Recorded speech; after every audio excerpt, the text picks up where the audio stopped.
Are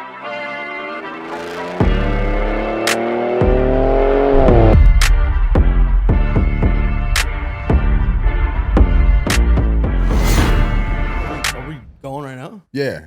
We just run it. We just don't care. Should we like move this off? Yeah, we can move it. Or you can take them out. Lose the gift. I mean, you want to Listen, so what we do, and this is we're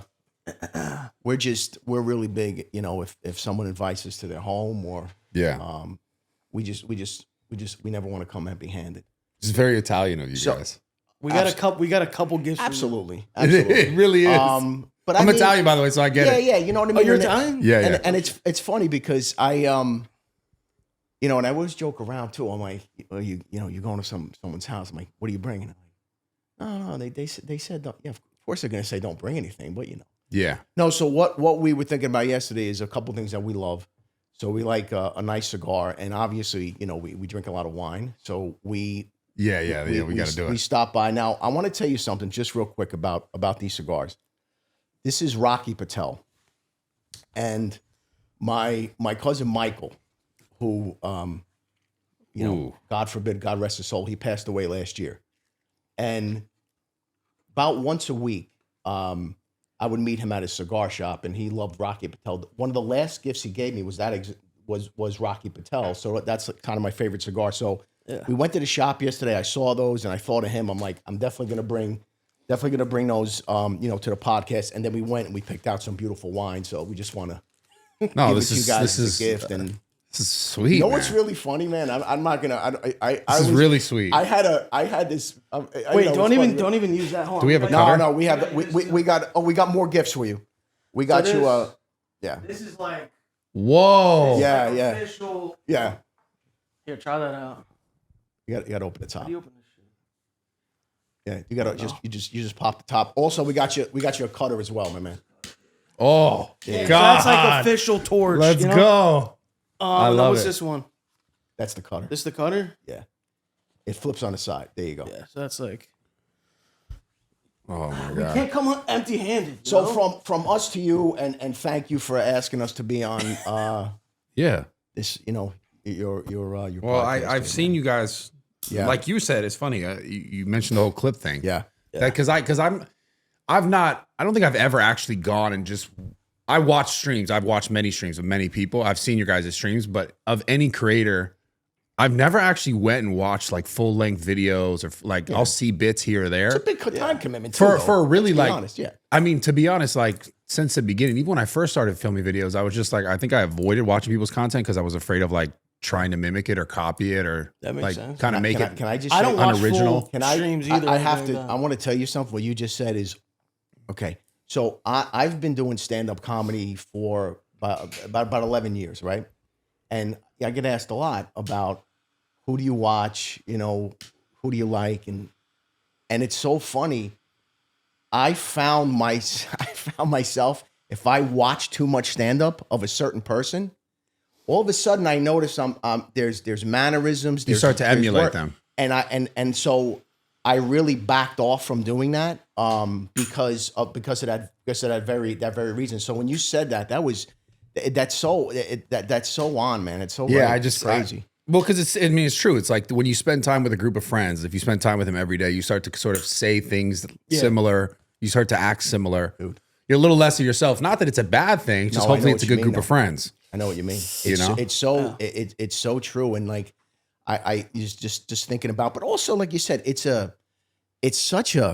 there's so much content and there's so many, you know, interesting people, but you have to kind of, it's a lot of time, man. You got to figure out, like, Yeah. you know, there's certain people I like to watch, but I can't sit and watch 2-3 hours. It's just too much. So it's a benefit though, when you have like Instagram or like you said, the TikTok stuff where you can see really cool stuff. Yeah. So Yeah, But- and when you see like comments, like one of the worst comments, at least for me, is if people are saying you're copying someone. yeah. Like that's such an annoying, you know what I mean? That's like, I don't know. That's like top 3 worst.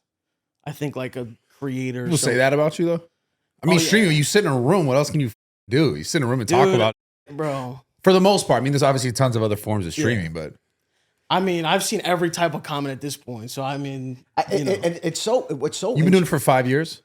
I've been doing it for 10 years. 10 years. 10 years. Yeah. When did you blow up though? In the last 5? Probably the last 5, but I was a part of like a YouTube group like a while ago. You ever heard of Two Hype? Two Hype, yeah. Two Hype.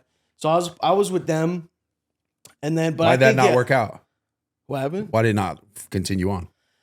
His name is Jidel. No, this is a joke that's a little inside. No, it was just like I mostly do streaming. They were like focused on YouTube. They like Kendrick too much. That's pretty much it. Okay, I got it. I got it. That makes sense. That's basically You that's just what fell it, out, that's just what naturally it, that's what falling it, Let, like, let me do this though, because I want to. Wait, should we get a cigar too? Yeah, this is good. Yeah, well, no, he's enjoying a cigar. This is really nice. We will in a second. I want to tell you, and I there's so many stories I tell, like about him and in the very beginning and all that stuff. But so this guy he was always a cat of a different breed. I always knew like he was never going to be just like, and I was a corporate guy for like, I was a sales guy, corporate guy. Yeah. Pocket square, cufflinks, like that. I was that guy for a long time, and then I started doing stand up, and there was always something in the back of my head. I was just like, I went in this direction where I always knew I sort of went in this direction. But when you don't have and this isn't a knock on how I was raised, but I grew up in Jersey City, a little bit of a rough environment, and it wasn't oh yeah, I want to go take acting class, like you didn't have that support, so I went in another direction. They probably called you a slur if you said that. It just didn't work. And again, this is They're no like, what knock, the fuck are you This is doing? just the way it was. And so what happened was, I always knew with him though, I was like, no, this I said, this kid's he's different. He's just built different. But what made you what'd you recognize? How like? Well, because he was like, even as a little kid, he would walk into a room, and there was this, he never followed anybody. People followed him, and I, no, man, I'm talking about your, This is beautiful. Let him talk. I'm talking about, I know, yeah. it's like the Joker's It is, origin it is. story. Let me. Yeah. So what happened was, school was always a challenge, man. And I'm telling you, and a big part of what I had to do, and I'm pretty good at I had a smooth talk, more teachers and principals. Dude, I went to his grammar school so much, you're gonna think this is a joke. I went to his grammar school so much, they gave me my own parking spot. Oh my God, Bro, it's really not that much of an exaggeration. They had a retired custodian. Nobody could park there. The guy retired, but they left the spot open. They gave you the custodian spot. I went to that. I was there so much. He goes, listen, just park an out spot. Just park there. So now I'd go in. I'd have to, because he had a crew just like him, Havoc, and I'd have to go in and smooth everybody over. I'd bring. So he was a troublemaker. But never mean, malicious, or never like that. It was like always funny stuff, and like it was like some class clown. I was the same way. And I'll tell you this though too, and this is just like a side note. So I have 3 boys. So he's my oldest guy, my middle guy Nick, and then Jake is the youngest guy. The one thing that Shout out Nick and Jake. Nick and Jake. The one thing I'm so proud of though is all 3 of them. If there was ever anybody who was getting picked on, or if there was a situation where somebody needed help, like I'm talking about kids, all 3 of them were the same way, man. This guy would stick his neck out, and if somebody was getting picked on, like it was like totally unacceptable. And those were a couple of things too, where I had to go into school. I'm like, he was looking out for like another kid, but he's like, maybe he shouldn't have done what he did, that type of stuff. To look out for the kid. Oh, yeah. Didn't get in trouble for that. So absolutely. Yeah. So then as time went on, school was a challenge, because the structure he just didn't work. So we got through grammar school. We got high school was interesting. The day of his high school graduation, a bunch of us went, but it just so happened that it was just the 2 of us in a car when we're leaving. He's just like, man, I'm glad that's over. I go, you and me both, man. And then he went down to Florida for 6 months with some of our friend, family friend. Came back, was doing some traditional stuff, little classes here, little work there. And then Jake at the time, was very, very, very young. and he's like, hey, he goes, well, you should try this Twitch with what was it, the basketball? Yeah, I was streaming 2K. That's the first thing I ever streamed, NBA 2K. And that was the story. And then, so my wife's, I know this is going to sound, my wife's a doctor, right? And she's all about education and everything. And he like would come to us and goes, listen, I'm going to focus on this stuff. And I'm not going to take any more classes right now. And Your wife was pissed. she was the one who supported him. Oh, you were pissed. I was like, well, in my head, I already had a story in my head. I go, he's going to be 35 years old in the basement, in his underwear, playing video games. Yeah, but no, but this was at a time though. You gotta understand. Yeah. This was before YouTube or streaming was really big. I have no frame. I'm getting up there. I'm a sales guy. I'm doing my thing, you know. Yeah. And so this maniac, you know, he's coming to us. And my wife is like, listen, he's doing this thing. I think it's gonna work. I'm like, I think it's gonna work. I go in my head, and I know, God forbid, I shouldn't say this, but I joked about this on stream. I was like, listen. In my head, I'm going, okay, he's gonna be one of those guys in the underwear in the basement, 35. I go, I'll just tell people he has a disability. Like, I'll just make something up. You can make tons of jokes about that. No, yeah. And so then here's the story, man. Here's the story. You're about to be a comedy bit. Here's the story when I knew. I came home one day, right? We had like the island, in the kitchen, like, island. And there's a check there for $4,600. I'm like, okay. That's great. What year was this? This has got to be like 2016 or something. Yeah, damn. Right, early on. 2016. Yeah. He started doing these like sponsored things. What platform was that? Twitch. So you had that money? Well, so it was a sponsored thing. It wasn't from Twitch. No. I don't think I even had a sponsor. No, but you did something, and a separate check. Oh, okay, yeah, right. I thought it was like The fact that I remember this more better than you was this is what happens though. Anyway, I wasn't making anything on like anything else except the occasional sponsor and just Twitch. So this check is sitting there for like, so I come home and 2016 this is big.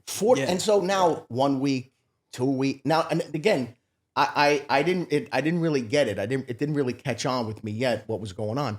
And then like, I don't know, man, like 3 weeks later, I'm like, hey man, come here. I'm like, what's with this $4,600 check? He goes, what? Where? I go, and I remember he looked at me, he goes, no, I don't need it right now, just leave it. You don't need it. What? You don't need it. The fuck? I got bills to pay. I'll take it. and then we were my wife and I were in bed watching TV or we're sitting up, whatever. He walks in, he goes, yeah, I'm going to LA. And I was like, oh, okay. That was it. And then that's what started the transition with that crew that he was living with. Yeah. So when did you guys start to become a duo though, kind of?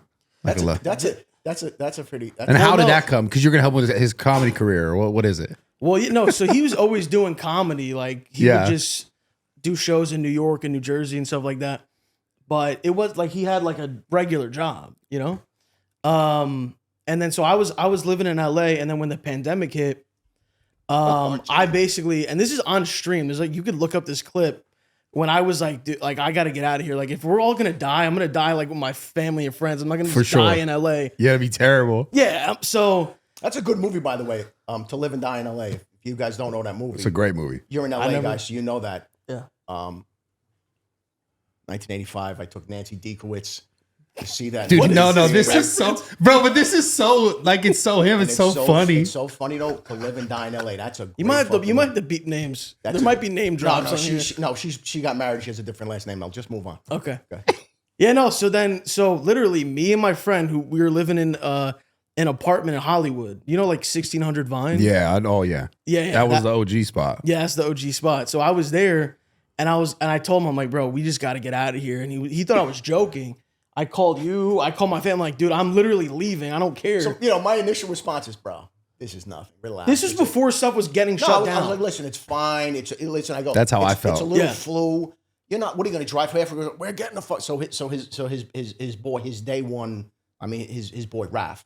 They're out there together. Raph's with him. Shout out Raph. And then Raph. And then he goes, I'm coming home. Yeah. They threw some shit in the car. I still have that picture when he pulled in front of the house. And we almost didn't make it, by the way. That cross country trip. So Raph, shout out to Raph again. He he wears like contact lenses. He had lost his contact lens like a couple weeks before. So he wasn't able to get one yet, and he doesn't have glasses. I'm also just picturing you guys thinking like we could die of some pandemic disease because you were unsure. Hey, tell the story of the guy, the NASA guy that you bought the masks from. Oh yeah. Well, hold on. So right, before before any of this, we're gonna leave stuff. My apartment was gonna like the lease was ending, so I went and I was like, I'm gonna get like a house now. I actually looked. Well, I don't want to say where we are, but I looked in this area and other areas for like a house. I don't want to live in an apartment anymore. So you were doing good then. Yeah, I was doing good. This was like 2020, right? When did the pandemic? 2020. This was 2020, and just a little side note, and we're gonna continue. Just a quick side note. Yeah. So, my wife was when the pandemic hit and he came back. We talked about this, and there's a really strong possibility if that didn't happen, he would have stayed in LA. Yeah, I had no reason. I mean, I'm talking about buying a house and putting roots down and everything. Yeah. That probably was going to happen. And my wife was like, she wanted me back by us. Yeah. And so when that hit, I mean, we were talking about this over the weekend. She's like, that was it was like a little bit of a blessing in disguise. But anyway. Yeah. So. Oh yeah. So we were looking at a house. Like this guy was like showing us like, this is, whatever. Like he was like a little tour. And then when we were leaving, he was like, like I'm about to get out of here. So you got to let me know within a couple of days. I'm like, wait, what are you talking about? He's like, that's like the worst way to sell a house. Because this was before it was on the news, like crazy. Like this had to be in like March or some shit. Because everything started to break. It was March because it's what it was a little after the Super Bowl. So what was that, February? Yeah, so February, March. Yeah. No, it was March because they announced that everything was starting to shut down, and then he knew that. I remember all this because I had a gym out here, and I knew that was coming to close. What a shame! I kept it open. To put it in the. Did you really? Bro? Kept it open the whole time. Fuck them. Did they come and? Did they come? Oh yeah, they came to try to shut it down. I heard about that. Times. I heard about that. I kept it open. I went to court 8 times. I didn't give a fuck. Good for you. Yeah, they didn't do nothing. Sorry. At the end of the day, they were just like, "All right, cool. Yeah, you got us." It's so fucked. It's such a fucked thing, man. I was waiting for people. If I saw people falling on the street, I'd have been like, "All right, I'm closing this bitch down."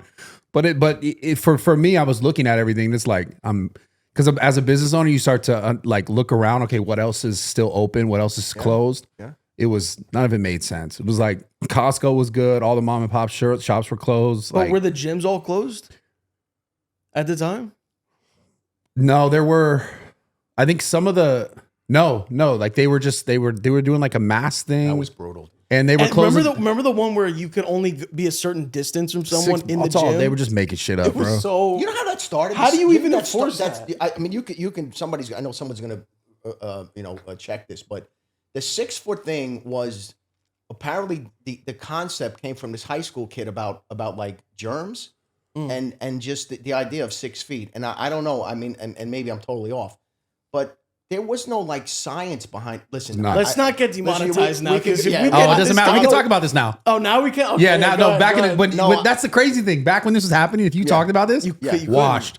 Now they don't give a fuck. Now it's like, all right, say whatever you want. It's fascinating though. There were certain individuals that were like, fuck it, and kind of stood up like what you did, and then unfortunately, there were just a lot of people that just and again, you just like kind of shrug your shoulders and. All right, we'll just sit in the house and we'll have to, an Amazon package comes and we have to stare at it for 2 days before we can open it. Remember that crazy shit? Hold on. Now the best part. Hold on, the best part about that, I'll never forget this. I saw because I was so tapped in at the time. I was looking at everything, trying to like make sense of it all. And I remember that I think the Washington Post, whatever, they released some news article that was like, COVID stays on these certain because everything was about COVID and keeping people afraid of it, right? So they were talking about how COVID stays on certain surfaces for a certain amount of time based on what surface, right? And there was one, and I swear to God, it must Jeff Bezos himself was like, yo, take this fucking article down because he owns that bitch, right? Or something like that. He owns one of those publications.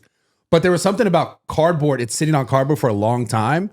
I'll never forget. I remember seeing that article, and then I went to go try to find it again. And I could never find it because it's like directly affects Amazon's business. Some conspiracy shit. And then obviously look at it from a lot of different angles, but you're right. Like there was so much confusion and listen, scaring the public. and the fear shit was. But do you know how was much Amazon increased their business during that time because no one wanted to go buy anything? Well, it guess- fucking well, quadrupled. Listen, that genie's you're not putting that genie back in a bottle, man. You know, you go walk around a mall or go to a lot of these places.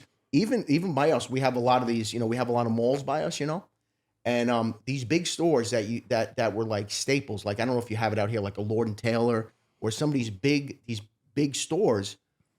They're gone, man. They're just gone. Yeah. And the reality is, everybody is just getting the convenience of it. I mean, I get it, you know. But yeah. But the sad part is like, yeah, those businesses blew up, but they destroyed a bunch of mom and pops. Like, oh yeah.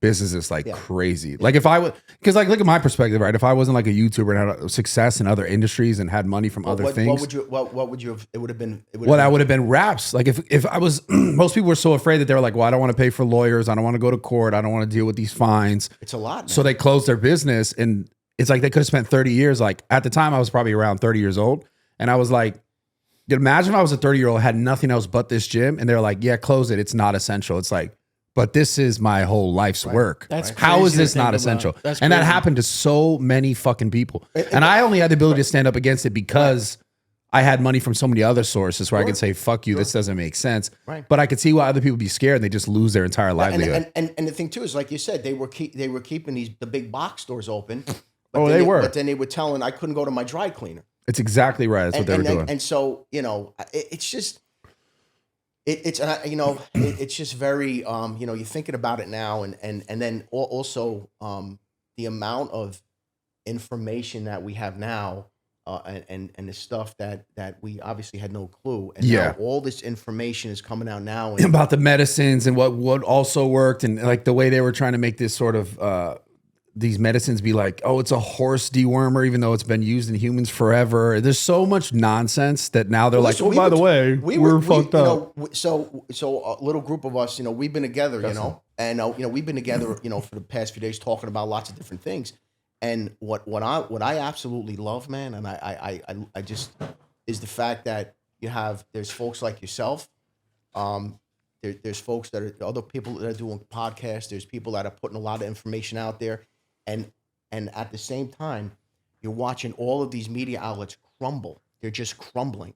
And like you look at massive layoffs, canceling these shows. Because here's the thing, man. You know what? People are just tired of being fucking lied to. And after a while, you're just sick and tired of being lied to. And what makes me laugh too, it's like, no. Believe us now, even though we were wrong with those last 10 things. And like I said, man, there's so many people out there giving real information that allows you also to make up your own mind. You could look at a lot of different things. Yeah, I mean, the one of the biggest tells for that whole media industry that just completely crumbled, I think their entire shit was like, I think there was this one clip where, and it was around like anything, but there was this one clip around the whole horse dewormer thing, and like they would say certain words that every single sort of outlet was saying, and you'd clip it up and you'd be like, they all said the same thing. It's just like, clearly this is coming from somewhere else where they this is what they want you to say, and that's why you're saying it. Yeah. 25 people using the exact same language. And listen, here's the thing, man. I just my one of my favorite sayings is, you know, sunlight is the best disinfectant. And you know, open up the curtain, pull everything back, you know, let everybody have their say, and that's exactly what's going on right now. And that's why these you know, those however many 5, 6, 7 news organizations, when you look at this stuff now, it's just listen, man, I'm sitting back and I'm just laughing because, you know, it's all falling apart. Yeah, and they don't know what to do, man. They don't know what to do. You know, it just the cards fell for them, man. It's just, and people I think also the real thing is social media really changed the entire game, because then you have so many other outlets where people are, like you said, like myself, or at the time Joe Rogan speaking out about it, lots of other podcasters, and it's just kind of like people start to go, this sounds more genuine and more real than that. And then once people start recognizing that, they're like, oh, this is gone. And then also the age group that watch that starts to age out of watching any content in general. But I mean, you have to really pay attention to, you know, you get certain individuals that they just do not want to allow people to just, speak freely, have conversations, share ideas, like sitting around like this, or, some of those other podcasters. And you have to wonder, you have these people that are trying and failing to just silence. They're still trying to silence people.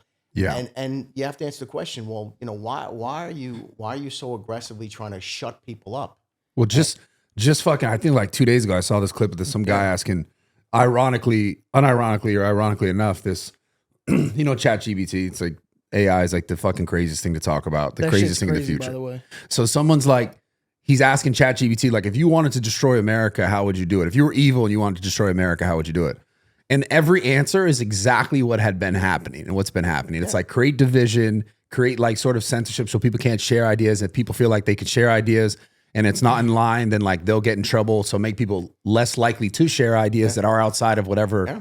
And it's like saying all this stuff and it's like, well, that's like, that was America 100% during COVID and still kind of in ways. Yeah. But I mean, I think now when you have, and the reality too, like even like with the two of us, where Well, I mean, isn't this why they wanted to ban TikTok? Like, because of the information you can just. I see. So That's what my take on that is I think that there was information that was reaching a lot of people, especially younger ones, that in these other medium they weren't getting that information. And it's funny because like the two of us sitting here like this, and I love the conversation, but it's funny how the stuff that we do together, it's at the end of the day, we're I mean, he would never say this about himself, but we're comedians. I mean, we are. I mean, at the end of the day, and it's funny. I really and our stuff is obviously making people laugh and acting silly and everything, but I genuinely like like I said, having this conversation, and I am such a proponent of free speech. Like, and the funny thing is, you'd be really surprised. You have conversations with certain people about free speech, they get very uncomfortable. Like, what's going on in Germany, right? What specifically? Oh, if you post a hurtful comment or an insult, you get fined and you could possibly go to jail. It's like the UK too.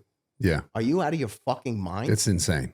So wait a minute, I don't understand something. What? So theoretically, if you're here and you post something and you say something mean about somebody in one of those countries, what, they can extradite you? I mean, or like the whole thing to me is so bananas.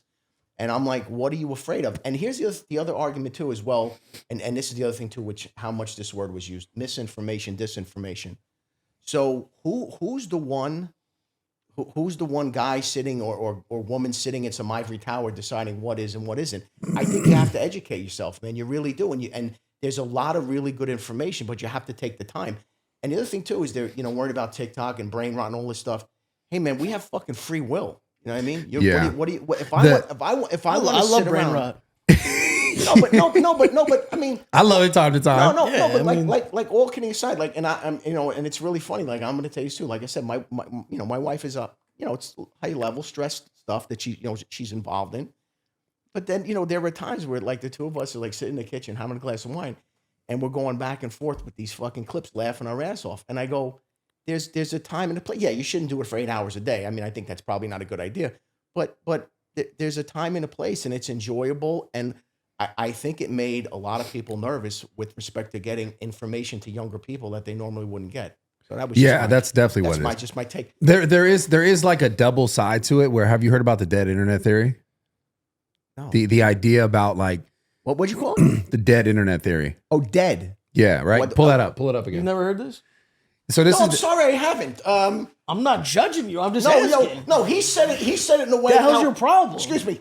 The way he said it was, "Hey man, have you heard this?" And your head whipped around like you had fucking whiplash, and you went, "You've never heard this?" I thought we watched something about this on stream or something. I don't know. Maybe I watched someone brought this up for sure to you on stream. Maybe I was drunk. You were fuck. Yeah. Well, so this is like the weird side of it. That is like, this is the idea though, like, because we're having this conversation about content that people are making, right? Yeah. So this gets interesting because it's, let's say, for example, essentially legacy media is sort of dead and dying. And at some point it's going to be completely dead. And people are going to get all their content from clips, from podcasters, from Twitch streamers, whatever, Kick streamers, etc.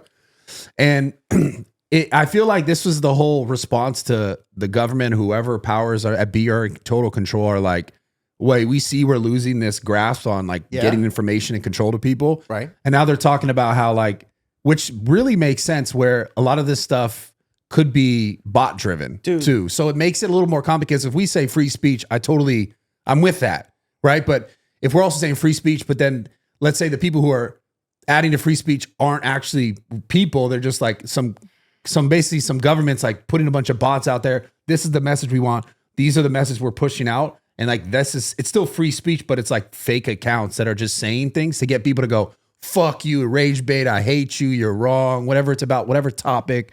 Like there is a little bit like, it's a little bit like a double-edged sword. Dude, this though, like I'm reading the definition, whatever. This is 100% possible. I think it's happening. It's happening because, dude, what you were just saying, ChatGPT, all this stuff.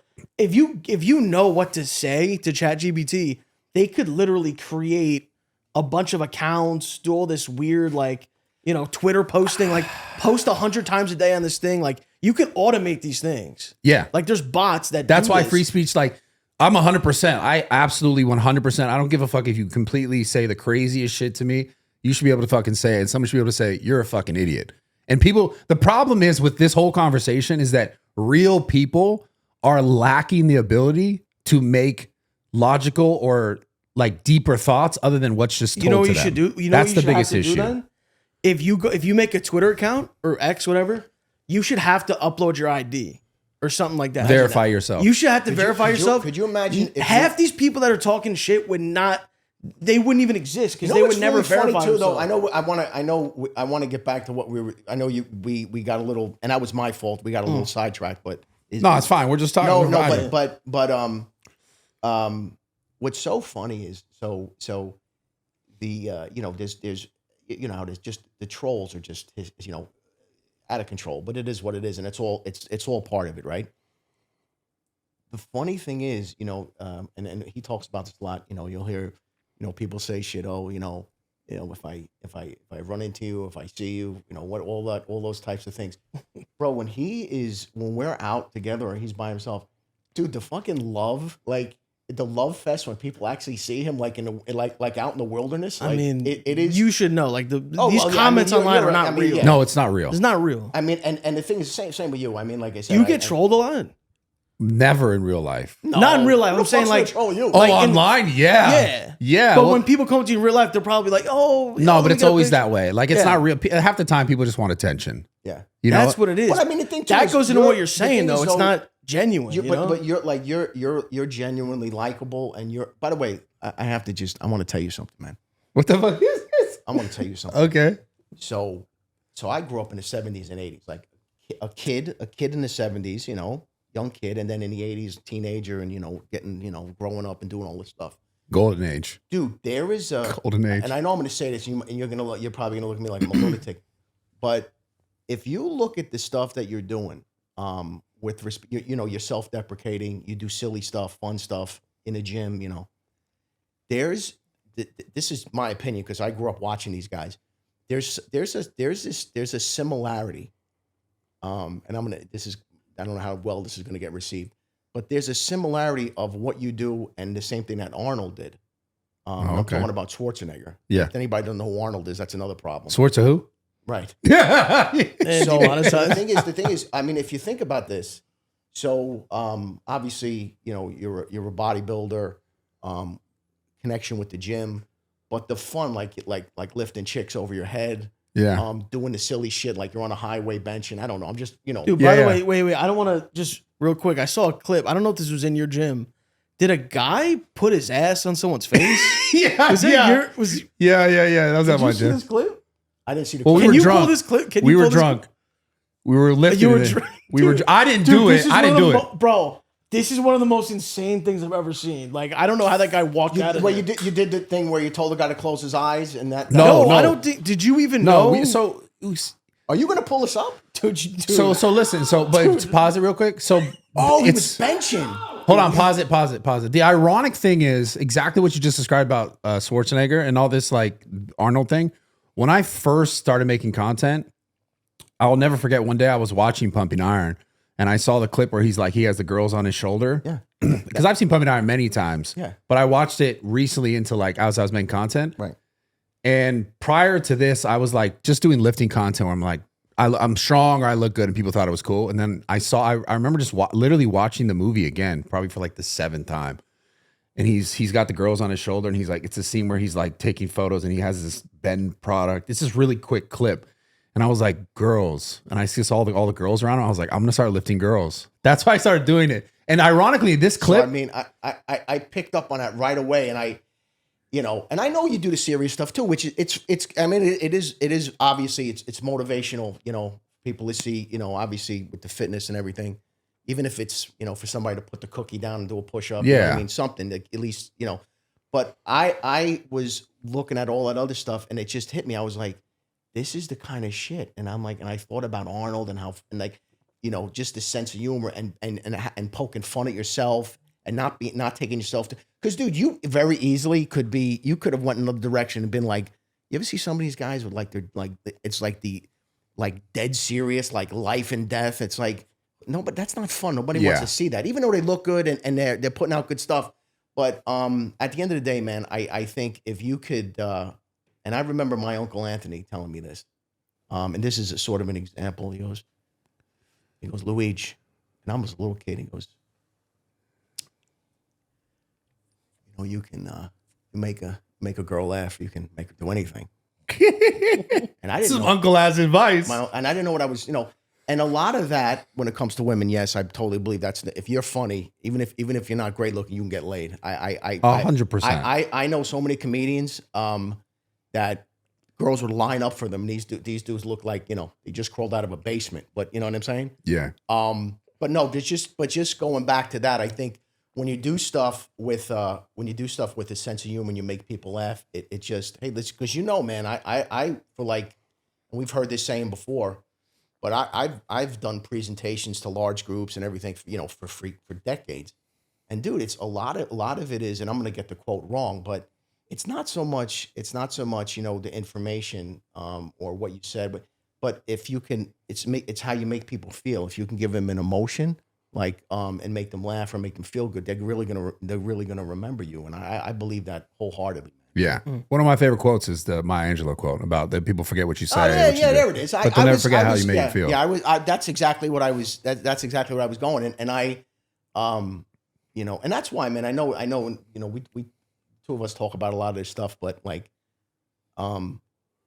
my favorite thing is just, to make people laugh. That's my. Yeah, no, you guys are great at it. It's just my favorite thing. We'll talk more about that. I want to finish this clip. But you want to look at the you want to talk about laughing. I want to also. I'm looking at. I want to get a cigar. Yeah. Let me have a cigar. And also, was there an ashtray? Because I don't want to mess your place up. I saw that happen right there. Well, that's your place. This is his spot. I'm not going to mess it up over here, but And what is that? A water? What is that? No, I was just doing on top of this drink over here. Oh, okay. Yeah. But so, yeah. Use that. Whatever. Oh, nice. Wait, you want to put it in the middle then? Yeah, just grab it. Yeah. Thank you.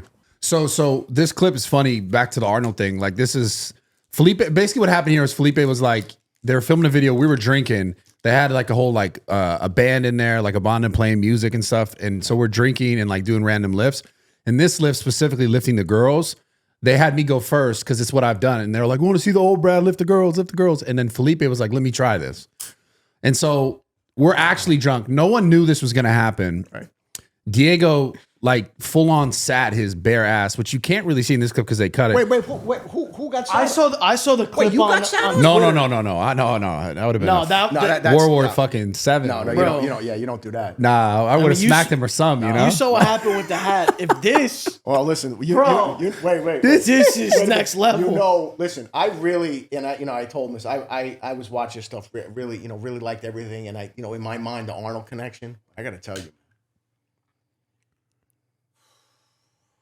Yeah, break it down for me. I'm a little old school. When you gave that kid a fucking slap, you why do you like that so much? In my eyes, like I was like, all right. And then when he was like, hey, we get a chance, I was like, yeah, we got to meet this guy. It just was because and it's funny because we do sometimes 3-4 hours, together, possibly 5. But we do a lot of time together, when we do the streams. And they just pull out, they just pull out these clips.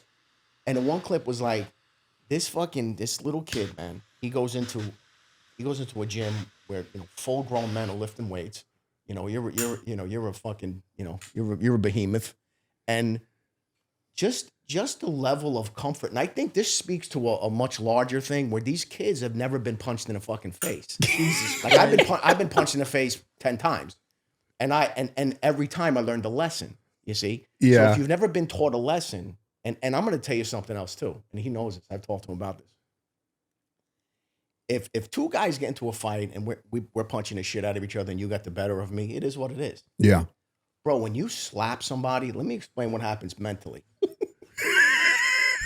When you slap somebody, in their mind, they recoil back to being remember being a child. And so the reaction for a lot of people when they get a slap is this. First of all, it's the initial shock.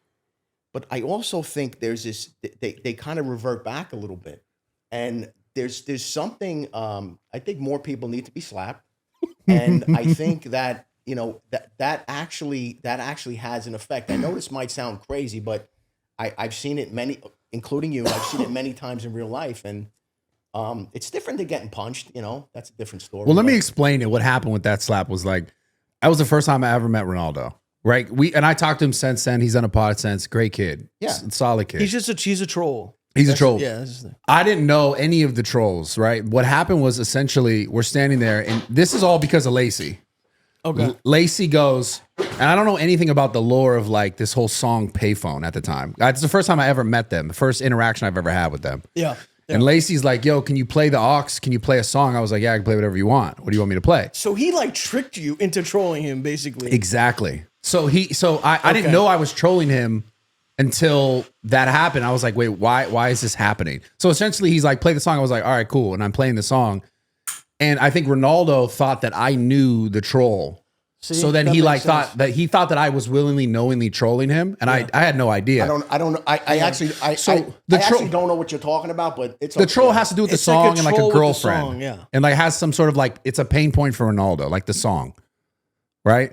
So I'm playing the song thinking like this other kid just asked me, Lacy, again, first time I ever met them. Right. Is like, yo, play the song. I'm like, all right, I'm just playing the song. But it was a troll for Ronaldo. And I think he thought I was in on the whole thing. And I was like, I don't know anything about this. So when he took my hat, I was like, this is weird as fuck. And if you see in the clip, I asked him twice, obviously, before I smacked him. I know. You didn't just start. If he would have gave me the hat, I would have done it. You didn't just start cracking people. No, I get it. Yeah. But also, again, man, listen. I just from a little bit of common sense, like, I don't know. I mean, you just don't touch other people's stuff like that on their person. Well, especially you, man. I mean, anyone. I mean, no, anyone. I know what you you're don't saying, take anyone. someone's hat No, off. but I mean, but That's and the funny thing is too, like, and I thought about this too, like, he's in your world, like that's your world, man. Like, like you're throwing around mass amounts of weight, and for this kid, listen, man, it got resolved the way it should have got resolved, and it made my, I saw that in like my heart, made me feel good. That's funny. And I moved. No, on. I moved on my day. I got a lot of love, got a lot of hate. Obviously, the trolls. I lost the sponsor because of it. They were like, yeah, it was pretty funny. I don't give a fuck though. But anyway, so this clip, we're drinking. I don't know why so many crazy viral things happen in the zoo culture gym. It's insane, but we're drinking and. This is like towards the end, so everyone's a little drunk, like not the girls, but the guys. And he goes to the bench, and Diego like full on like takes his ass out and sits down on him. That was the crazy part. So we're all like, "Yo, you have to fight him." This is bare ass, Dad. Bare ass sits on him. This is bare ass. Yeah, I wish we had the clip where you could see the bare ass. Play it. If you go on Twitter, you can find it. Moment that he knew. I need 2 bad.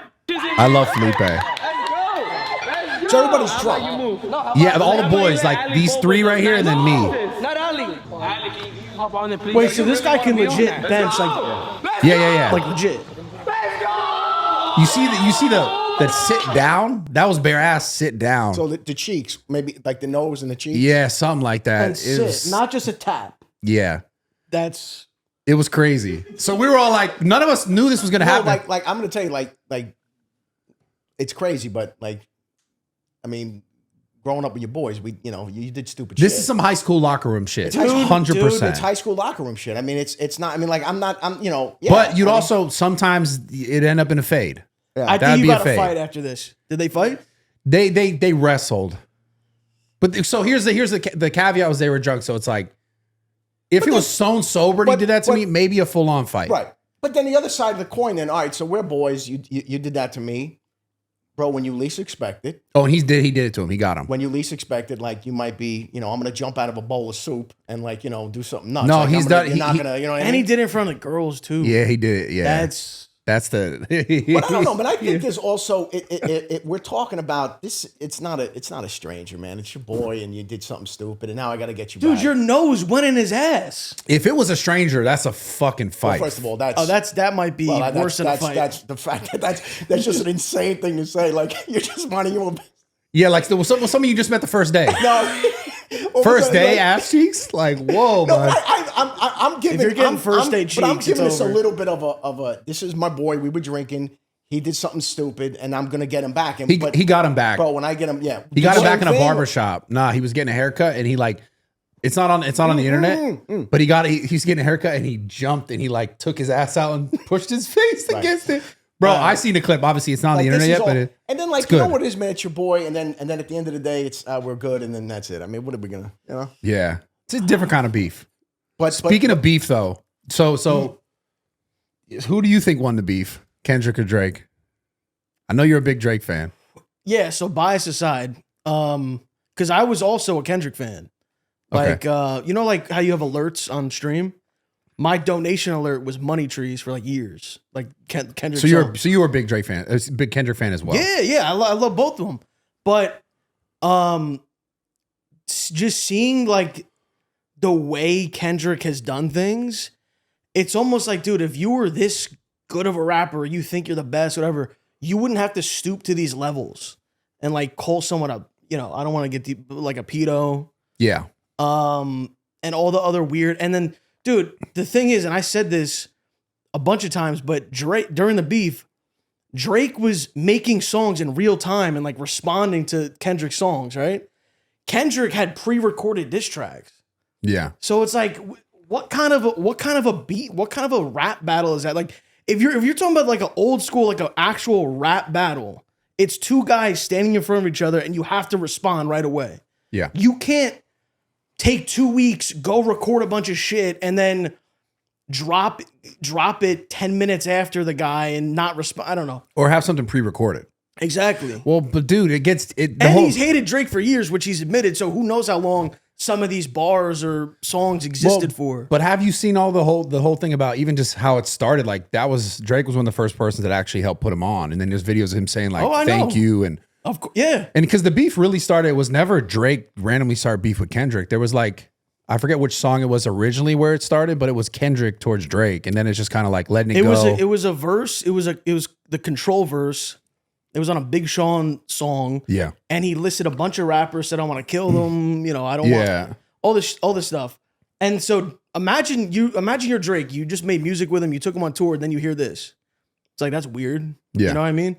So, if anything, Kendrick started it, in my opinion. But if anyone has any other, I'm sure the K-bots will get mad at me, but, Yeah, but I've been following it for years. But have you seen, do you see the deeper thing to it? The whole like re-signing with the label and them trying to like, this is a whole play for them to not give him as much money as he wants. yeah. Cause also the interesting thing is like, why now all of a sudden it's like Kendrick is this like, obviously he's been a massive artist. He's a great artist. He's a fucking phenomenal rapper. course, One of my yeah. favorite. Yeah. But why all of a sudden it's like now everyone's saying Kendrick everywhere. And it's like every platform's promoting it. It's like, so it's like a weird, it feels like it's this weird, like we're going to get this guy higher so we can make you look lower so that we can lowball you on a deal. It doesn't feel organic. Yeah. And we're talking about bots and we're talking about all this stuff. And That also the just Super doesn't Bowl feel- thing tripped me out. I was like, why is that your main banger in the Super Bowl? And you Oh, like I know this you whole, love the Super Bowl halftime, right? you, So my No, he- but like the whole thing's about another dude. I didn't like He that. hated it. He hated it. I just, what is, I watch, because and the thing too is, and I say this, and I, I watch everything. And when I tell you I watch it, because you know, I don't have to go to a 9 to 5. So Yeah, blessing. I read a lot. I watch a lot.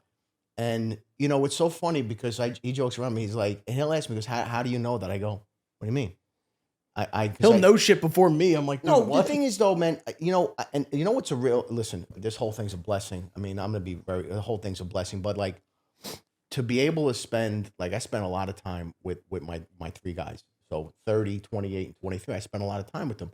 So obviously for me to know a lot of shit that they're involved in or what's going on, like in that world, you know, then I have 70-year-old friends I hang out with and I tell them shit. They're like, what?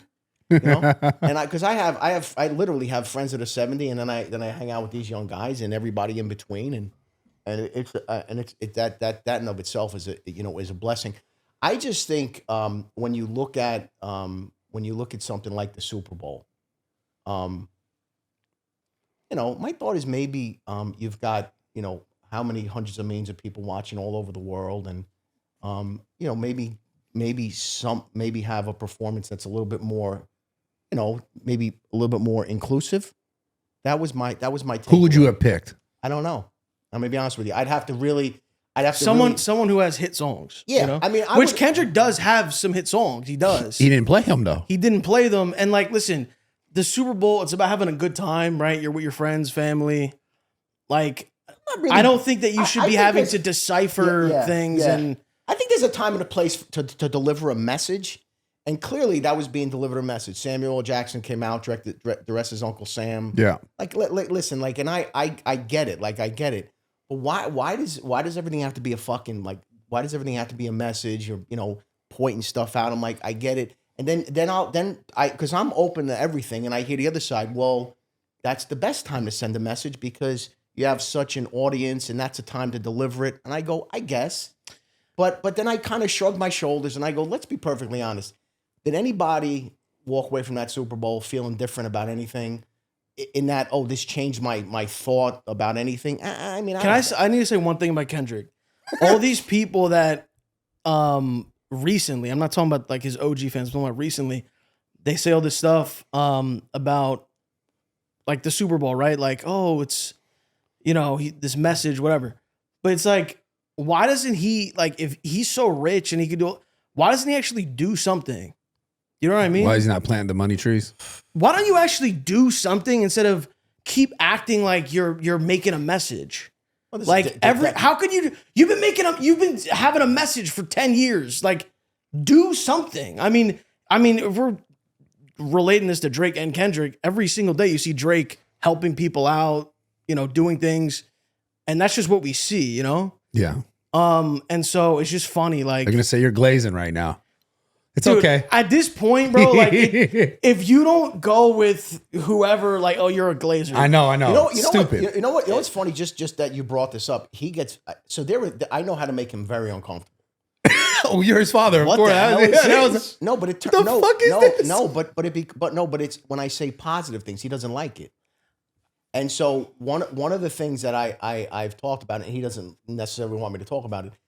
He is he is the most generous person I've ever met, and the stuff that he's done. And the thing is, he doesn't. You know, you're never gonna know about it. He doesn't advertise it. You know, but this is the stuff that, you know. This is who he is, and it's interesting because there are so many people that want to wag their fucking finger in your face and tell you what to do, and you should be doing this and you should be doing that, instead of doing shit themselves. And a big part. I'm gonna tell you a story. I'm gonna get emotional, but I'm gonna tell it. Go ahead. Yeah. So I'm gonna try not. I don't want to get too emotional, but I'm gonna try not to. But I probably am. There is my wife. My wife had worked with this woman. Really just lovely, WAD. Lovely lady. Love you, Dad. What? Yeah, it's just a lovely Let's lady, go. you know, and worked with her, and she has an adult son that lived in a facility for adults with like learning disabilities and other issues, but they had like it was actually like a facility, but they had like their own room. They worked. They did a lot of different things, and this one, he was probably in his, I want to say maybe like he's probably in his 20s, and he really was into gaming, like, you know, because they had jobs at the facility, and then they had their own room and stuff, and he really liked gaming, you know. So this woman said to my wife, hey, I know your son is, into gaming and all that stuff. He goes, is there a, I want to get, my son's birthday's coming up. I want to get him a chair, like a gaming chair, So he doesn't know, so my wife was like, hey, what's a good chair? So to him, he's like, oh, this one. And it's, it's expensive. Yeah. So my wife tells this woman, whatever. And she's like, oh, it's nice. She was like, I can't afford it. So then wife came back and said, hey, listen, give me a couple of other ideas because that one's a little too expensive. And like, he's like, ask him what color he wants, And then like, and they just and like just arrived and the kids had this beautiful note and like, it's like, that's the kind of stuff. And I believe this, man. I believe this. And I think I've always thought this, that there's a direct relationship between generosity and success. Like when you put good stuff out there, and of course it doesn't happen for everybody. I mean, there's bad shit that goes on in the universe. But I think if you're open and you're generous, I think it comes back to you. And like I said, that's one tiny thing that he probably forgot about. But I've always thought, that if you can do it. I'll tell you something about money too, because I've seen it. Because I worked with a lot of guys that were bucks up, had a lot of money, Wall Street guys and everything. What I found with money is this: it just enhances who you are. If you were a fucking douchebag and you got a lot of money, now you're just a bigger fucking douchebag. But if you're a genuine good person and you get money, you're going to be even a better person. And I always believe that. And so far there hasn't been one person that has changed my mind about that. And like I said, man, this guy was doing stuff for people when he didn't have, when he was just a kid, and then now it's like I said, extremely generous. And I always think about that, and I'm like, because the other side of the coin is if he was a fucking asshole, I'd be like, God damn it, what a dick. I just feel like if you are like, obviously like we're blessed like to be 100%. able to do this, right? Yeah. I just feel like if you have that, I mean, why would you not help people? You know what I mean? Like, you don't need that much. It's not even about needing that much money. It's like, just, would you want to get helped if you were like in a lesser situation or whatever? Like, so I don't want to say like, I feel like obligated, but I almost feel like that kind of like, not in like a negative way, but like in a way like, dude, like I was blessed to be able to, so I need to do this for people. You know what I mean? Yeah, it's interesting because not everyone feels that way though. Yeah. Unless some people feel like just because I have this that I'm better than someone else. For sure. That's how, because I've seen that too. That's how I've always looked at it. You know what I mean? So, and the thing is like, so I talk about this stuff and he, he doesn't. Let me ask you a question about what you kind of just spoke about. Do you think he's done a lot for you? He's changed my life. He's changed my life. See, the funny thing is like, so when and I remember like when he came back from LA and he was like, hey, we're home and we're cooped up, right? We got this, like you said, shit's closed. There was no comedy. I couldn't do any. The comedy clubs were closed. There was nothing. There was so many places shut down, unfortunately. Good families, good guys that own these places and just had a shutter and then that's it. And they couldn't. And then I went from, I was living on my own for like 3 years to move back with my family. Yeah. Because we were talking about, and he knew that, he knew this, and he knew that this is I enjoy this, and I'm maybe I'm a yapper, but I like it, I enjoy this, I really do, and it fits me, and I like comedy, but even if I get a long set, it's you get up there, you do it, and it's over.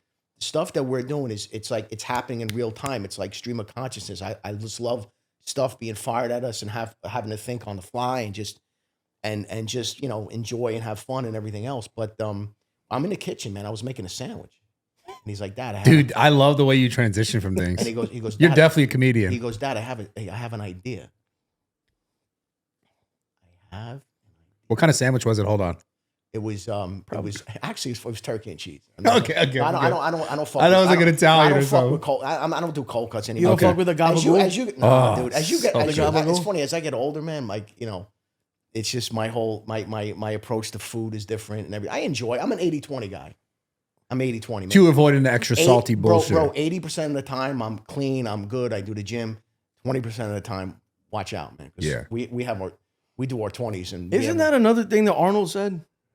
It was something about like you eat good for what, like 5 I mean, or 6 I think days in a most week? reasonable people. I mean, when you think about that, so like 20%. I don't want to sidetrack you. 20% of the time is whatever. So You're hilarious. I don't want to sidetrack you, but you're not going to sidetrack me. I know where I am. I'll come back. no, because there's a story that I don't even remember we were talking about, and it's gone now. It's No, gone. it's not gone. It's not gone. I'm coming back, man. No, not you this one. sidetracking motherfucker. I'm Not coming this back. one. I'm not saying it's your fault. Sidetracker. I We're like having you a good guys. conversation. You It might be the Italian thing. I really like you No, guys. so what happened was I'm in the kitchen. I'm making a turkey and cheese. It was a Portuguese roll. You know Portuguese Yeah. rolls? Yeah. So I'm making a Portuguese roll. sandwich. My man comes in. He goes, standing behind me. Dad, I have an idea. I go, what's your idea? He goes, once a week, we're gonna do a show together. Come on, once a week, and we'll make it like a little event, and it's gonna be once a week. I go, you want me to just go fucking crazy? Like, what do you want me to do? He goes, no, come on. And the funny thing is though, which is so interesting, he goes, like a little event. Till this, we're doing this 5 years. Till this day, till when we do a stream, he plays an intro music. I come on, I do my little thing, my wine, the whole thing. And he said, he goes, we'll make it like an event when you come on. And 5 years later, I mean, I could just come on or I could just be sitting there, but no, he's like, no, it has to still, we got to follow that format that works. So that was the, when I say it changed my life, after doing it for a while, and what really was really huge for us too is these fucking reality shows. So you had the TLC shows, the TLC, the 90 Day Fiance. Two of us would just rip these people to shreds. It was the most. have you ever seen any of these? It's like Yeah. it was like perfect for the two of us. We would just I'm a freak, dude. I notice everything, like to a fault. Like I not that I make people uncomfortable because I don't. But when I'm with someone, I notice everything. Like it's who I am. I'm just like I look at shoelaces, like how you tie your shoelace. Like I just am. That's what I do. And it's a weird, it's a weird thing, I guess. But I just like we're at the game last night. We're walking, and there was a security guy. We're walking past him. One of those, and his zipper was open. and I told him, I'm like, I got to go back and tell this You guy. got to tell them. That's like man code shit. Bro, the two of us. You got to tell No, them. we were pretty. I didn't. The tell thing is, we got too far. We got too far. So to go And all I the way said to back, him- and I you know said what I to him- mean? It was kind of like and it was kind of like a Seinfeld Curb Your Enthusiasm. Like, do you go back? We're now and literally tell- going to the seats, and I go, and we're on the fucking court. It's like Mission Impossible. We're on the court at the Laker. Like, we're on the do court we at the go back? Laker game, and like there was a moment we just staring at each other. I'm like, wait, I gotta go back. How you gonna go back right now? We're over here, people. And so we didn't go back, and that's gonna haunt me the rest of my life. Damn, that's crazy. Yeah, no, that's crazy. I hope he noticed quickly. No, he didn't notice. The guy was in his. Nah, he was directing people. Shit was out. Oh my god! No, his shirt. I tail. didn't see. No, his He little told shirt us. tail. Anyway, Okay. I don't want to get into that. So then what happened was we started doing this, and it was like it was surreal. We started really and then it started to pick up momentum. Yeah.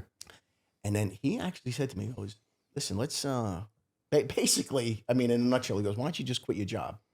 And I'm like, no, not yet. I said, I'm enjoying it. No, I'm still blah, blah, blah.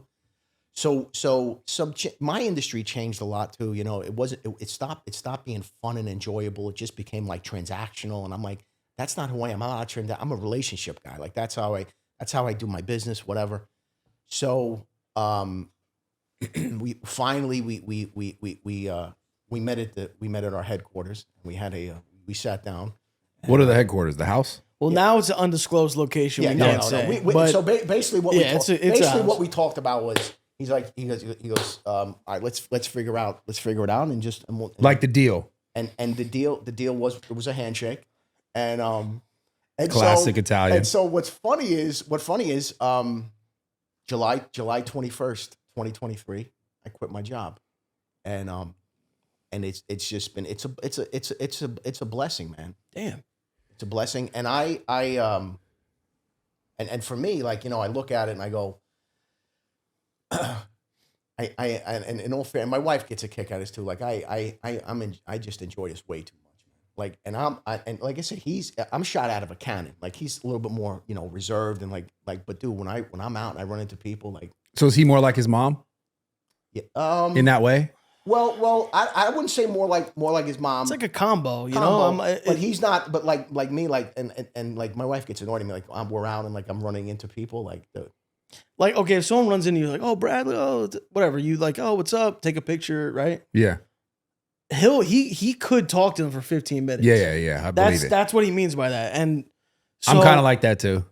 yeah, okay. Yeah. I just like if you're like, wow, I'm a fan, boom, okay, like, bro.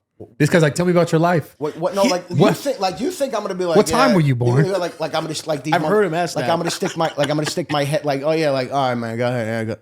Bro. I'm like. So what's harder then? Because you've done both. What's harder, 9 to 5 or streaming? So my life, I never had a 9 to 5. I was a sales guy, so I made my own schedule. I did meetings. I entertained a lot, you know. But it's funny how quick you just like forget and walk away. And dude, I was on like like the business, that LinkedIn shit. I deleted that. I deleted that. Fuck that LinkedIn I'm shit. done.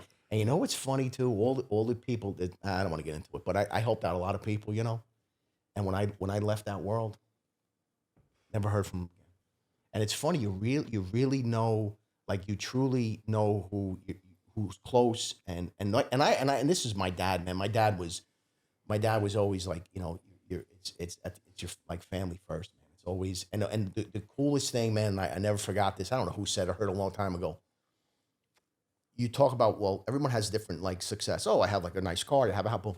Dude, success to me is your adult kids want to hang out with you. That's success.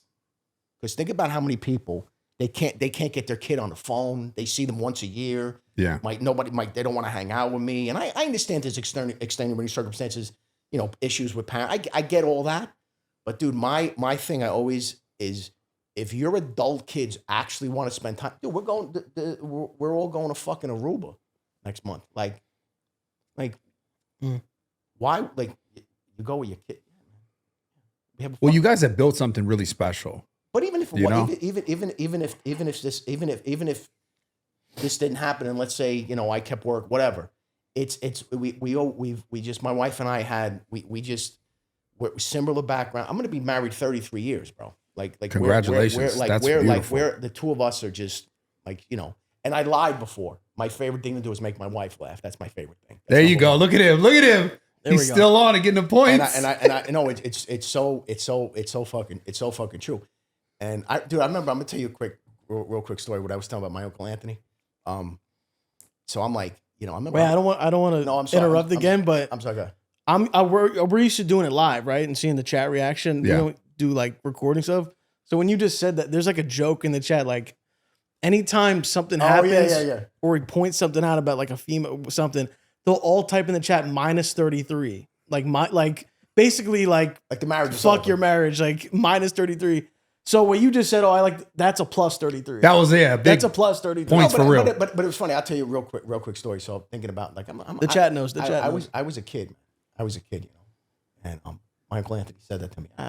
You know, I'm like, whatever, you know, thinking about it. And so I remember I'm like in high school, you know, and I was down. We had a house. We had a place at the Jersey Shore, you know, and so I'm with my buddy Pat. We're on a beach. We're like, you know, in high school, like young, and we're just sitting next to a group of these girls, you know, and he's a funny guy, you know, and then we just start hanging out with them, and they're like, oh, we have a house over here, and like, you know, my parents are away, one of those moves, so we go over, we bring like wine coolers, and the two of us are just doing our thing. There's like 5, 6 girls, they're just fucking rolling. Like the two of us, they're laughing their asses off. And I just, you know, and I remember I went to the fridge to get a wine cooler, and this one girl just grabbed me and like pulled me into a room. And in the back of my head, I went, Uncle Anthony was right. And that was it. And I always, to me, but dude, laughter is just, and I always tell this one, this is actually this is a bit that I do, but, so I talk about kind of that whole thing about, you know, with making my wife laugh and everything. And so like, we were in Italy for our 30th wedding anniversary, you know, and we're on Amalfi Coast. We're in this in Positano in this restaurant. It's like hanging over a mountain. You know, it's a beautiful night. We're drinking wine, and I was like, honestly, just all joking aside. I said to my wife, I go, what was why did you marry me? Like, what was? She goes, no matter what was going on, if I was having a bad day or if there was stuff going on, I could always count on you to make me laugh. I go, This is the key to getting women. I go, wait a second. I go, I thought you married me because I'm tremendous in bed. She goes, you see what I mean? You're hysterical. Oh, nah. So that was it, man.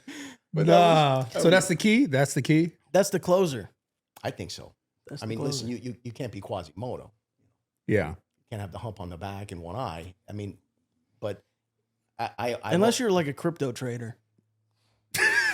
Then yeah, just saying, I've seen some. I mean, yeah, there were some fucking there were some ugly dudes. Yeah, but you know what it is, man? I mean, I'm saying like it just normally I just always found and you don't have to be, and in front of these, my wife's line too, like we'll be like, I don't like going out with other couples, like people that like do, like don't put me in a room and like a couple, then I got to like entertain these guys. Like I try not to do that. But anyway, from time to time it happens. And I'm like, so we're leaving the restaurant or wherever I go, that guy was a fucking stiff. And her line to me is, not everybody's a fucking comedian. I go, no, I'm not expecting everybody to be a comedian, but my God, you know what I mean? Have a little bit of sense. You gotta have a sense of humor in life. You gotta In general. And if you take yourself too seriously, like we poke fun at ourselves and joke around and everything. I think if you take yourself too seriously, man, that's a recipe for disaster, man. Nobody wants to be around you. It's like, oh God. You hate your life, yeah. It's terrible. I mean, it's great to poke fun at yourself. So I want to ask you the same question too. Obviously he gave you life, but did he change your life as far as becoming a part of your content? Like, did it change the game for you? Oh yeah. I mean, the thing is, like, Because truthfully, that's when I was like, oh, Yeah. these two are hilarious together. because you don't really see a father son like. No, that's the first of its kind. So I've gone on stream with dozens of people, right? The chemistry that we have, I think, is. I mean, you can't like it, it's just either you have that or you don't have it, you know? That's at least what I feel and people say.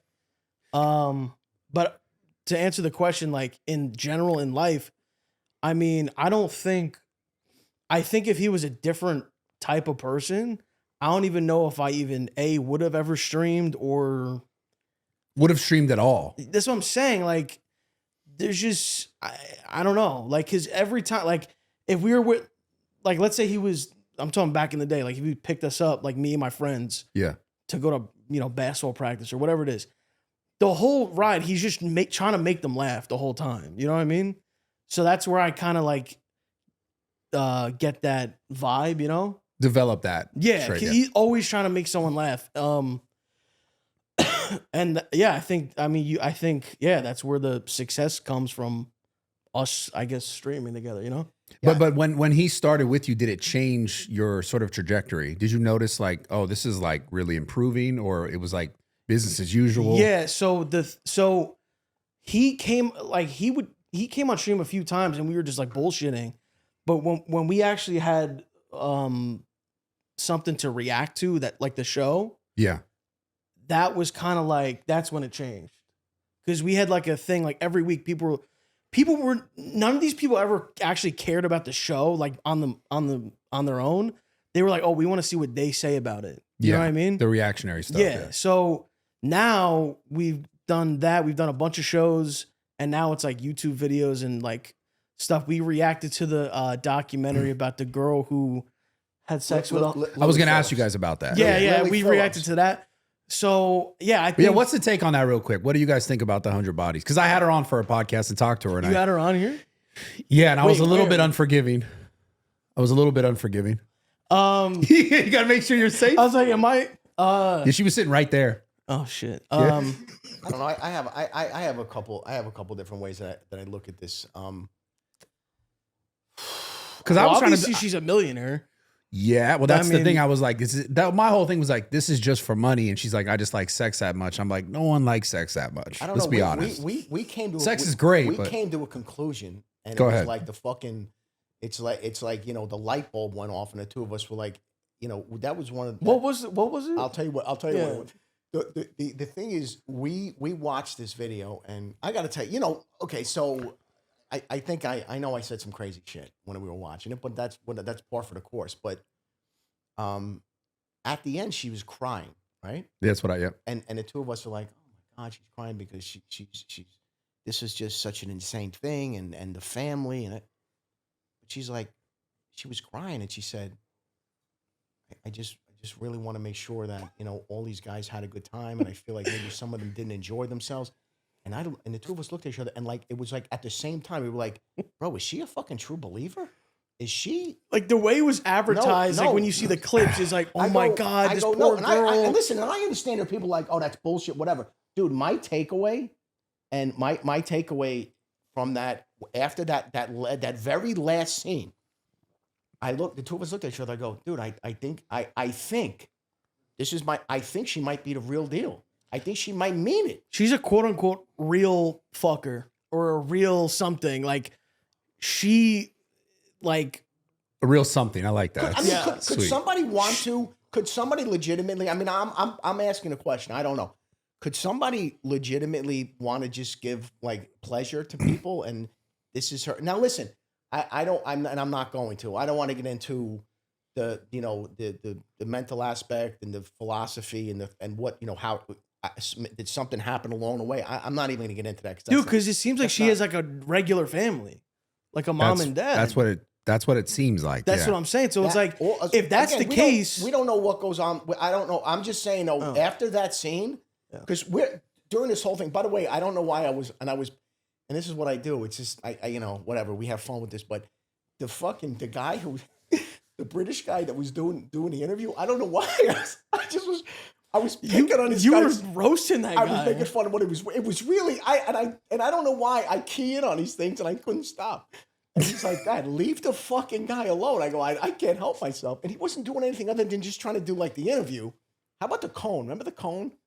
What was the cone? She has a sex cone. What the fuck is a sex cone? It looks like the instead cones, of a dildo. The cones. It's a traffic cone. You know the traffic cones they set up in the street.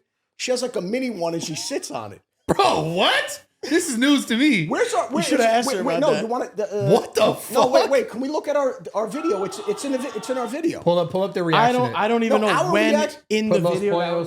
I don't know. I don't know where it is. But the guy and they had. I think they had to like bleep it out or something. Wait. Can you go back? Go back to Los Pollos reacting. What was the first thing? I don't understand how Los Pollos reacts to not like us is the first Google.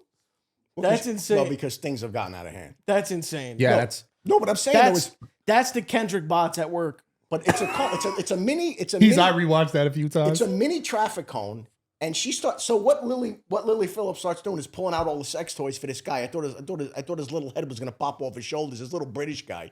He was tall, but he was anyway. So he's there. Why are you still roasting him? I don't know. I can't help it. I don't know. Why do you like to roast British people? I don't know. Is it the accent? And they have bad teeth. Oh, all right. Shit, Let's move on. All right, let's stop. What are you doing? I don't roast British people. No, I don't like British rap. Ugh. Oh my God, that cadence. You don't like Central C? I like the one song. I like Central C. By the way, Guy Ritchie, The Gentleman. That's one of my favorite movies. The guy Bugsy. What's his name? The rapper. Why am I the only one that knows this shit? Everybody's staring at me like I'm No. You're staring at me like I'm a fucking chemistry set. No, I know what you're talking about. Bugsy. He's the rapper. He's in the movie too. That he does have one song that I like, but generally I don't like British rap. Do you even know what I'm talking about? Muggsy Bogues? What? No, that's a guy who hit a tree. No, Muggsy. Muggsy. I think the cigar smoke is making me lightheaded, bro. All right, then put it out. Then I don't need you passing out. Then I got to take over the whole operation. I just realized we're hotboxing a cigar right now. Yeah, like 3 cigars. It's kind of lit. You want to turn it on? You know, matter of fact, yeah, fuck it. Why are you a fucking party pooper? I'm not a party. Close that door. It's fine. What? I mean, actually, in all fairness, maybe we do need a little fresh air. No, because I moved and I got dizzy. Then do me a favor. You need to drink water. Oh, shit. You haven't drank any of your water. Drink the water, man. What the fuck? I know. In all fairness, you do get in. You know, there is a. It's not. No, I know you don't have like a ventilation system. I get it. I mean, we're not. This isn't a fucking cigar shop. Yeah. Just drink the water. You're good. Anyway. Okay, so. Yeah. This just goes off the rails in 2 seconds. Is this one of those lava lamps? Lava lamp. Pick that up and show the so camera. wrong. No, show the camera. No, they can see it. They can see the whole thing. Turn it man. on. Can you Lava turn it on? lamp. It's a. Oh yeah, man. That's They stopped making a vibe. those, by But the way. they stopped. So a kid ate it. They You died. can't. Yeah, you can't. A kid drank. Order those, right? Yeah. No, a kid drank the liquid and died. Okay, so you hear what he just said? About a lava lamp. No, what he just said about a kid ate it, whatever, right? Yeah. This is dude. Since I was a little kid, this is his go-to thing about anything. So you know, like Go-Gurts. Oh yeah. I Okay. used to fuck those up. There was once a product that was like a peanut butter Go-Gurt. So Okay. it was like basically peanut butter in a tube. And I remember we were in like a ShopRite or something. And I was like, oh, let's get them. I'm a little kid. He's like, no, we're not getting those. They stopped making them. A kid died. I'm like, what? My line was anything with food. Anything with food. I would just tell him, I go, yeah. I said a fat kid died. They canceled it. He said a kid was on a skateboard and was doing a peanut butter Go-Gurt and died. I'm like, No, what? it went in his throat. He choked. That was it. And but the running gag, I guess, is whenever, and if I don't like something, and I go, no, that got canceled. I go, Some kid died. or it's a random lady. Some lady, no, she passed away. Just don't even He's like, fact check whatever it. happened with the what do you call it, tater? What are those things at Burger King? Tater tots. Yeah. Oh, the cheesy yeah, tots? they got rid of cheesy tots. A fat kid choked, and they got in where was it? In Duluth, Michigan, Minnesota. So a kid died. Anyway, yeah. You just make that up or what? Just Well, I just do. on the So spot. I don't know. I can't help myself. You don't want to be in my head, bro. Believe me when I tell you. This is anyway. So at a minute 36, she sat on a cone. Dude, no one. Yo, I got a question. We're not minusing points or taking away points. Let's say can you answer this? If your wife is gone, you didn't have a wife? What the fuck? This is I know, I don't insane. know. I'm so sorry. Bro. I just have to ask. Why, dude, your ass, their ass is distracting me. Not I know. your ass, your okay, ass. okay. I'm sorry, go ahead. So if you never had, you have a wife. Let's say you're divorced. How am I going to answer this question? I You're know gonna it's get me- so terrible. Yeah, I'm this sorry. is No, but just- you're going to get me I was jammed gonna up. say, would you do it? No. Be one of the 100? Hell no. Dude, I get skeeved, bro. I mean, what? I'll go first. I get skeeved out. I don't like that. First? Skeeved out. I'll go first. First of what? Saying I'll go first in the day. I'm not going What last. about the other 1,000 she had But you before knew. this? Yeah, Are but you you know. high? But you you know. are high. But you know there's.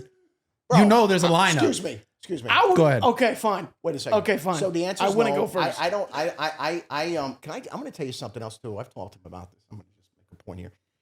When I say this, it comes across as like, but dude, here's one thing too, and I understand, and I don't know. I honestly don't know your situation as far as relationships and everything. But my takeaway is this. I understand, as a young guy, running around having fun, whatever. I get all that. But I'm just going to make a point, and this is from just like watching. I got a lot of friends that are divorced. I think one of the best characteristics that and I say that a man can have, you got to have sexual discipline. Because how many guys have lost everything? And I'm talking about jobs, homes, families. Oh man. And listen, I know in the fucking 3 minutes that you're enjoying yourself. Because let's be honest, I mean, these guys want to talk shit, bro. Stop. Well, that's a little longer than that. Anyway, whatever. I mean, 3 minutes is a long ass time. I mean, bro. dude, you know what I did on stream 2 weeks ago? This guy talked about, 2 minutes. I stopped. I go, everybody stop. Let me time you. And I timed 2 minutes. I go, it's not bad. Anyway, so now, hold on a second. 2 minutes realistically is like 25 minutes. Well, in your mind, If we're being honest. no, it's like in your mind you have this. Yeah, right. Anyway, Yeah. I don't want to get into that. But anyway, my point being is, I just think, and whether the thing about when I talk about that, I just, dude, remember it was about a year and a half ago. I was having lunch at our spot, and it was like we ate at the bar. There was about 12 guys and a bartender. I was the only one that wasn't divorced. One guy's on his third marriage. Are you fucking nuts, bro? I'll give you two. That's I give you two. Third one, bro, it's you. You got a problem. What's your thoughts? Do you believe in marriage?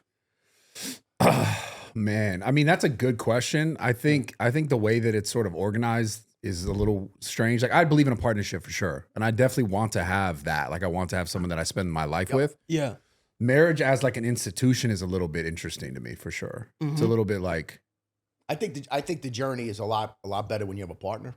100%. I fully agree with that. We don't have to get into the whole thing with the paper, and I get all that. I have an opinion about that, but my Well, thought that's is, really what I mean. I don't mean, obviously you want to be with someone, but the actual thought of marriage, because a lot of people are like against Oh yeah. getting married on Well, paper. listen, I mean- because of what could. Well, I mean, Possibly, listen, you got to just look at the numbers. The numbers aren't good, bro. The Yeah. numbers aren't And good. that's kind of what I'm The speaking to. The stats aren't good. And I'm gonna tell you, guy. I mean, in particular, like you two guys, right? Dude, the finances. Listen, when I met my wife, we were fucking. We were fucking broke. We were kids, man. I didn't even know what was going on. I woke up at the beach in Hawaii. I was married. I go, what the fuck happened? I didn't even know what happened. She shook me. She goes, He lost some points on that She one. goes, you want a pina colada? I go, what?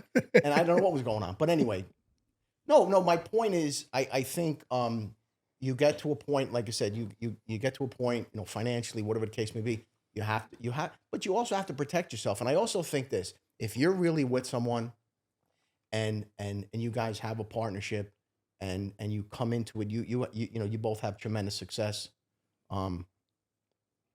I think if you're with someone and you're like, hey, listen, here's everything that I've built, here's what I've done, whatever, and you're part of it. I also think there has to be an honest conversation, and you have to protect yourself.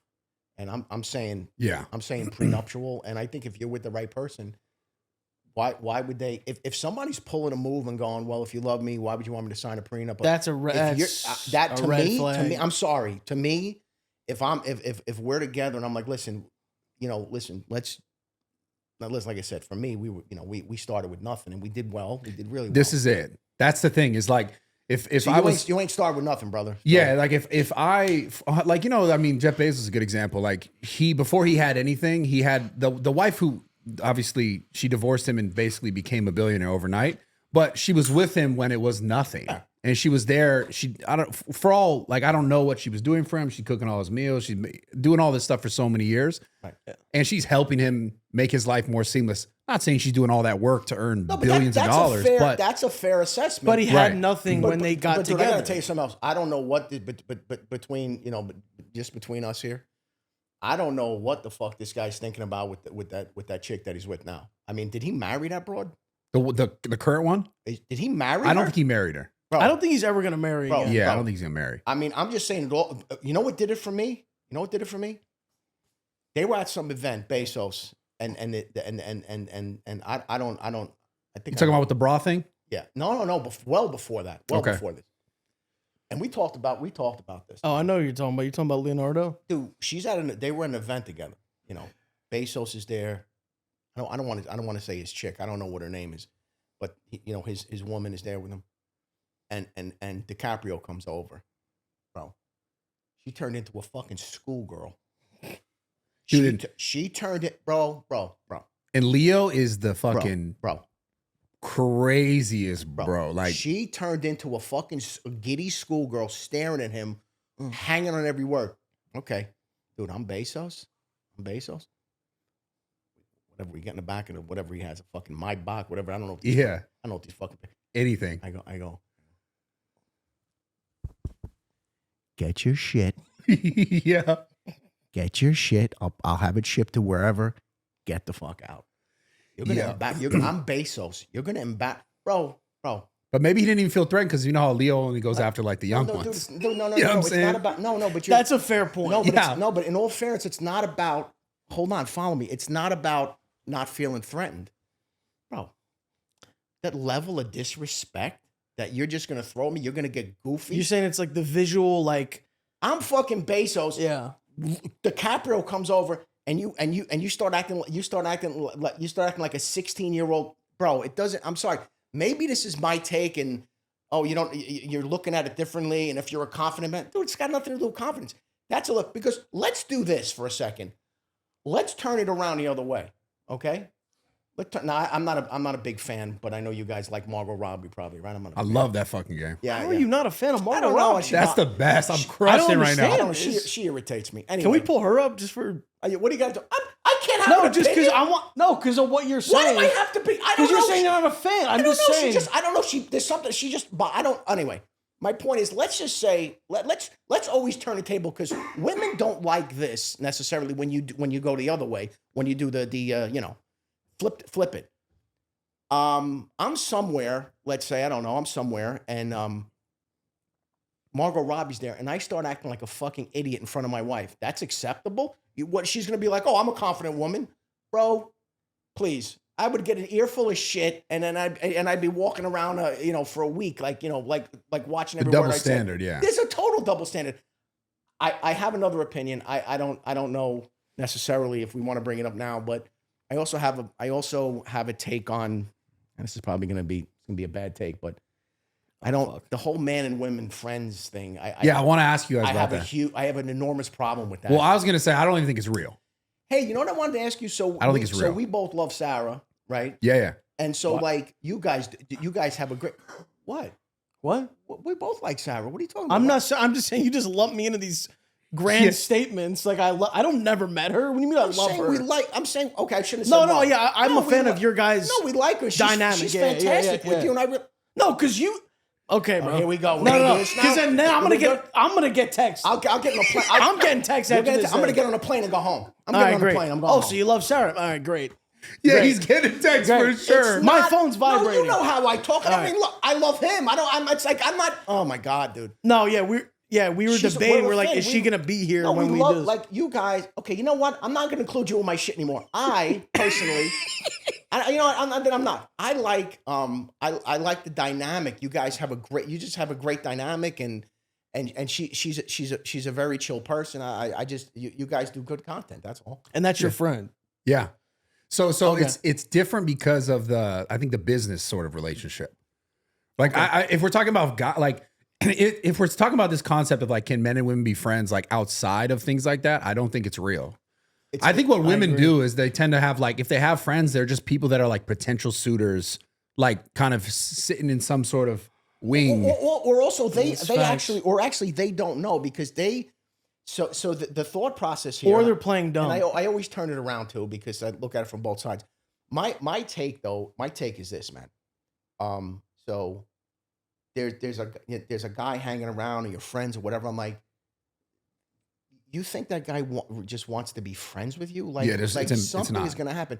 Oh no, you don't understand. He doesn't see me that way. I go, okay. And here's we've been talking about this for years. I go, okay, then let's spin it around. I got a chick named Sheila. Okay, she's a friend of mine. She's a full-grown woman with breasts. She wants to meet me at 10 o'clock to have martinis. You're good with that? No, that's different. Why do you always have to include with breasts? Because she's a full-grown woman. What do you mean? So you're a breast guy.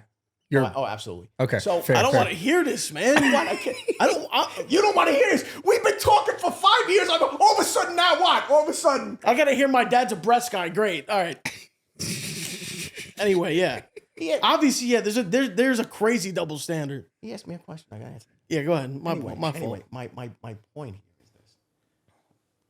I love the lava lamp, by the way. I'm glad it's It's a salt lamp, but yeah, what is it? salt lamp. It's just Salt lamp. Yeah. Nick, Because the lava killed the kids. They stopped. Nicholas had one. Didn't it fall off the shelf and break? That was lava, and it went all over the place. Remember that? It killed some kid. I think someone He died. The Yeah. lava inside. A hamster died. Something happened. No, the hamster got stuck on it. He tried to. They couldn't. He was like this. He couldn't move. Yeah. Anyway, that's a long story. But no, my take is when you just turn it around like that, just watch the reaction. It's not gonna, like. Let me just say it this way. So we have other couples that we're really close with who've been married a long time. No one is. Oh, I'm gonna go to dinner. I'm going to dinner with Phil. What? He's my friend. We're gonna go to dinner, dude. That's a joke. It's unacceptable. Like that's not gonna happen. Yeah. I don't think it's real. Come on, we all know. Dude, guys, we all know what's up with guys, man. Come on. Stop. Yeah, it's crazy. It's weird how like they'll try to make you think that like, nah, you're just insecure. It's like, all right, bro, come on. That's the biggest cop out This whole insecurity. to say, you're just insecure. But then you just turn it around. Like I don't. This is not acceptable behavior. It's just not. Like it's just not. What do you guys think the biggest red flag for a girl is? Well, I have an opinion about moms. I think if you meet a girl and you get to know her mom, if the mom is a nice person, attractive, I think there's about a 90% chance that that's how your girl is going to be. Also, definitely looks. I think if you meet the mom and she's nice, attractive person, that's probably how your girlfriend or wife is going to turn out. But also temperament and all this stuff. Like if you meet someone's mom and they're a fucking lunatic, get the hell out of there. because my thought is, oh no, I love her and she's amazing, but her family's fucked up. Okay, I get it. Okay, but you just have to really take a step back. I think there's a direct line between your girl and the mom, and again, dude, I'm gonna be 57 years old. I didn't just show up. Like these are life, and maybe it's anecdotal. It is anecdotal, but this is my personal experience with dozens and dozens of guys and their wives and getting divorced and knowing like the mother-in-law and everything else. And I happen to think it's a pretty good guideline. But everything I say, man, I tell them the same thing. I go, then don't fucking blame me. I don't care. I live my life. I'm doing fine. You do it, then you figure it out on your own, man. I got a red flag. Yeah, go for it. A girl who is obsessed with like social media, like posting. Posting selfies, posting tweets, posting that's stories. I feel like that's kind of like, I don't know. Like I don't know. It's got to be like what she's posting though. Like what if she's not posting? You talking about maybe when a girl's posting like always about herself and like what she looks like, or let's say you're talking to a girl or even dating a girl. Yeah. Like what is her reason to be posting like these things constantly? Like what does she want from it? Unless it's her job. Like if it's her job, then, but if it's just like someone constantly posting like, I don't know, just things for attention, I feel like that's kind of a red flag. Like, I don't know. The other thing too is you hear, I know like I get a kick out of some of these different shows like with a podcast. You get these guys like they bring these women on, they ask them these different questions and I forgot the one guy. He brings his women on, and he's just kind of they're like sometimes they're just like defenseless. And he's Myron is it like Fresh that, and Fit? It's like that. There's other people like him too. Whatever.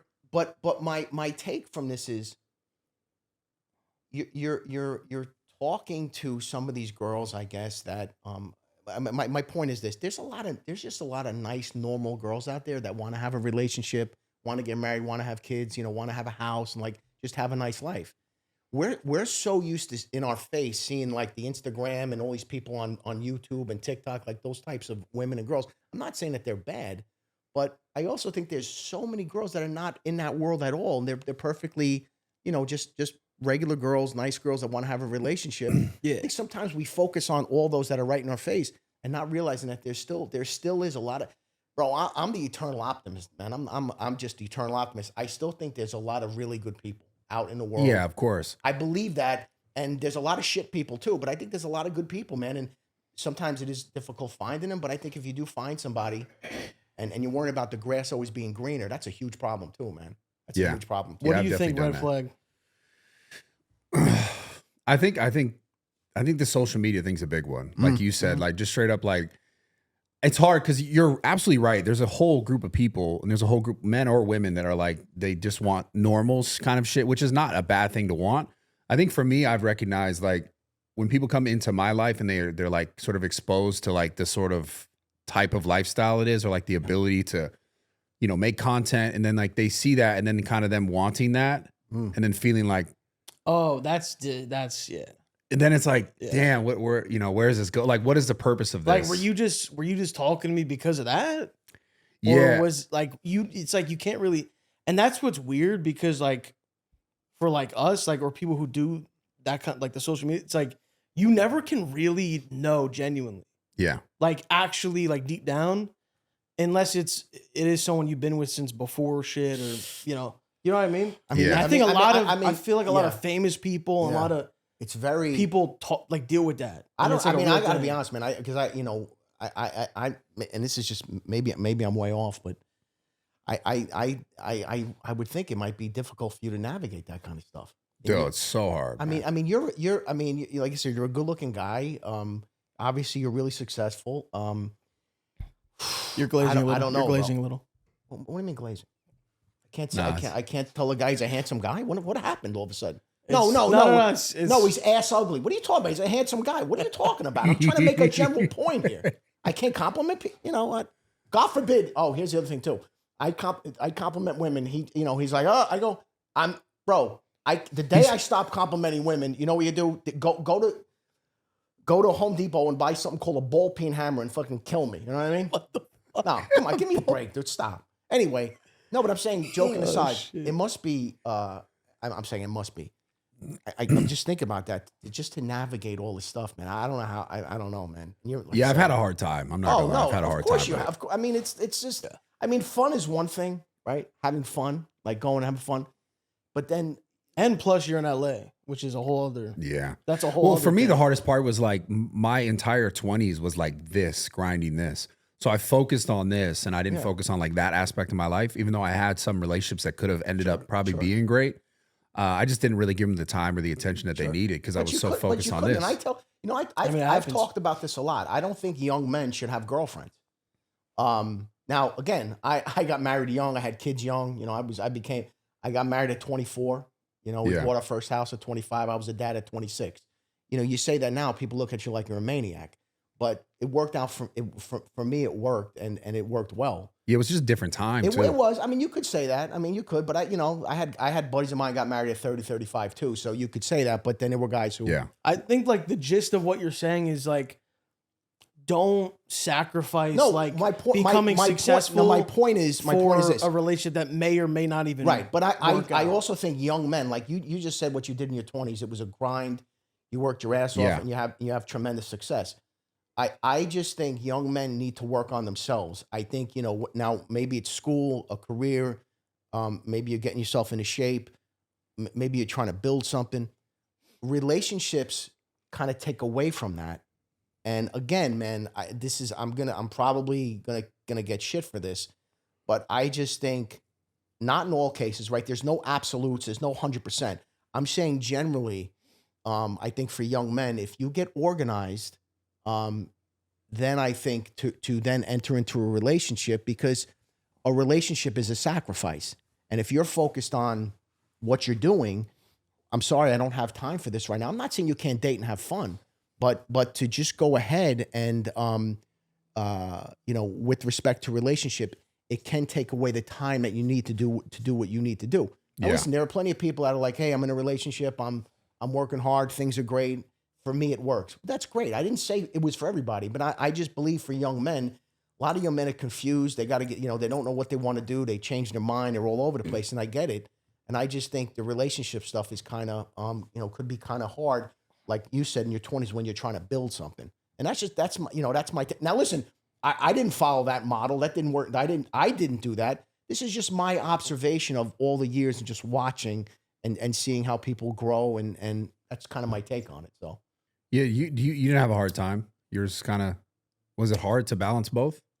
Well, so for the first probably like 5-6 years of me streaming, I strictly there was no relationship, talk to girls and go out, but nothing serious. Yeah. And I think that if I didn't do that, I don't know if I'd be sitting right. I don't know if we'd be sitting. So I was right. And that's the next thing I was going to ask you, through your 20s, let's say at one point, 24, 25, you just were like, oh no, this is the one, whatever. Who knows? That could have steered shit into a different direction. Yeah, I mean, not directly related to relationships, but just in life. I mean, early on, before social media ever took off for me, I was doing fitness competitions. And this is just an example of it completely changing my trajectory and going in a different direction. Because I was dead set on being a bodybuilder. So that's kind of what my whole life was about. Because none of this was a thing that, I'm going to be a podcaster and be a YouTuber. No, of course not. It wasn't I started Instagram when it started kind of shit. And I started YouTube before, not before it was a thing people made money on, but before it was a thing that everyone's we're trying to do this. And it's a really successful way to live your life, right? Yeah. So I was I want to be a bodybuilder. I'm doing these competitions. I started out doing the men's physique stuff when it first came out in 2011. And I remember doing really well, but getting to a point where okay, I'm not getting to that next level, which would have been the pro card. I got second place. I remember being super burnt out because you learn how politically bullshit the sort of industry is and how they look at certain people because, that person is working for, or is a client of this person who brings a bunch of people to that show. So they get the look. Yeah. Damn. And I remember being I got second place. And after that, to get the pro card, they gave out 2 every other show after. I was I felt snubbed. I didn't get the pro card.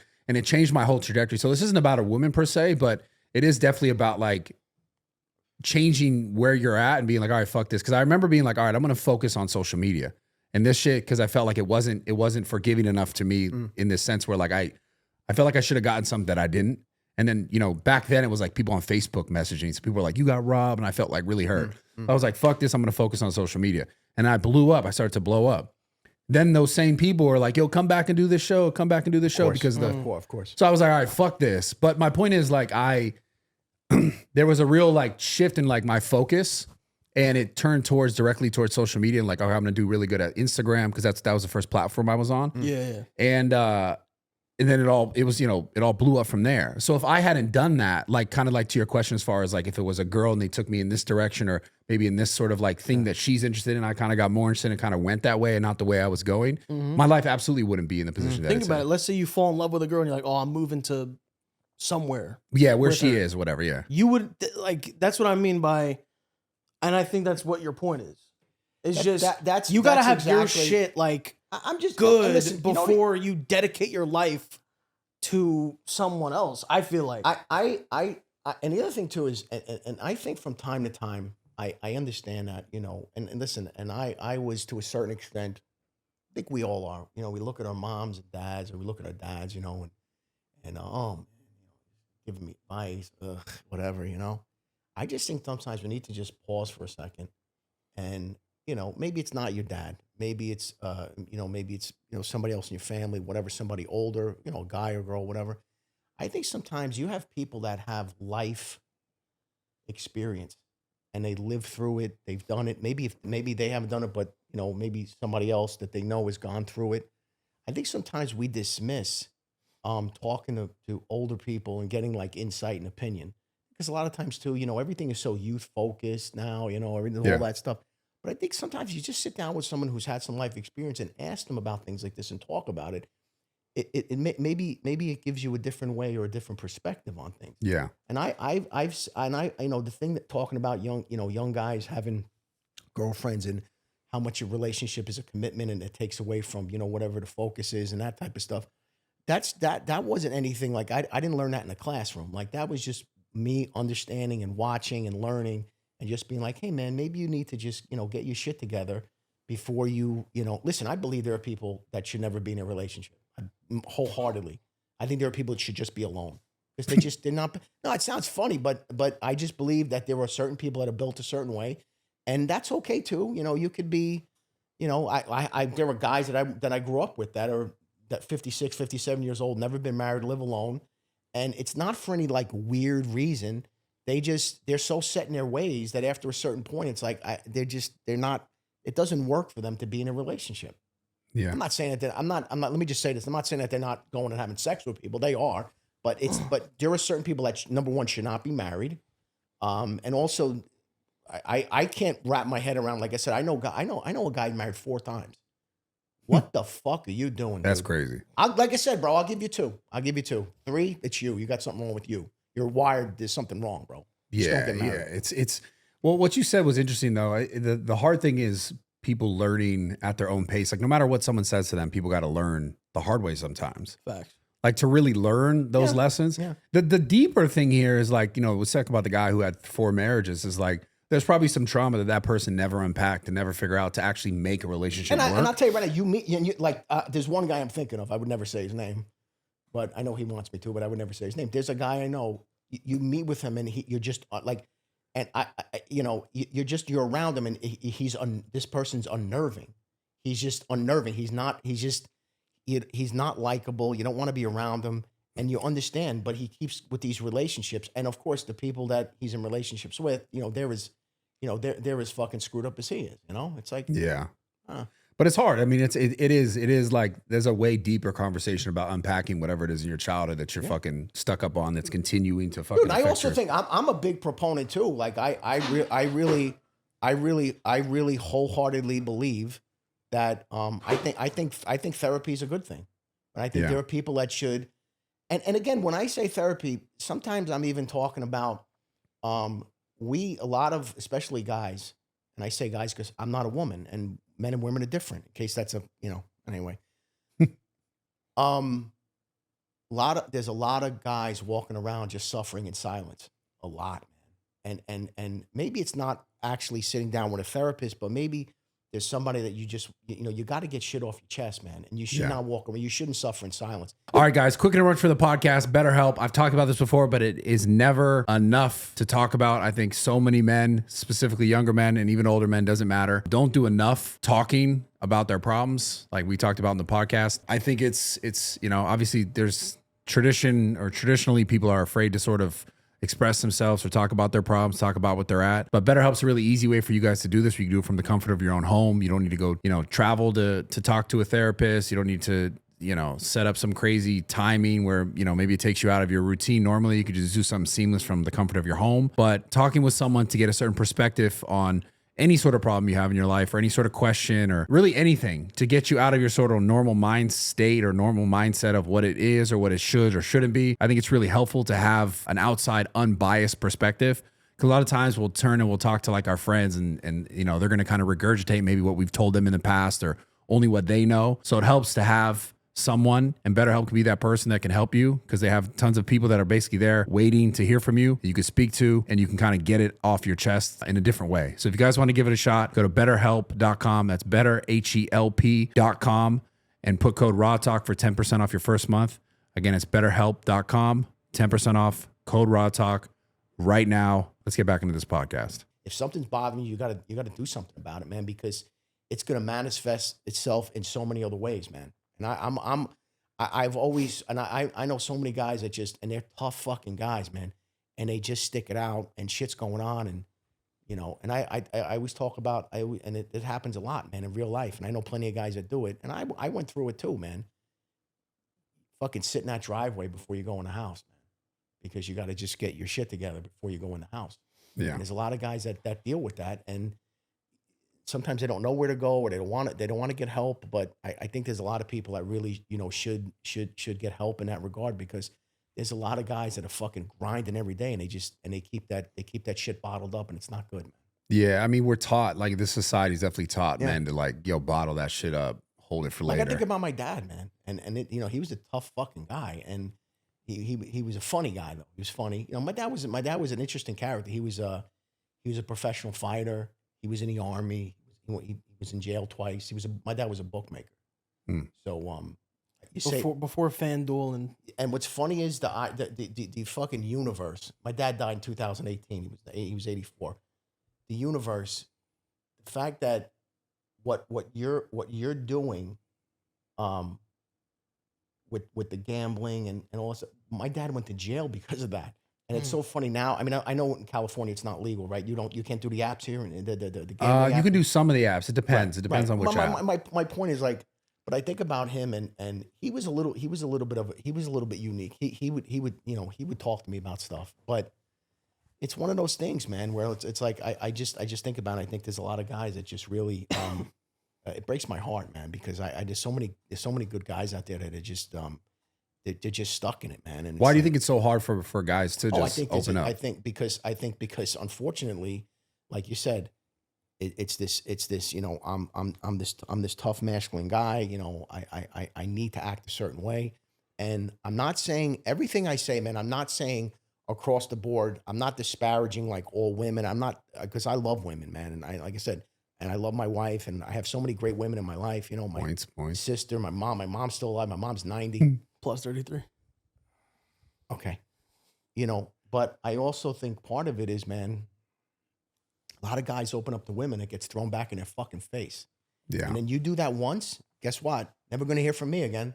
I'm never going to bring anything up again. Because unfortunately that's happened, and it gets thrown back in your face. Dude, that happens with men and women. Like, you have one bad thing happen, and then they just think, like, how many girls are like, oh, fuck men, like, fuck every guy. Like, it's like irrational, but it's what you went through it. So you just think like, right, but oh, is that how it is? Like, but I'm and then if you run into a couple that are the same, you're just gonna think all women are this. Women are gonna think all guys are this. If you get cheated on. Oh, I mean, and the list goes on. Oh my God,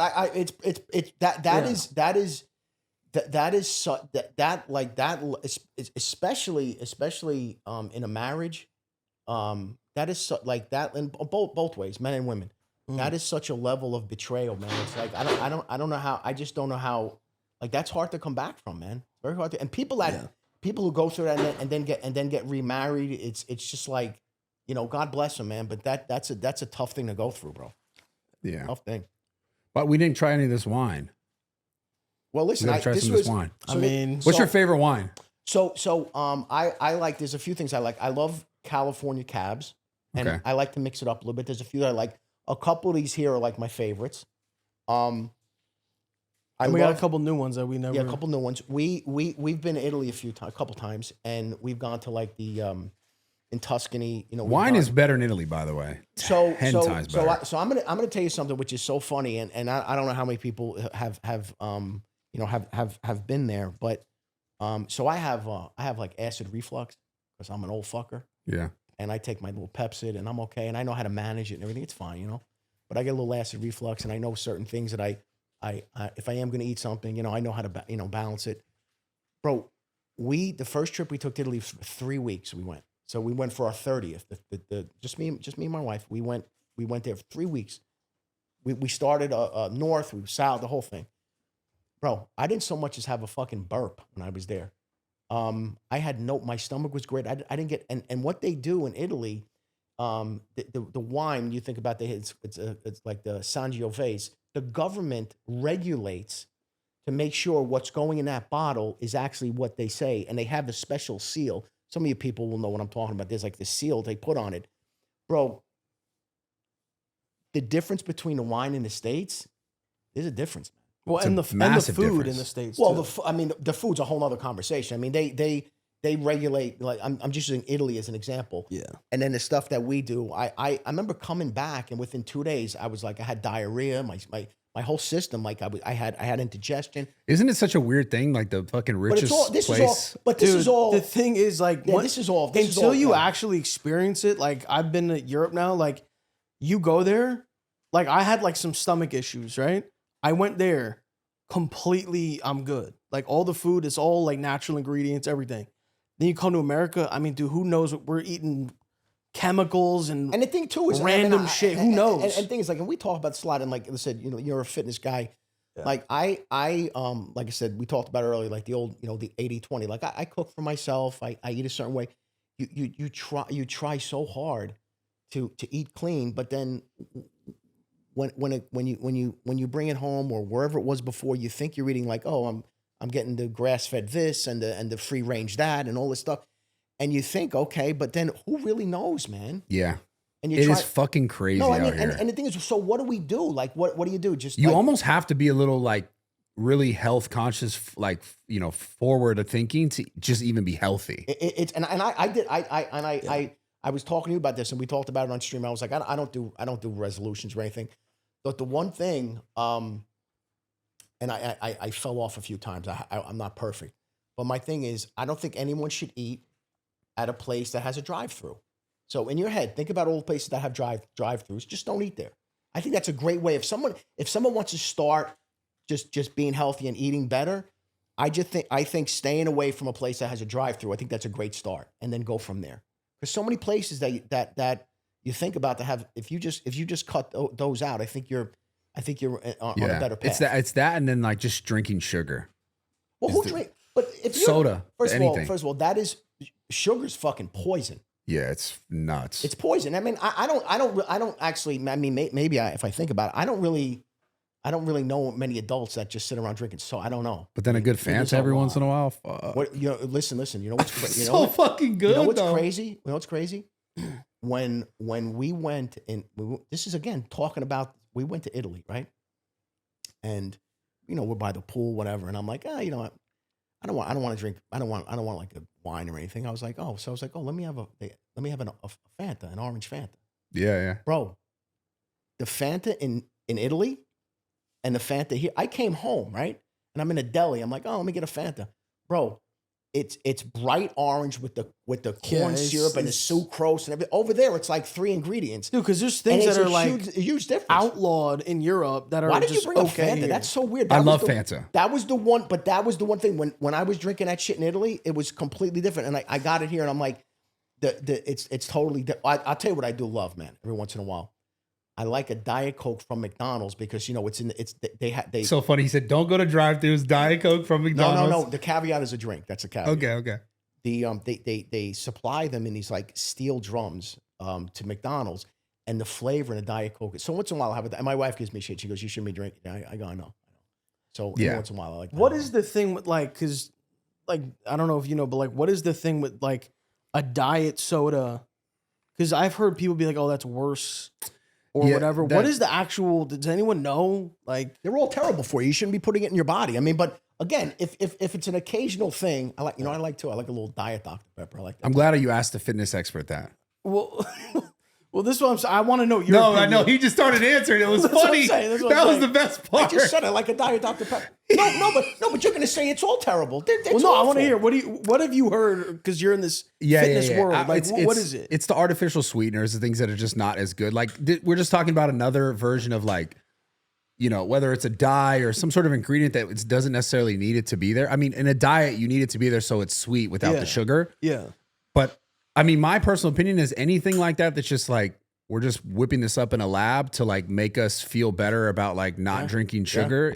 There's something there. It's probably not as good for us, right? Like I'd rather just drink some regular sugar if I'm going to drink some sugar. Like you say, you talk about the Fanta in Italy, it's probably just has regular sugar and that's it. Well, how about it's funny because I think and you can get this some places, and I think it was, I want to say it was Coke. They advertised these Coke Real sugar. Real sugar. Yeah. And I mean, it's hilarious. It's like, what were we drinking the whole fucking time? I mean, that I never heard it like that though. That's actually a good point. Like, if you're gonna every once in a while have something like that, you might as well just have the real sugar because you know what that is. Like but know what it is. The funny thing is, and not like a chemical. I totally, and like I said, I think there has to be. I think everything has to be. There has to be a balance. Like yesterday, we had some fun. We had some cocktails at the game, and then at night we went out. We had some steak and wine, and I'm like, am I eating like that every day? Absolutely not. Like I can't. It's so funny. Like when I'm home, I had this thing where if I'm gonna meet somebody for lunch or dinner, I'll do one of those in a week. I can't be going out like 3 nights in a row or 2 days in a row. Like I can't, because then my whole system is screwed up. I just have, and again, it's you have a sort of like a system that works for you, and for me, it's like, I'm good like 1 day a week going off a little bit, but I can't. I mean, I know guys drink scotch every day, like whiskey every day. I'm like, that's crazy. Oh. They're getting it in. Are you a drinker? Not really. Nah, I'm more like occasional, like celebratory thing, birthday thing. I'll do that, but I'm not a big drinker. You like? I see tequila. You like tequila? Yeah, I like tequila. And so it was crazy. My cousin who I mentioned who passed away, the last like 4 or 5 years of his life, he got into like really really good condition, and he was really careful with lots of different things with eating and everything. But I remember he had a guy at the gym, like a trainer, and they were talking about booze. And he was like, tequila is the cleanest. If you're going to have any liquor, like, and so my cousin, he would have, whenever he did drink, he would have tequila. Yeah, there's some, there's like, there's some, I don't want to say there's health benefits to drinking tequila, but out of all the alcohols, for the most part, like vodka and tequila, there's some benefit. There's like small benefits if we're going to have any. Because obviously alcohol's a poison. Are you a wine guy? I don't drink a lot of wine that's here in America, but anytime like I've been out of the States, I'll drink wine. Like that's where I'll drink wine because there are some benefits to that as well. That's the only thing. Like I know for us, and so like me and my wife, like we always have one night a week that we have a night out, the two of us, and we have our certain restaurants we like, and we have a wine that we like. So we go, we'll have a nice dinner. We have some wine, and we have one of those little things at the house. We have like I don't know. 20 bottles in one of those. I don't know what you call them, where we keep the wine or whatever. But more and more, I find as I get older, if I do drink, I enjoy wine. But I don't do the brown stuff. Occasionally, if I'm with someone, but I don't do the brown stuff. I'm a Tito's guy. I like Tito's. Yeah. And then wine, and that's it. But we're talking maybe once a week, twice a week. I can't because I can't function anymore. Like it's you notice this as you get older, like 100%. Yeah. But I remember when I went to the fuck was the guy when I had a little like the acid reflux, whatever. And he's like, okay, so here's what we need to do. He goes, you're going to cut out with a straight face. He said this to me. He goes, you're going to cut out, so like the red sauce, like the pasta sauce. red wine, garlic. I went, whoa, whoa, whoa. Cut out garlic. I go, yeah, garlic here. Oh, for the reflux? Chocolate. But he's like, I said red wine, pasta sauce, and garlic. I go, bro, are you high? I go, I'm gonna cut that out of my life. I mean, what am I gonna do? I'm gonna join a convent? What are you, crazy? Yeah, it's like everything I eat. So I mean, it's like like we enjoy, So the one thing that I miss though, man, I'll tell you, we ate it all the time and stuff, especially growing up. I really don't eat pasta anymore. I can't. I just don't feel good anymore. And even maybe it's a mental thing. It's too much. It's too much, man. Yeah. A little bit like here and there, but I mean, growing up, my mom made pasta it was like probably a couple, 2-3 times a week. Yeah. Different kinds and stuff. That's what I grew up on. She Straight made up. a lot of pasta. My other thing too, my mom make was so funny. I love it now. Whenever I go to a restaurant, I'll go to like these little like a diner or something. Dude, my mom once a week she'd make meatloaf, and I'm like a meatloaf. If we go somewhere there's meatloaf, I'm gonna get it. I just like meatloaf. Dude, I don't think I've ever had a meatloaf. It's okay. You don't need to have it in your life. It's fine. Yeah, I mean, it's not What the good. hell is this? It's a good thing. No, it's all right. He's protected you. He saved you. A nice turkey. You could also make we made a few times a turkey, ground turkey meatloaf. It's pretty good. Season it. It's not Yo, bad. why? I sorry, change the subject a little bit. Why did you leave Twitch? I mean, so this was almost like 3 years ago, and I don't know if you remember like what was kind of going on the internet at that time, but it was getting very like censored, and there was a lot of people were getting banned for no reason. Like, I mean, this is like the time when they like banned Trump on Twitter, like that kind of era. Yeah. So with this new with Kick, like I went on there because they basically were like advertising like, yeah, like we're not gonna ban you, like you could do what you want, say what you want, like obviously like if you're like a weirdo or like doing hate speech, right? But I just felt like when we would stream on Twitch, I would get scared if we started drinking. I would get scared if he was gonna say something that we're getting banned. Not even like something that is even bannable, just something that maybe someone would like take the wrong way and like, so when I saw that, and then plus it like was linked in with like a gambling deal, and I've always liked gambling on stream and off stream, so it was just like a good combo. Yeah. At the time, yeah. So going back though to and somebody pointed this out. I have to shout out Mr. Argo. My guy Mr. Argo. For some of you who may not know who he is, he's an industrialist. Anyway, that's a joke. Anyway, he's a big fan, and he's a friend of mine. He watches us, and he always says, he goes, fucking Los, he goes, the greatest straight man ever, because he does things, and he knows I'm gonna react, and he just fucking lobs something out there, and he knows exactly, and he plays it so straight. He knows I'm gonna go berserk, and it's just and again, man, it's an instinct. He just knows how and when exactly to kind of float it out there with that straight face. Do you know what happened with the Costco? Do you know the Costco guys? Yeah, the Costco guys. Do you know that whole thing? The boom thing, the Rizzler. No, what happened with us? Big Justice. What happened? Well, here's what happened. Well, now we're all love. Like we did a stream with them. It was huge when the little Rizzler. That's other little father son duo thing.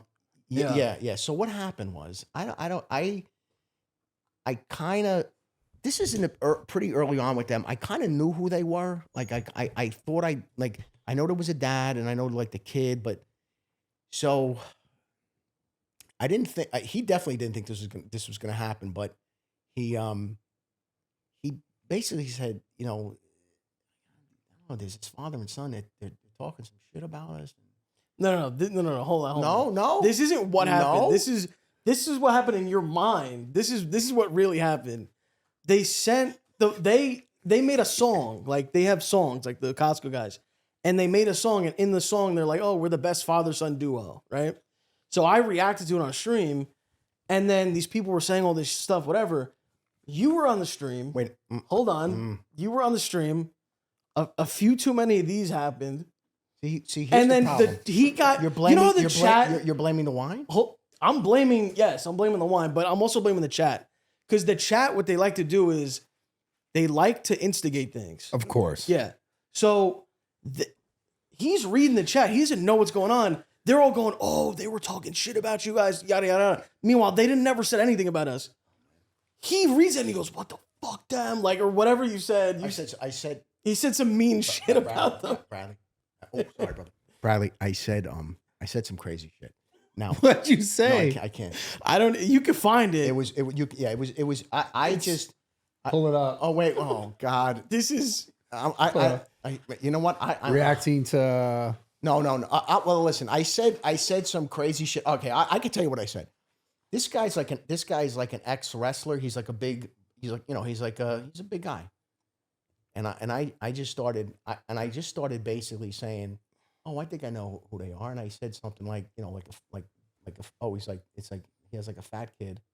Mhm. And I said this guy, I go, he's like a half a bodybuilder. And I said something like, I said he's these guys that go to the gym, they don't do any cardio, they just lift. meanwhile, the context is though that he thought they were talking shit about us. So Got it. that's why he started. He was like firing back. Listen, he hold on, thought. excuse me. We had a great. We're friends with them. Yeah. We had a wonderful stream. Now it's great. And I was out of line. And so the other running gag with, not that it's a gag, he's like, this has happened though. I'll say something and he looks at me and goes, is this now another apology? You have to go another apology tour you have to go on. So what happened was I said there's been a said few. he had 48% body fat. Yo. See now you as a bodybuilder, that's like, that could be one of the worst. That's bro. So I said the guy had 4. I said something about a fat kid. I said he's the kind of guy who lifts, no cardio, and I said something else. And so it was bad.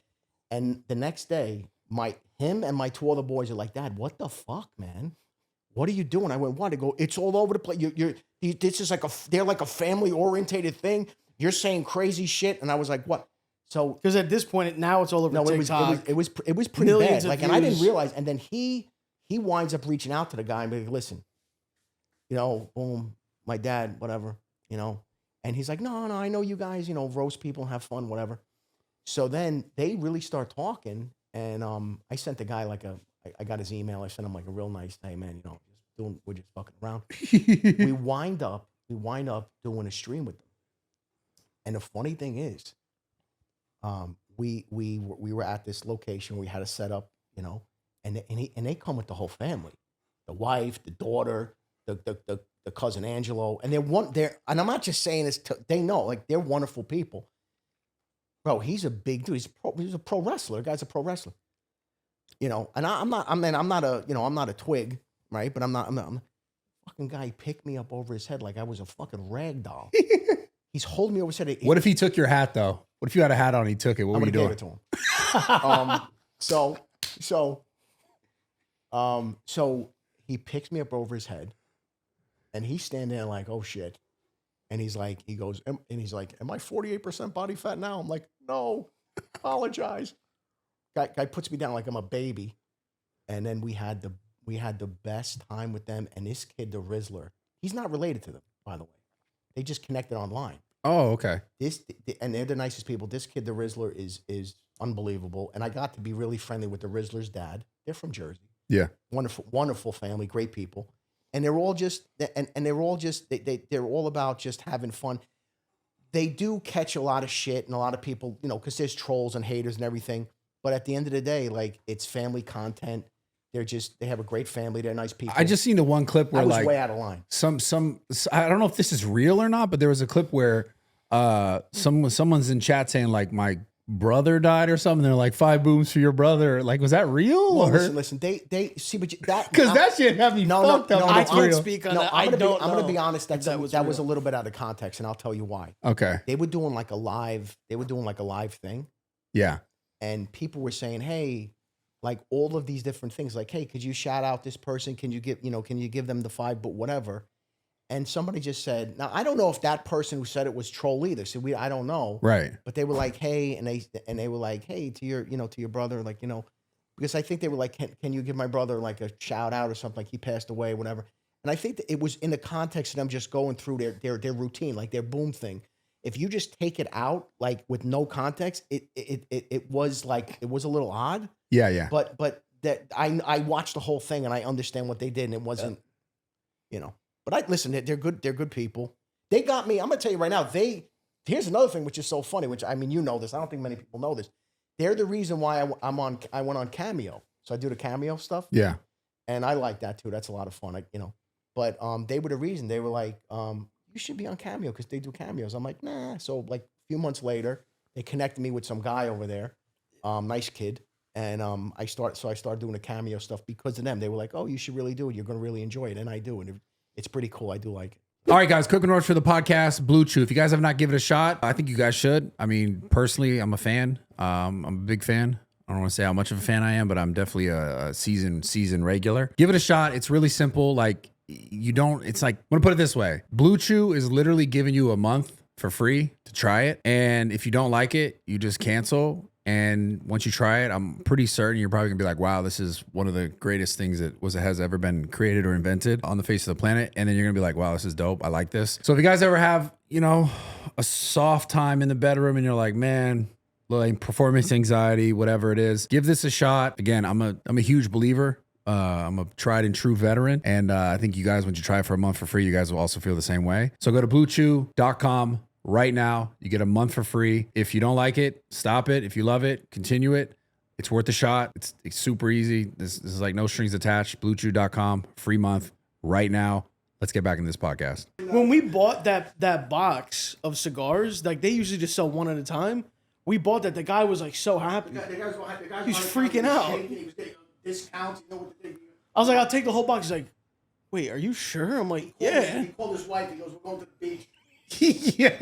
It's a cigar shop. We went in and we bought a lot of shit. And he's like, okay. He goes, hey, thanks. He called him. He goes, Phyllis. He goes, Phyllis, get your bikini out of the what do you call it?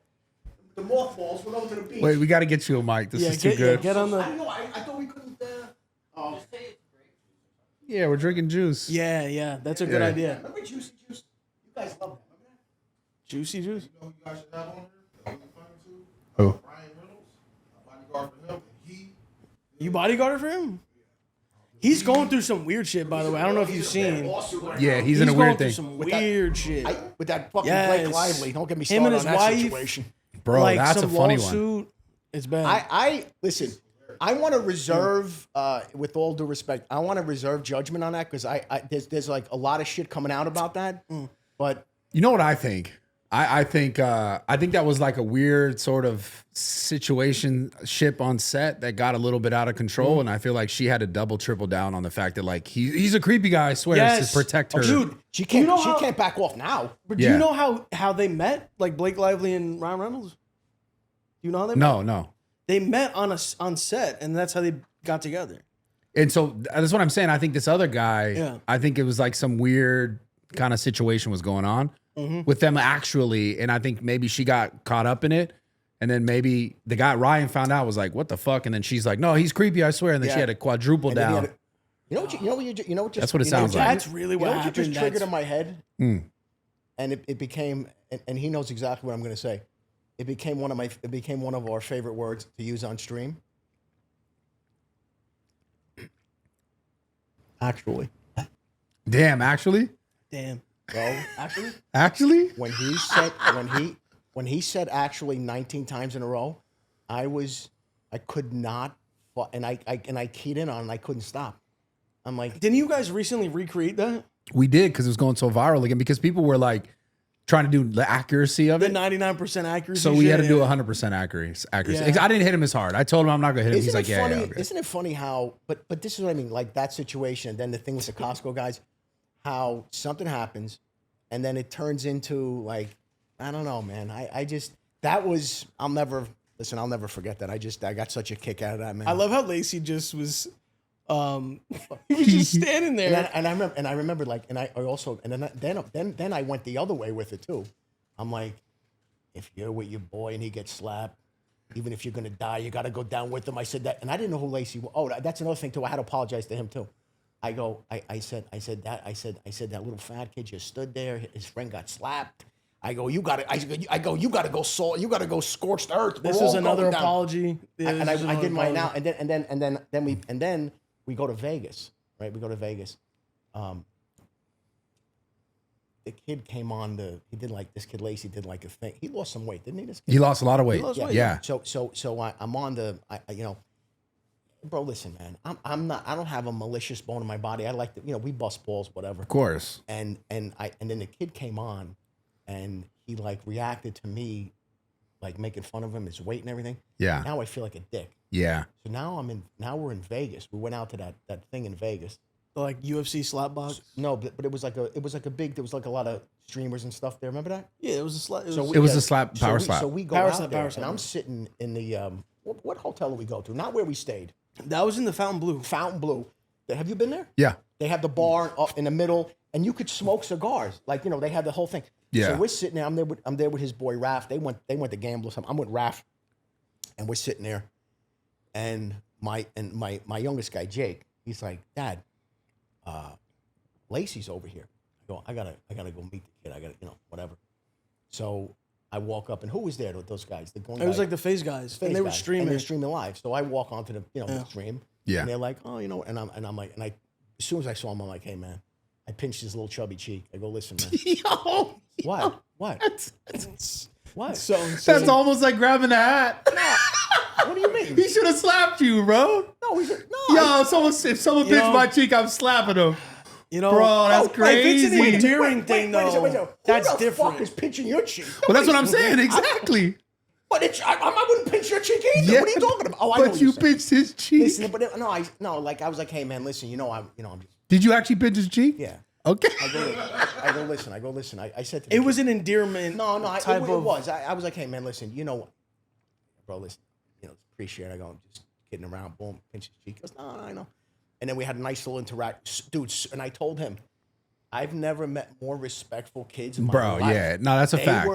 They were like, it was like, I don't know. I'm like, are they trolling me? Like, they were so respectful, and we had such a nice conversation. I was on a stream with them and everything for a little while, and then they're just No, they're great people. Listen, I really honestly think they're great kids, man. they are 100% great. All of them. All of them. They, just to be clear, after the fact, after all that happened, they spent a whole month, all of them spent a month in my gym basically training and streaming every day.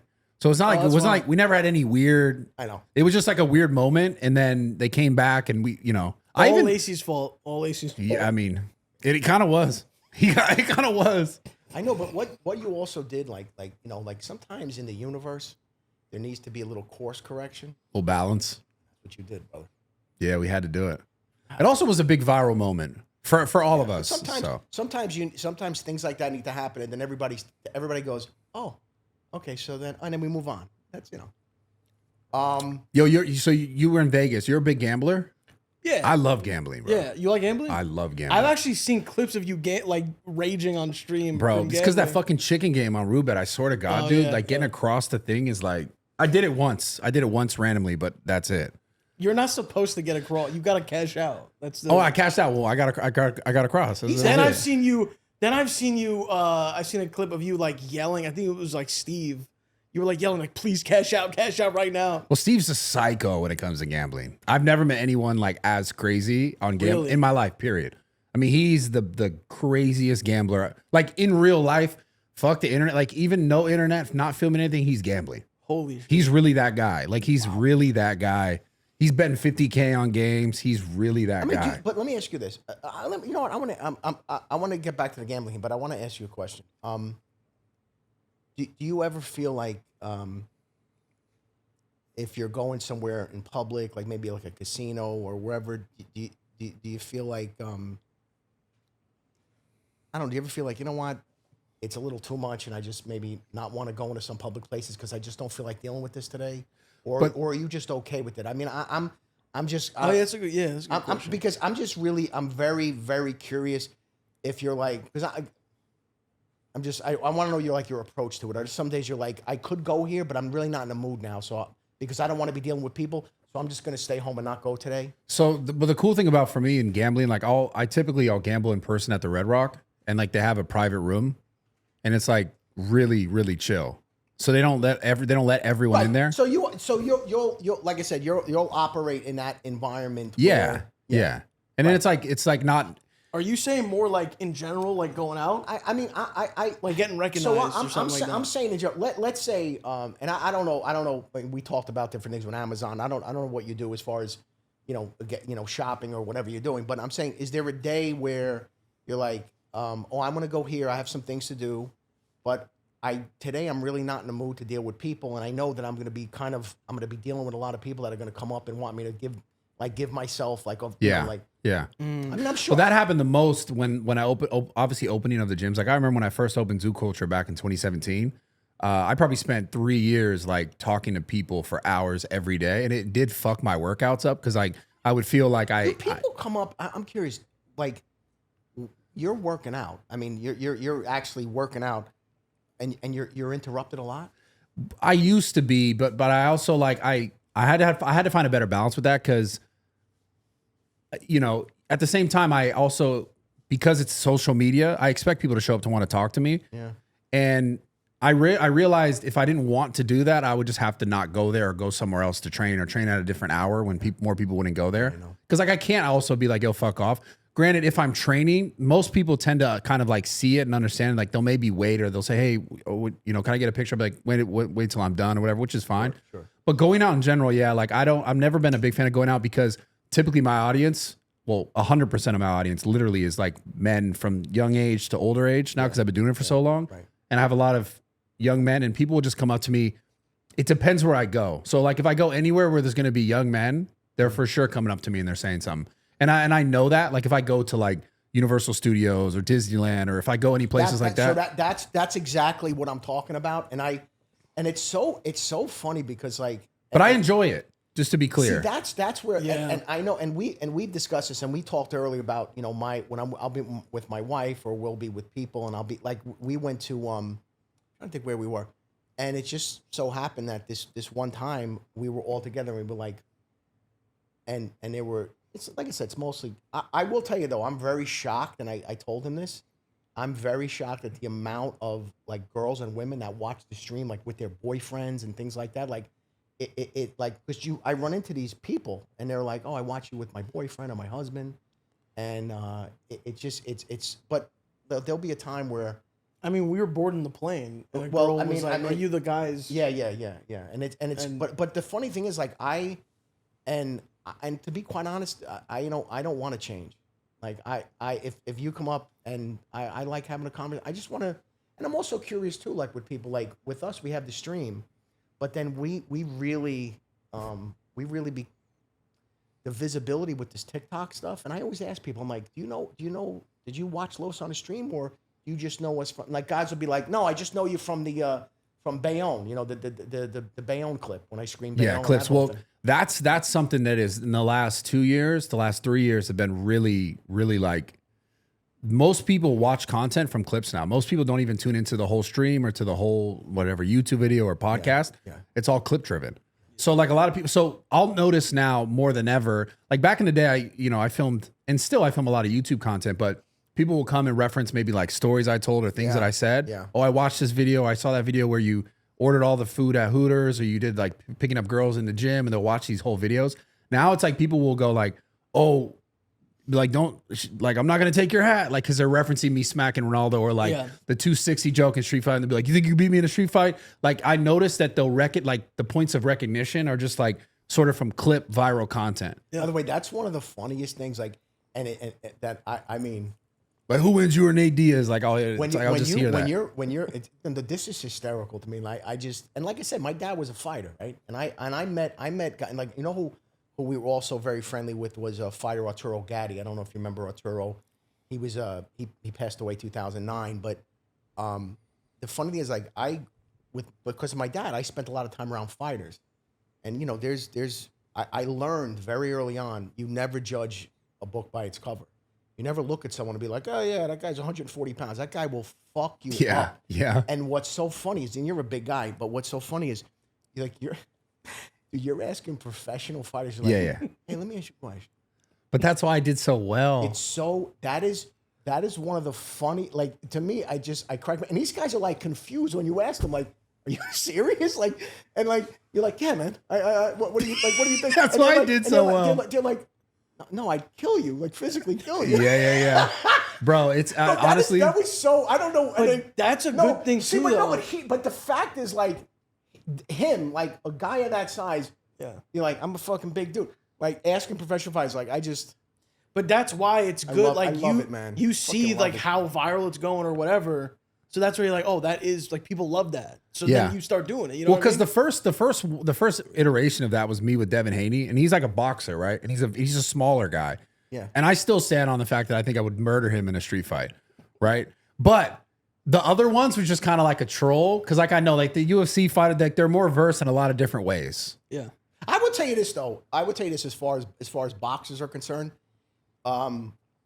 If you could wrap a dude up and get your hands on him, like maybe. Yeah. But if you gave him 4 inches, Of course, but that's the thing with Devin. That guy would hit you with 16 combinations, and you know. But I'm making a point.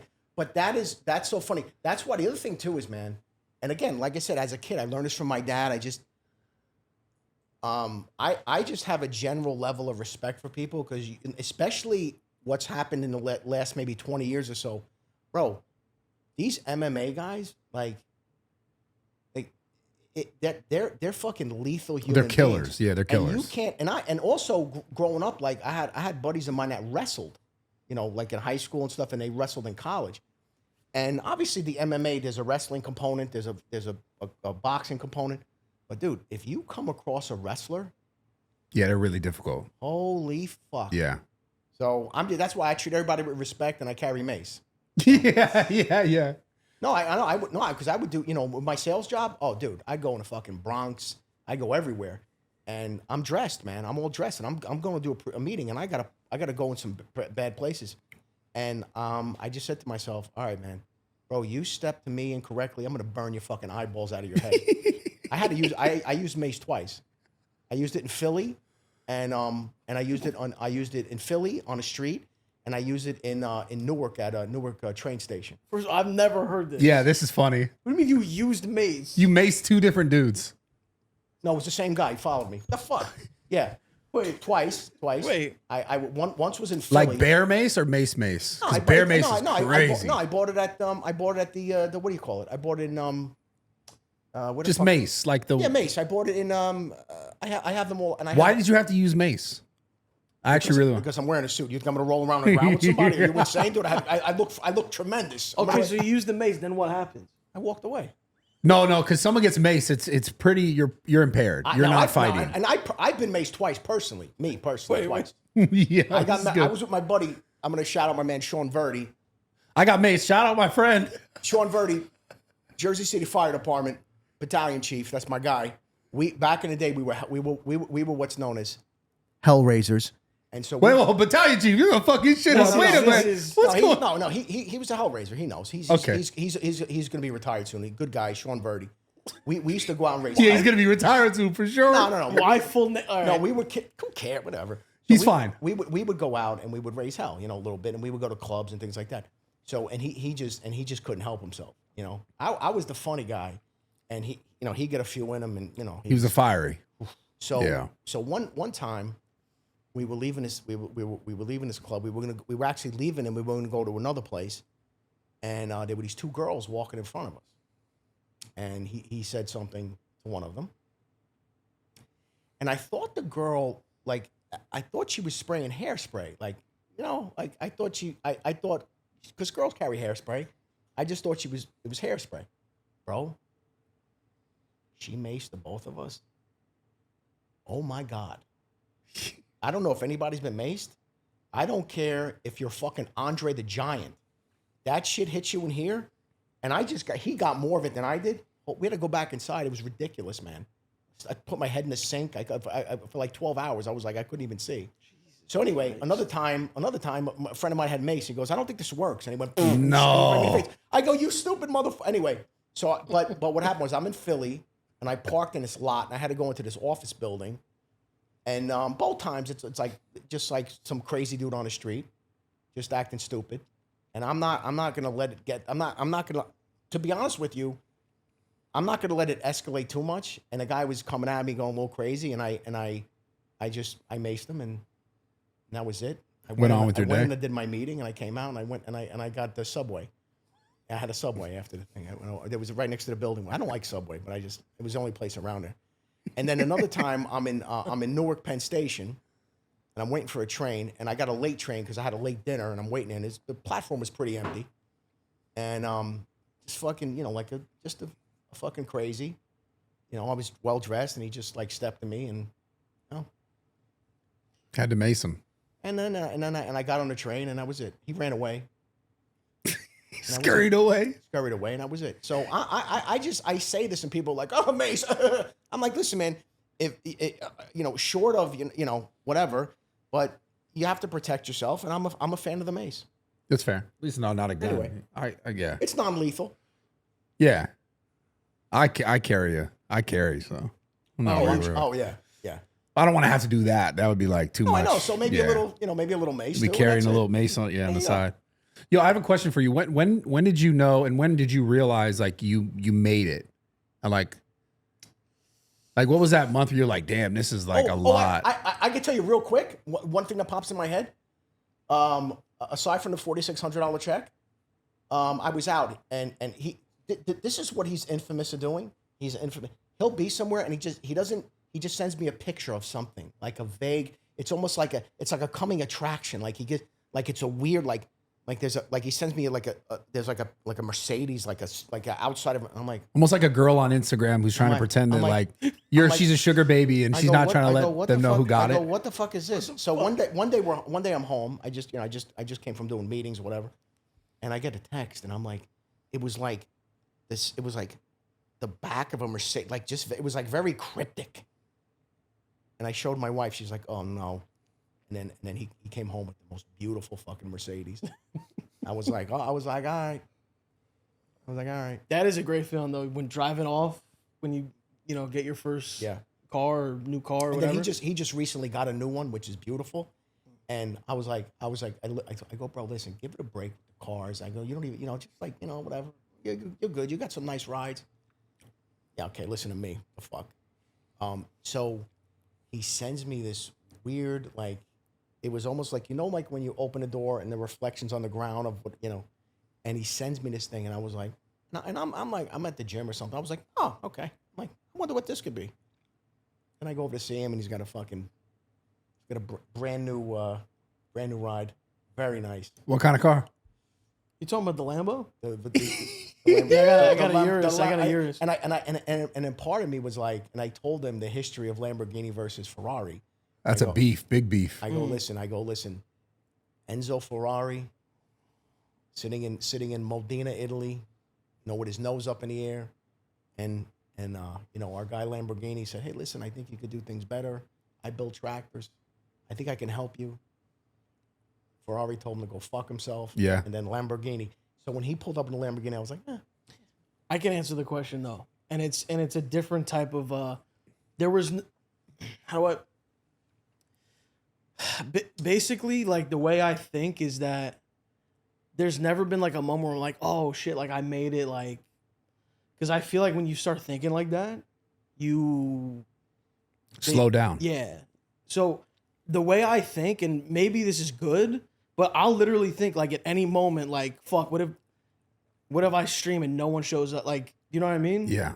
So I feel like that kind of like mindset has made me keep going. Like I've never sat back and be like, oh, I made it, it's over. Like I don't think like that, honestly. Like I don't, even right now, I don't think I've made it to a point where I even, you know, I want to go more, you know? Yeah. It is. This is an interesting thing though, because it is like a catch-22 on that. Because there is a point where you're not gonna say I made it, I'm done, but you do want to appreciate what you have. And sometimes because I know I did this for like many years, I was just so focused on more. Exactly what you're saying. Like it's never enough. Not that like I'm not happy with the things that I have, but it was just like you're right. I was never like, oh, I made it. This is it. Yeah. But I also spent a lot of time because of that, not really appreciating what I actually did have. Okay. And that did fuck me up because then I look back and I was like, damn. And it goes back to the relationships or the friendships or the other things that I kind of like missed out on because I was so focused forward. Yeah. So there is like a catch-22 to like every once in a while being like, sit down, even just for like 30 minutes and just being like, in a sense, grateful for where you're at. And I just wonder, when was the first point you were like, where you felt that, where you were like, I don't know if it was necessarily a car or something you had, but when the first moment where you were like, damn, I'm actually really doing something that I've always sort of wanted to do. I think it was maybe like a time when like maybe like a few people in the day recognize you or something. Yeah. Like in real life, like that's when you start going like, damn, like what are the odds of, you know what I mean? And then now it's like you go out, people are just always. I mean, we were at the Laker game.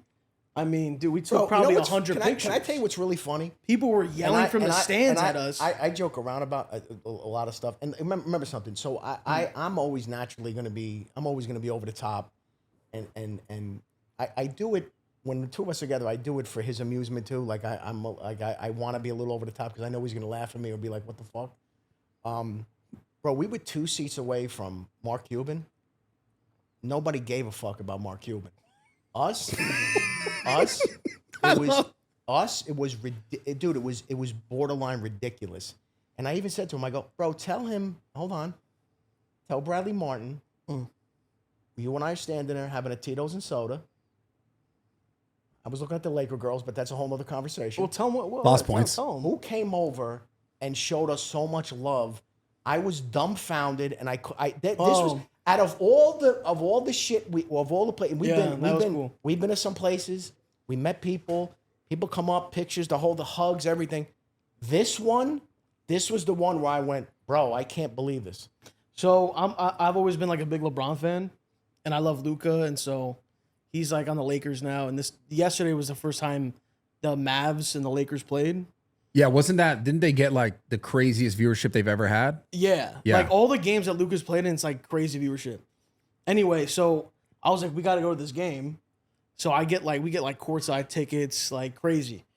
So we're there, and like the players come out, and shout out to Jackson Hayes, he's starting center on the Lakers. What a good guy, man. Runs up, he's like, Los, runs up, hugs us.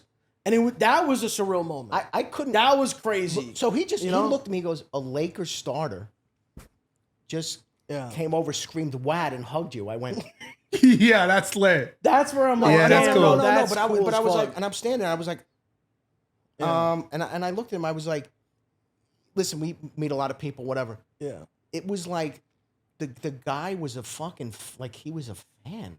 Yeah. And he's a young kid, he's 24, I get it, whatever.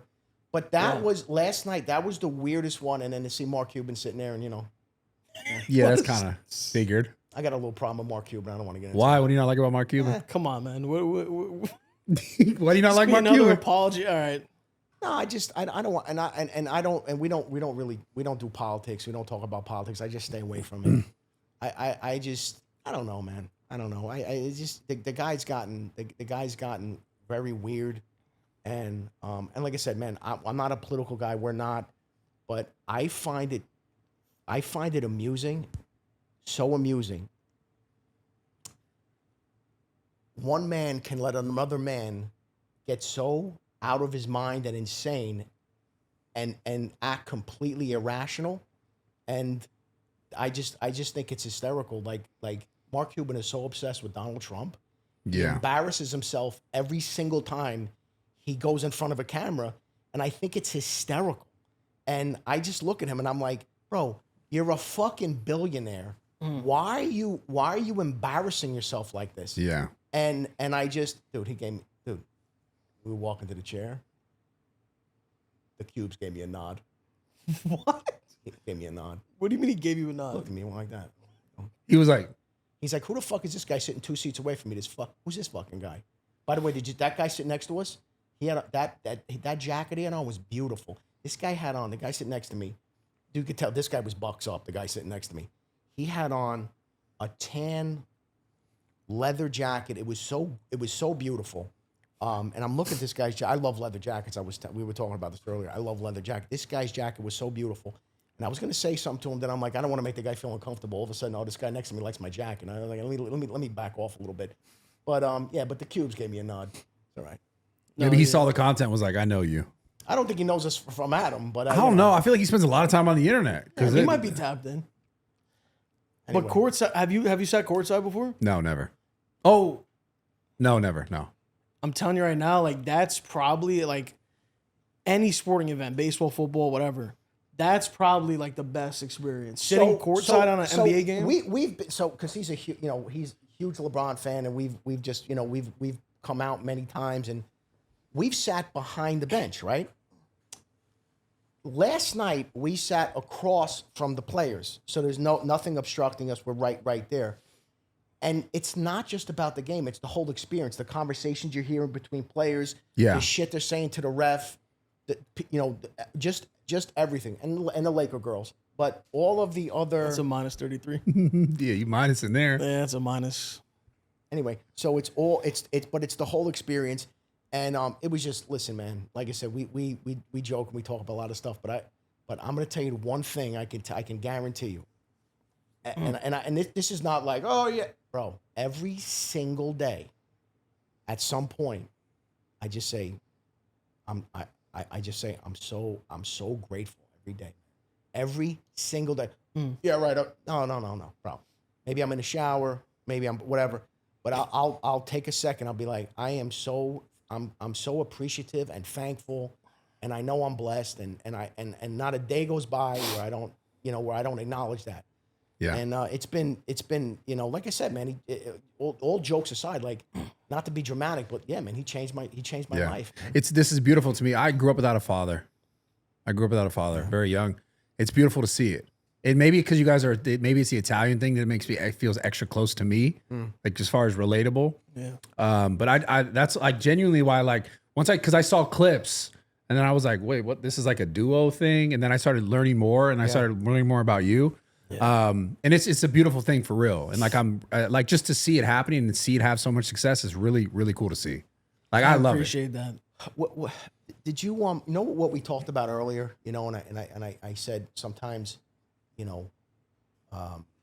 just bouncing stuff off of people. So as you grew up, did you have some people that you bounced stuff off of? I know with your dad out of the picture, were there specific people that you sought out, or? Well, that's kind of like the story of my life, is that's how I got so ingrained in the gym, is that in sports and in sort of interactions as a young kid, it was always like, the coach was the person that was like, I was like, wait, this sort of energy I'm not used to, and I'm looking for that, and I like that. Yeah. And so when I found the gym, I had one of my first training partners like gave me a lot of that like father type energy towards. He was older. He was older. He was like 34 and I was 17. Oh yeah. And I remember being like, he would coach me, or he would kind of even in some cases reprimand me based on like things I would say. Sure, yeah. I'll never forget, there was one experience where like this kid was benching like 25s. I think it's like 95 pounds. And I was like, look at this idiot. And I said it to him, and he was like, what the fuck? Like you couldn't, there was at one point you couldn't do like certain little moments, like father type moments where I was like, whoa. Cause I didn't grow up with any of that. And so I found myself loving and like really looking forward to the gym for not just the gym, which was great for me, but also the moments that like I had that sort of masculine, I guess, energy that I just wasn't normal for me. But but that's why I fell in love with it. But the fact that you were able to listen, man, the fact that you had that, and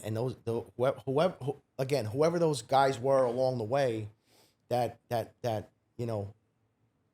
provided you with that, like that thing you just said about the 90, about the the 25 on each side, 95. That is definitely something that, you find yourself. We all do it from time to time. Maybe judging. Yeah. Maybe you need someone to be like, hey man. He was. That's not cool.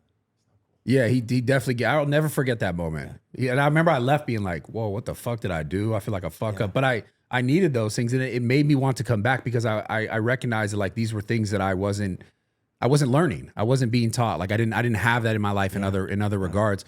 And so I really like found myself wanting to be there all the time. I would spend hours there, hours and hours at the gym, even after not working out, just to talk to people, create friendships. I'll say something that. So when you I grew up with my dad, and there's a part of you like you take it for granted because it's just used to it. Yeah.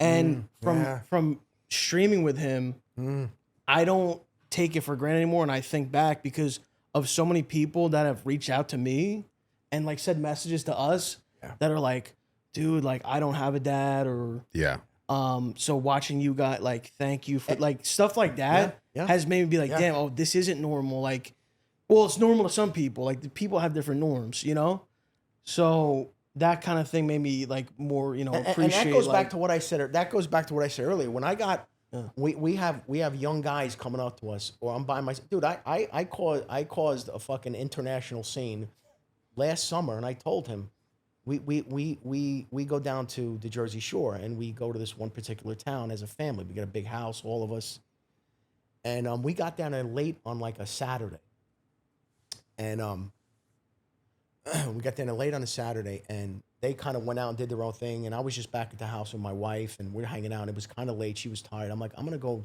get something to eat. It was late, and there's only certain places that are open. And I went up to this one area that's like they have like the arcades and the water slide and everything. It's a lot of young people go there. Bro, I parked the car and I walked outside. And this is like when the whole Bayonne thing kind of was really big with all the, you know. Right. Bro, there were like 50 kids that just came over to me, and like the cops came over. They're like, what's going on here? Like, because they were blocking the street. And I was just sitting and talking and bullshitting with them. And then I walked into the side. I got some pizza and I'm talking. And then like moms and dads came over taking pictures. So my point is this, man. You never, and this is not just about this is just generally, bro, you never know what somebody's going through. Like, Yeah. we're so in our own fucking heads all the time, and that's who we are. Yeah. You have no idea. That's why, man, you gotta be kind to people, man. You can't be a dick, because you have no idea what somebody's going through. You have no clue.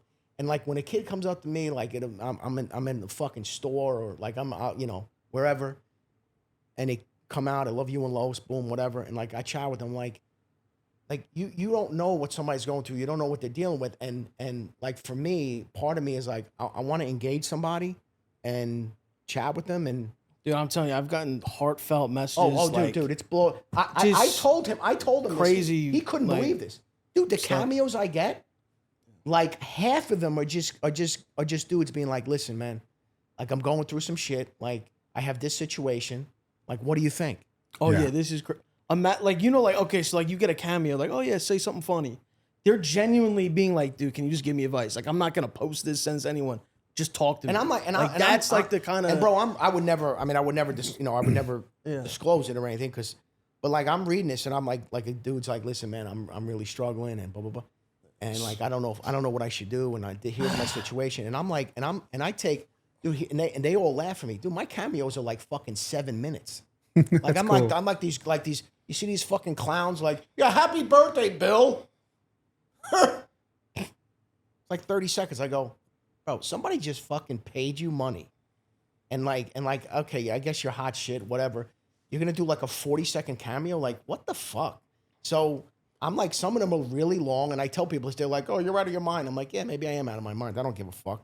And like, but these messages I'm getting, it's like I get like happy birthday or happy Valentine's Day or Merry Christmas, like, you know, tell my brother he's a fucking idiot, like whatever. And like, it's just fun stuff. But dude, there's a lot of them that are like this. And I'm like, bro, listen, I don't believe in like coincidences and shit. Like there's a reason why all this is happening. I believe it. Yeah. And there's a reason why when these people are reaching out to me, like obviously and I'm like, what am I going to do? Be like, yeah, just hang in there. You'll be fine. Like, no, like I give them my opinion. And we do a lot of that on stream. People will call in. Yeah, well, you know what I mean? They'll call in and they'll be like, listen, they got a real fucking problem. I mean, what you guys are doing, like I said, like even when I started recognizing, I was like, oh, I see why. Obviously, you guys are funny and the banter and everything's great, but I see why a lot of people gravitate towards it. Like it's in a weird way a reason why I really like it, because it's the same thing. It's like we talked earlier about like men being like bottling their shit up, and like that's the most common sort of default. But like there needs to be more discourse about like what's going on, and people being able to be okay with say like, hey, that's how I feel. Like you talk about these stories about people messaging you. I'll never forget. I've had thousands of messages, but there's one. I couldn't even imagine the amount of. I mean, I couldn't even imagine what the stuff that you're seeing. I mean, it must be. There's one guy that really stands out that like I'll never forget on Twitter. Someone he was tweeting like crazy suicidal stuff on Twitter. Oh no! And I tweeted back like, hey man, like yo, you'll be good. And his response to me was very like, yo, fuck you. Like, you don't know what I've been through. You don't know my life. Your life's great because you have all this stuff. Because it's what he sees, right? And I was like, and I kind of messaged him back like, yeah, it's not really like, you see what you see, but that's not my whole life. That's not where I came from. And I was like, just like, wait a little longer because it was pretty suicidal. And I'll never forget, like a couple weeks later, he messaged me and was like, hey man, like I was going to take my life. I was in a bathtub. I had all these pills. And he did it. And years later, even now, like this guy will send me pictures of his daughter, be like, yo, you saved my life and here's my daughter and like all this shit. It's like, it's really, So the See, thing that- is when that you kinda when shit- something like that happens, and this is where like because like at the end of the day, like I said, we're listen, we're comedians. I mean, we are. That's what we do when we make people laugh. But like when you hear people saying things like I didn't grow up with a dad. Like we get people that tell us that, and then when we open it up and we talk to people, and then or they're sincerely asking a question, or they want help, or they want whatever it is, and then you're able to provide that. I mean, the only way I can provide that is because like my own life experience, right? Like that's really what I really went through that. Like I think he didn't know my story, and then he knew it, and then he was like, "Oh, I gotta be here for my kid." And now he's like, his whole life is 10 times better than when it was then. You know what I'm saying? It's So like, if you could do that, here's the thing, man. I mean, just really think about this. If you, and I think about this every week when I come on stream with him, because there's the fucking trolls and the idiots and everything. My thought is, if there's one guy out there that we reached, like just one guy, and that night or whatever, like, you know the difference you just made? You made more of a difference than... I mean, I say this all the time, like, because I get trolled heavily, like, online. Like, that's, like, the thing in the stream. I feel like that's all stream is howl troll. Yeah, but this is... Sometimes people go crazy on my shit, like, too far. But, so, to the point where people have been like, dude, like, how do you even do this? Like, why do you even... And then, I literally always am like, dude, like, I can get trolled, like, whatever... Those messages that I get, like you get those real like people saying their like real feeling, all that, like that's why I stream, dude. When you have people literally saying like you saved my life, stuff like that, you feel like you're doing something like good or like important, like that helps people. So yeah, I feel like too that comment though. Yeah. The comment that I see and he sees and we see a lot is. You guys have gotten me through a tough time. Yeah, stuff like that. I don't know what Yeah, that stuff time, like I don't that know is- what you're talking about. I don't know what that tough time is. But if you're saying, "Hey, you got me through this. You guys got me through this." If you're able to do that, that's amazing. I mean, that's what life's about, right? Like money can only buy so many things. Like, but that's truly like at the end of the day, what this shit all comes down to is how you're exchanging sort of that feeling love for other words with other people and how they're receiving it. Because like you can make all the money in the world, but like you think about the most miserable people in the world sometimes have all the money in the world because they don't have that sort of connection or that outlet that they're able to create. I mean, it. Because that's all life it. is, dude. Because at some point it's like you're gonna pass, I'm gonna pass, we're all gonna pass. But what sticks around is like, let's say that moment with someone, maybe he gives that moment to someone else, and it continues on, and that's. But for you to mention this one guy, who was in that such a dark place. And then to come back and say, now I'm here. I have a daughter. Like that's huge, man. That's just huge. And I think there's, like I said, I especially, we talk about this a lot. I think about, a lot of, and like I said, I raised 3 boys, right? I think about, and of course, he makes a lot of jokes when I use this terminology, but like, I think about like, there's no advocate for just guys. Like a lot of times it's like there's lots of different people that identify with different groups that get support and all this stuff. I think most of the time they're just guys who are just trying to get out every day, just work, do what they need to do, take care of business. And my whole thing is like, you know what, man, if there's a guy out there that just has something to say or has a concern and we can kind of shed a little light and help that one guy out. I'm not saying, listen, we have, obviously that there's girls and women that watch us and everything else, but I just think, man, like we talked about earlier, guys have a very unique, a very unique way with this. Like, you ever notice this too? You ever notice how women talk to each other and confide in each other and say certain things and like a lot of times guys don't have that. Like, they're not going to share, even with their very best friend, they're not going to share certain things. And I think guys have, it's a unique situation. And like I said, man, I go back and I've been saying this for years. A lot of guys that just suffer in silence. And to me, it fucking breaks my heart. And like I said, I raised, I got 3 men, I raised 3 men and, it just breaks my heart that there's guys out there that just, they're just in it. They're suffering. And it's like, you want to, you want to help everyone. And it's difficult. Yeah. Los, what's a time in your life that was most difficult? If you had to look back on it at one point, I mean, maybe there's multiple, but one point that stands out.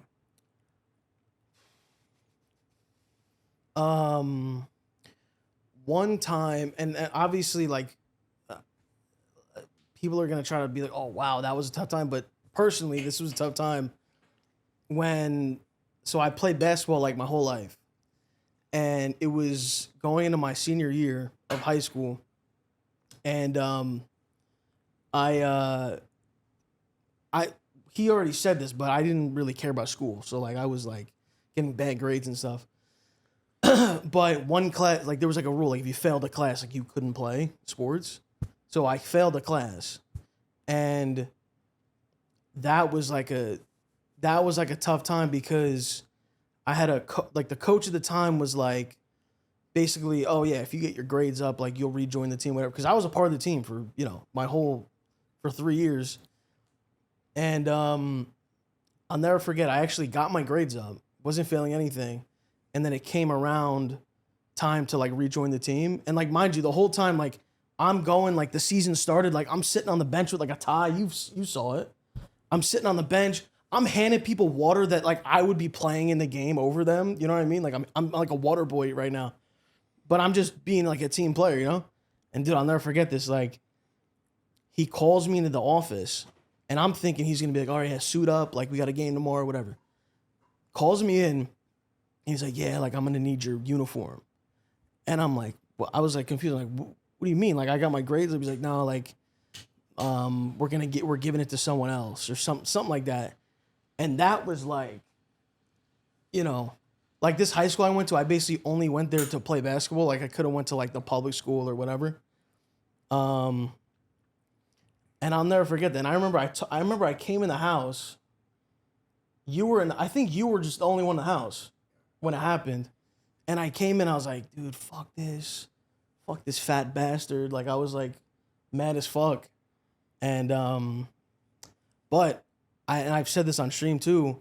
I feel like that type of thing that happened to me was like good for me in life. Like I felt like the ultimate, like, I guess like letdown or disappointment or whatever emotions it was. You kind of thought your life was going to go be a different way and then it wasn't. Yes. Yeah, And it made me be like, okay, I don't want to feel like that. So let me do things to never feel like that again. You know what I mean? And it was like, and then it was like also embarrassment and like letting people down. Like, you know, I'm failing. You know what I mean? Like you and mom, you know? So that was probably like the toughest thing. I know people went through horrible things in life and they're gonna be like, dude, that's nothing. But as like a character thing, I'm saying that was like something that like, yeah. I mean, really everything is sort of, it's hard to measure for someone's hardship versus, but the thing that you got from it, which is beautiful, and I think a lot of people miss, is that the redirection. Like we talked earlier about me, like stop competing and going somewhere else, right? And then focusing on something else that became way greater in my life. I think it's hard for men to like be forced to have that redirection, whether it's like the biggest one for most men is like a love loss. Because I remember a time in my life where I was dating this girl and I was like my first love and I'm so in love and it went terribly south. And then everything from that moment forward was like, all right, fuck women, fuck this. I'm going to focus on myself. I'm going to take advantage of every bitch. Like that's how I felt at that time when I was in my early 20s.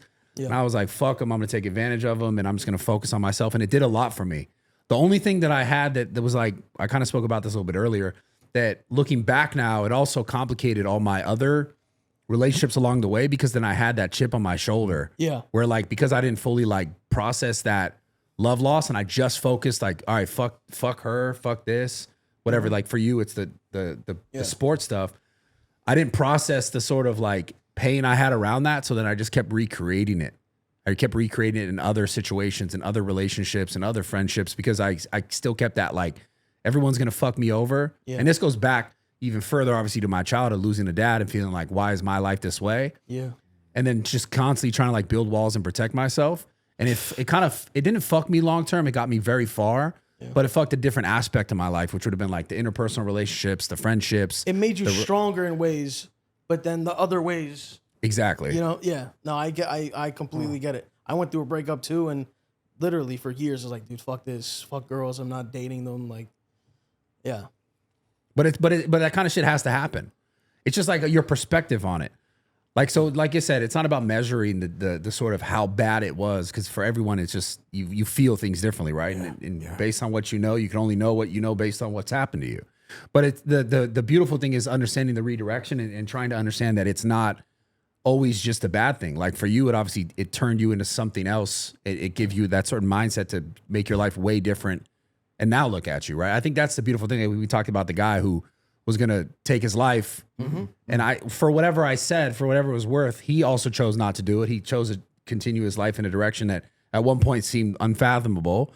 And now his life is better than he ever would have had it. And it would have been gone. And it's like, I think it's hard. I think it's just like we talked earlier. It's just hard for guys to have those sort of open conversations. And like, because we're so hard on ourselves that we think things need to be a certain way, or by this date, it has to be like this, or by this time, it has to be like that. Bad shit is gonna happen to all of us.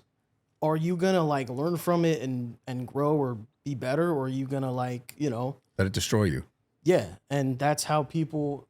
That's how you respond to it. That was, you know, the one thing, you know, we talk about this a lot, and the one thing that comes up is, and I tell everybody that's willing to listen, and I have a lot of friends that have older kids, younger kids, whatever.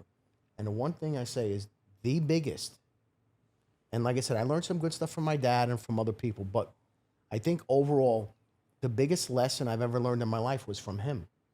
And the lesson is this: not everybody's on the same path. So, for what we talked about earlier, school was not his thing. After high school graduation, he went and lived in Florida for 6 months. And for me, that was a difficult time. Because I'm saying to myself, wait a minute, why, you know, I was thinking of the more traditional things, like the traditional path. And then when he started to do what he was doing and the success he had, and when everything started to fall into place, I took a step back. My wife saw this before I did, though. And I took a step back and I go, wait a minute. You know what? We're all on a different path. We're not going to all do the same thing.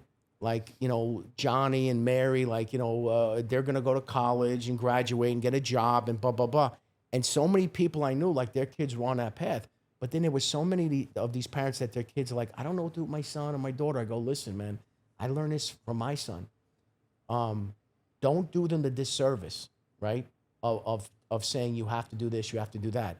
Let them find their own way, especially now. There's so many different things that you can do. It's very real. Oh yeah, today. And my takeaway is, if you have a son or a daughter, and you notice something a little bit, they don't fall into this mold, dude. You know what? That's a blessing, man. Because maybe they're meant for something else. And I'm not talking about like entertainment. I'm saying maybe the guy wants to go and be a plumber. You know, make good money, have a nice life, and he works with his hands. Yeah. Or maybe an electrician or a pipe fitter or an iron worker. I'm saying the trades. I mean, I'm not saying, oh yeah, they're gonna go be an entertainer. Don't get me wrong. What I mean by a different path is maybe they don't want to go get some fucking worthless degree, and that mommy and daddy can't pay for it. Now they're $100,000 in debt or $200,000, whatever it is, and they come out and they find themselves in a fucking pickle, and they're carrying a mortgage around. I mean. These are the things I'm talking about, and I'm a firm believer, man, that, you know, we're all on a different path. And the other thing too is, man, and especially, I don't want to say especially with guys, but bro, we have to be better to ourselves and stop beating ourselves up every 5 minutes, man. We gotta be better with ourselves, man, because you see so many people. Oh, and I hear this too, because the things I even the stuff people call in, or I'm on Twitter, or the cameo stuff. Everybody, well, at this age, I should be here. At this age, I should be doing this. Who said? Yeah. Who the fuck said? Who? These fucking idiots who don't know what they're talking about? Bro, if I tell you how many people gave me advice that I should give to him. Well, you know, your son really, I go, really? I go, are you out of your fucking mind? Do you know what this guy has accomplished? And you know, you want to give me, oh, you should let him, he should do this or he should do that. Now, today, I still get people saying it to me. I go, are you out of your fucking mind? You don't know what you're talking about. Yeah. It's like, it makes me, I laugh in their faces. Like, these people are just like fucking You know, they're drones. They're fucking sheeples. They're just like everybody else. And they're like, you know, your son really should. I had a conversation with, I'm not going to say who it is. He's like, you know, your son really should be doing this with his money. I go, bro, you don't know what you're talking about. Like, don't embarrass yourself anymore. Just let it go. It is interesting because I mean, this falls into that category of like the societal norms and how things have been built around for so many years, and how like even your parents probably thought you should have done a certain thing, and then everyone's parents kind of do that. But nowadays it's just so different. Like the landscape is completely different for like what you can or can't do in a sense.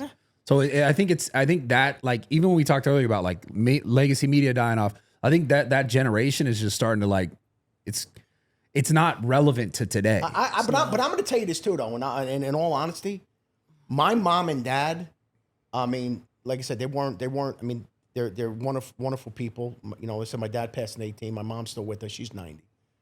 But their whole thing was completely, and this is how. So me and my wife, this is how we were with them, dude. Completely unconditional love. My dad didn't give a fuck what I did. What do you want to do? Like I went to the corporate world. He was like, okay. He never had like this. Like he get like if I fucked up, he's like, listen, man, you know, whatever. But both my mom and dad were like, whatever you want to do, we're gonna love you. That's it. Yeah, that's it. I think the norm though is different. I think the norm. No, you're probably right, but I'm saying, and then for me, with him, I mean, dude, this is insanity. Let's be honest. He's a fucking 18-year-old kid. And he's like, yeah, I'm going to do this, that, you know, I'm doing it. And I'm like, what? Like the whole, I remember this was like 10 years ago, right? Yeah. Or 11, whatever it was. So you're talking about to be able to be like, oh yeah, great. Like I encourage you, like, oh, and yeah, this is good. I was like, what the fuck is going on? Do you know how many guys that I have drinks with now? They're like, remember when we were having drinks and you were like, I'm worried about my son. Yeah. Did you have people who would be like, oh, what's like your backup plan or, you know, stuff like that? I'd had less of that because obviously I grew up without a father. But my mom, I'll never forget, I was telling her one day, I was like, I'm going to do this fitness thing and take it like serious. I must have been like 16 or 17 when I really got into the gym. Yeah. And she was like, oh yeah, like me and your dad used to like working out. Like that's a phase. And I was like, nah, it's going to be my life. Yeah. And I remember telling people that all the time. And they were like, think about what you did. But how many great people, right? How many great people, you know, successful, great people, you know, said the craziest shit. Like, when you're 16, like, yeah, I'm going to be a fitness. What? How you going to earn a living? What the fuck you doing? Man, yeah. Like, what are you going to be here in the house with me for the rest? And again, I don't say this to knock him down, but I'm saying, oh man, I was like, in my head, I'm not kidding you, in my head, I was like, oh yeah, this is what we're going to have. And I go, and I love him. I'll go down, I'll play video games with him and hang out. He's going to end up staying at home. I go, listen, I love him. It'll be fine. It'll be good. And I'll tell people he's ill. Why? I just love how I'm like, something's mentally wrong with me in every scenario. Well, you're 35 in your underwear. Or no, remember those lounger pants? Yeah. With the lounger pants on. He's in the basement playing Call of Duty, like Zombie, whatever the fuck it is. So fun. Okay. Yeah, good. No, I get it though. And now we're sitting here with you, bud. You know what I mean? But that's beautiful. But that, like you said, it's the people who are like, nah, this is something I'm going to do, who are like dead set on it. I also think there is also timing. There's also luck. Yeah, like no. Listen, luck factors in. But we were talking about this. We were talking about this earlier. Where like some of the guys, you know, were out there talking about like, you know, jumping out of a plane, and I'm like, I don't do any of that shit, bro. Like I don't do any of it. And I'm like, I think people are wired a certain way. Like I'll tell you what he has that I don't have. Like aside the money, aside from the cash. Okay, that's no. I'm just. But like. There's I don't have like this, like he's more of a risk taker than I am, like he is. Like you can't not. This same thing with you, bro. You're a risk taker. You put yourself out there. You took a shot. Like he never like. And honestly, like there was maybe he thought this way. I don't know, but I would like look at him and be like walking on a fucking tightrope. You know what I mean? Like I'm like, oh shit. Like he put it out there, man. Like there's no plan B. But this fucking, I don't even know how old he was. And he goes out to fucking L.A. and I'm like, oh my god. Like there's no backup. There's no plan B. Like, oh yeah, I'm gonna go back to college. I'm gonna be an accountant. No, there was none of that shit. Yeah. And in my head, I'm like, oof, bro. And then things. But same thing with you, man. I think there are people that are wired a certain way. Yeah. And I think there's nature, nurture. I just believe that. And I think like yourself and him, there's something that's there that you can't teach it. It's just there. Yeah, Like you have it. I was not like when I was like, okay, I went to college. I got a business degree. I was a corporate guy. I was a sales guy. And that was it. So you think some people just have it? Oh, dude, there's an it factor. You have it. There is. I'll go to my fucking grave. Now for me with him, I always like to make people laugh. I like the comedy stuff. And for me, it was let's be perfectly honest. This was for me to leave what I was doing, dude. It was very safe because he's already fucking established. He's like, Dad, come on, you're all set. Like it was very much. I mean, I'm gonna be brutally honest. It wasn't like, hey, I'm taking a huge risk. Like, Yeah. He took the risk. come on, man. He had his shit together. He's like, Dad, listen, we're doing this thing. It's you know, we're having a great time with it. It's very successful. Fucking stop working and come do this with me. Yeah. Okay. Like I honestly, it wasn't like I was, you know. I get it. In all honesty. What was the most money you've ever made streaming in a month? Jesus Christ. Dude, I never. You know what's funny? I'm gonna tell you. No, he's gonna answer this probably, but I'm gonna tell you something. You know something? We never talk about money. But you guys share it in a way, obviously, right? Yeah. Well, no, but I don't. I'm not like. I you know, it's so funny that you asked me that question because I've never. So you want to know this answer too, huh? No, I'll literally be like, no, I have an idea. I'll just but text him a money sign. I'll No, just but I text don't- him a but money because sign, and then he'll just check his my account. fault- in my mind, I'm like, listen, he's fine and he's gonna be fine. Yeah. And for me to walk around going, by the way, what, bro? And this is another thing too, like, and it's so funny. I asked it just for the clip. No, be I honest. lo- You know I what I'm lo- saying? no, I love the- If you I'm want to, curious, let me dude. I don't know. answer. I'll answer for the clip. What was the question? So what's the most money you've ever made in 1 month streaming? Is this including gambling?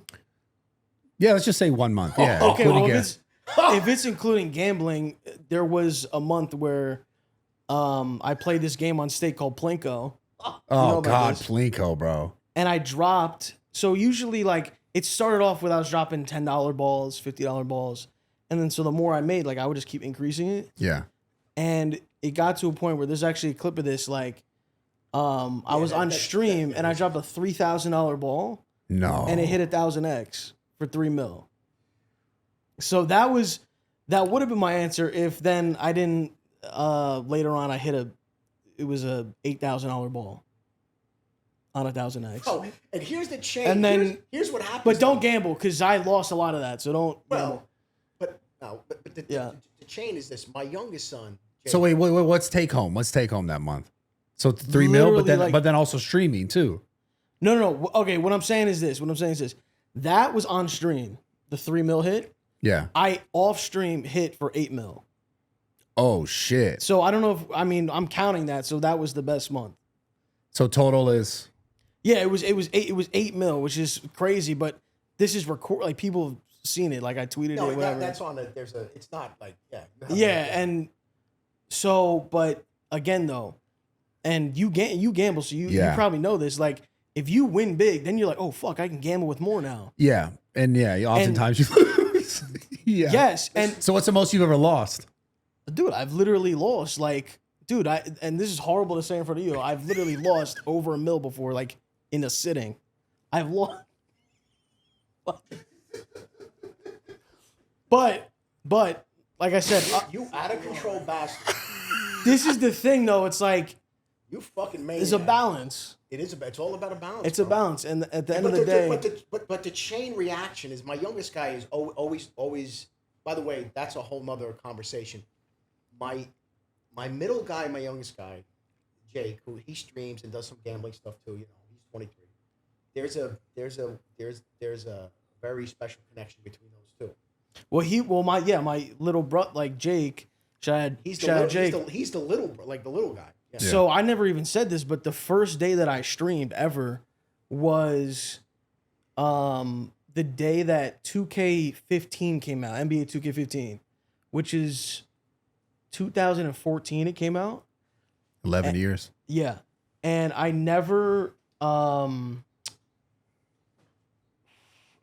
streamed before that. So I remember he was telling me about streaming and stuff. He like watched like Minecraft and like other weird stuff. And so I got the game, whatever. Me and him used to play 2K all the time. So we were playing, but it was like a school night. So he was like really young at the time and he like passed out on the couch and I'm up just playing the game. And a glitch happened with the game where like the in-game currency was like glitching. And I was getting like millions of like free money in the game. Yeah. And I was like, holy shit. And I looked over at him, he's sleeping. And I was like, fuck, who do I tell about this? So there's this button on the PlayStation controller that just says share. So I clicked share and I was like, oh, this is how you like stream, whatever. So I just streamed it. Like there's no face cam or anything. I just the title was like money glitch or something. And since the game just came out that day, randomly all these people were coming in like, yo, how do I do the glitch? How do I do it? And like, so like a lot of people start off streaming and they have no viewers. You have 0 viewers, 1 viewer, whatever. My first stream, there was like 100 people in the stream, like being like, oh, and like, so I don't know why I even thought about this, but I was like, I'll tell you, but you got to follow me and I'll tell you. So I just kept getting people to follow me. Yeah. And then I would just show them. And then, so that initial stream, like made it so that I had like, at least when I fired up, a couple people would join, you know? Yeah. So shout out to Jake, because if he never told me about streaming, Until this stage, I would have never known about it. I would have never clicked that button. And so if it was not for Jake, I would not be here at all. Jake thinks he's entitled to half of the Los Pollos. Have you ever cashed Jake out anything? You ever bought him a gift? Oh my God, Jake is. Oh no. Jake's taken care of. Wait. Jake's taken care of. I will say this though. So we talked about how. Oh shit! I'm sorry, brother. You're good. We talked about how helping people out and this and that. Bro, our family. It's like I couldn't even. It's so just the generosity. Damn, we gotta give him love for that. Let's just, go, baby. you know what I mean. That's it. And so I'm gonna tell you 2 things about this guy. 2 things that he loves, and I love him too. But 2 things. So I've always liked watches. You know what? Who the fuck is calling me? Is that me or you? Excuse me. Who the fuck? That's you. You didn't silent it for the podcast, bro? Dude, Mr. Argo. Mr. Argo's calling me. He has no idea what's going on. It's all right. So anyway, Mr. Argo just called me. So This is your first podcast too, huh? We never did one. This is the first podcast, and well, I'm going to get to that in a second because I know you call it glazing, but I'm going to glaze a little Well, I'll bit. say this: a lot of people have asked, and I don't. And then when you did, I was like, all right, that's the one we're gonna do. I thought he was because we both I really thought he was fucked fucking with with me. He's like, yeah, Bradley Cooper. I went, Bradley Cooper. Yeah. I said, Bradley. Why do you keep saying Bradley Cooper? I'm sorry. You know, it's fine. It's fine. So I said, I said, Bradley Martyn. I go, what? He goes, yeah. When we go out to the game, I go, bro. I go, we're fucking doing that podcast. Yeah. And I love it. It's the first podcast. Maybe the only. Who knows? So yeah. So he loves, and I've always liked, watches, and I buy watches, nothing crazy expensive. And then like almost 20 years ago, I got a Rolex from this guy. It was a long story, whatever. So I get a Rolex, nice little Datejust, 36 millimeter. I loved it, I wore it all the time. And I just always, and I'm a big proponent too. I know there's a lot of people that will vehemently disagree with me. They'll think I'm a lunatic. I think a man should wear a watch. All right, let's just move on from that. I don't want to get into it, but that's my fair. take. I'm not saying it has to be expensive. By the way, a good starter watch though is a Seiko GMT5. That it's about $300. It's a phenomenal watch. If you want to break into the watch game, the Seiko GMT is just a fantastic sport watch. It's great. It's like $300. Wonderful watch. This is a sales guy backing him. No. I'm not even. He gets upset with me. No, he gets upset with me when I do this. I literally. He'll come on stream and do brand like promotion. I'm wow, like, are you getting paid for this? He's laughing. This guy's laughing at my fucking. Because he doesn't know the. This product's great. No, He'll literally wait, come on, I talk wear- 20 minutes about a product. I'm like, bro, you could have gotten like 40 grand for that. Wait Like, a second. Wait, with all due respect, hold on. And you love doing this too. You love doing that to me. You love it. just saying. I'm very simple. I wear jeans and black t-shirts all the time. And then I wear a lot of black. It's Here comes another brand deal. No. What company is it? So my quest is there's certain t-shirts I like the way they feel. So I got this one company that I bought. So I come on it. He's looking at me like I'm a fucking maniac. He goes, "What's wrong with you?" He goes, "That was like 40 grand." I go, "What?" He goes, "Why are you shouting out this car?" I go, "What shout? I just said, somebody said, WAD, I like the t-shirt." Well, and I got to remember, make sure to send you shit. Anyway, so now, and whatever, and then I'll come on, right? And I'll be like, so, and I usually, and it's a running joke, but this is usually what I wear on stream. I always have on a black shirt and jeans. Yeah. So anyway, so I'll be like, "Hey man, I just picked up," and he looks at me, and goes, "Go ahead, say it." I go, "What?" He goes, "Go ahead." I go, "Well," and I'll name something. He goes, 30,000. Good. Anyway, so he loves so his love of watches is a whole nother. So watches and cars are like two things that and so for me, and he knows this, birthday, whatever, Father's Day, whatever. So he buys me watches, and there's certain watches that we love. I'm not going to name them because you're going to freak out, but there's certain watches that I love. And so he gets me these different watches, and then cars. So he just recently too, and everybody knows it's not a mystery. He just he said to both to me and my wife, he's like, "Hey, it's time. You guys, let's go get some new cars." So he got me a car, and then recently my wife just took my wife to get a beautiful new car. So yeah, but, you gotta get your mom. But for all of us, the stuff he does for his brothers. I mean, they're and the funny thing is. No, but they help me. Like they've helped me so much. Like it's not even. What do they help with? Like content ideas? Oh yeah, I mean Jake's been coming on my stream since even before you, and then my other brother, he'll come on the stream. He's been coming on for years now, and just like dude, just helping me with shit. You know what I mean? Like they don't, even if I didn't give them anything at all, they would just help because they were before I even had. I don't know about that. All right, well, I'm not cheap, dude. I mean, that's no, but the funny thing is, and like the little thing, like he obviously does a lot of stuff on his own, but like he has his like a designated, like the boys' night. He'll have him and his two brothers and his buddy Raph. Yeah, and then of course we know what Thursday is. Everybody in the fucking family friend. This cocky bash. Thursday night. That's the night. Thursday night for the last 5 years. we know what Thursday night is. WAD.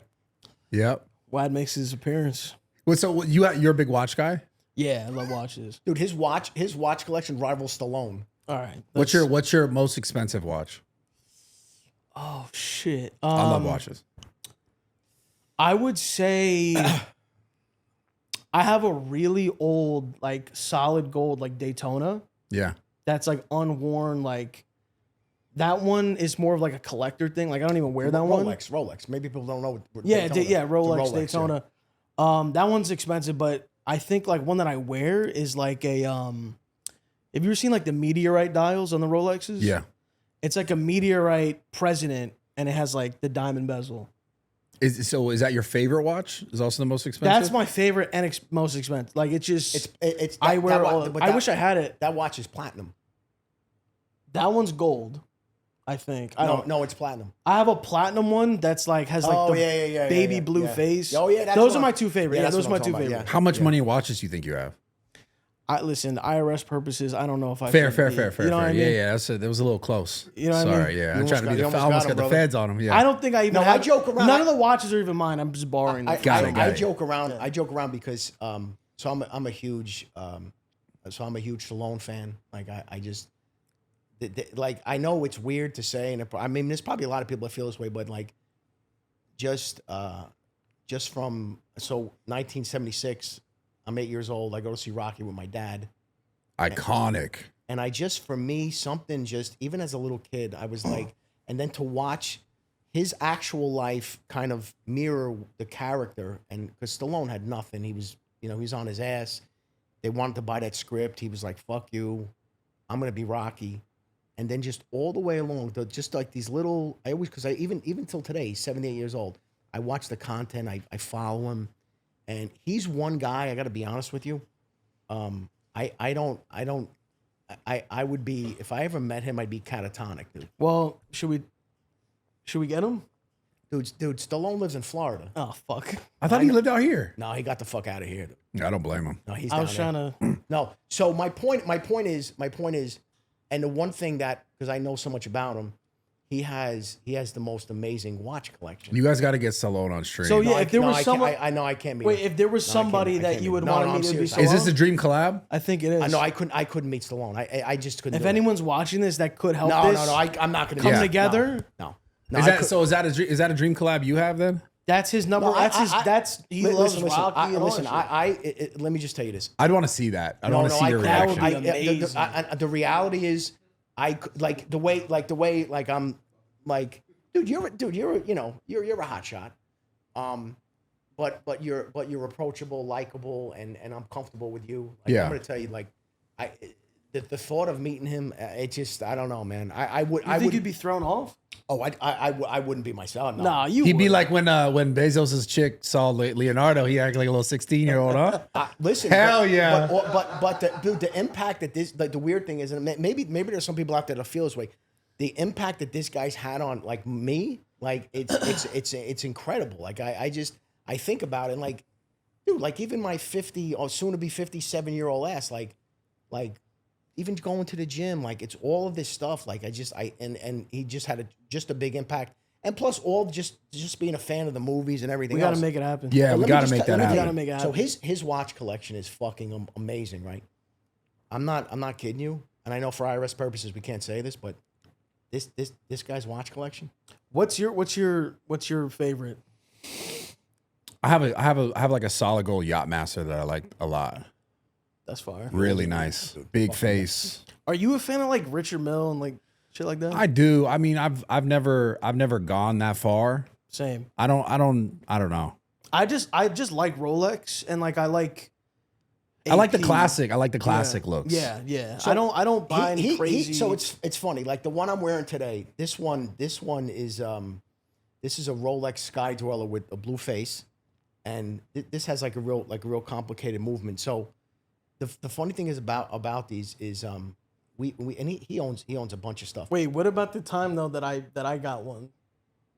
So what happened was this one's kind of rare. It's hard to get. This has a blue face, right? So he gave this to me for for Christmas. So we're hanging out at the house one day, and he comes over, and he just went down to see his guy, his jeweler. You know, I don't know. These guys work magic, whatever. They get whatever. So he comes over to the house, and he just stopped by, like, you know, say hi, whatever. He's in the kitchen, and he has this watch on, but with the white face. And I'm like, what are you wearing, dude? He goes, oh, it's Sky Dweller, the white face. I was like, that watch, blah, blah, blah, blah. So my wife's in the kitchen, and he goes, you really like it? I go, oh, yeah. Takes it off his wrist. He goes, here, take it.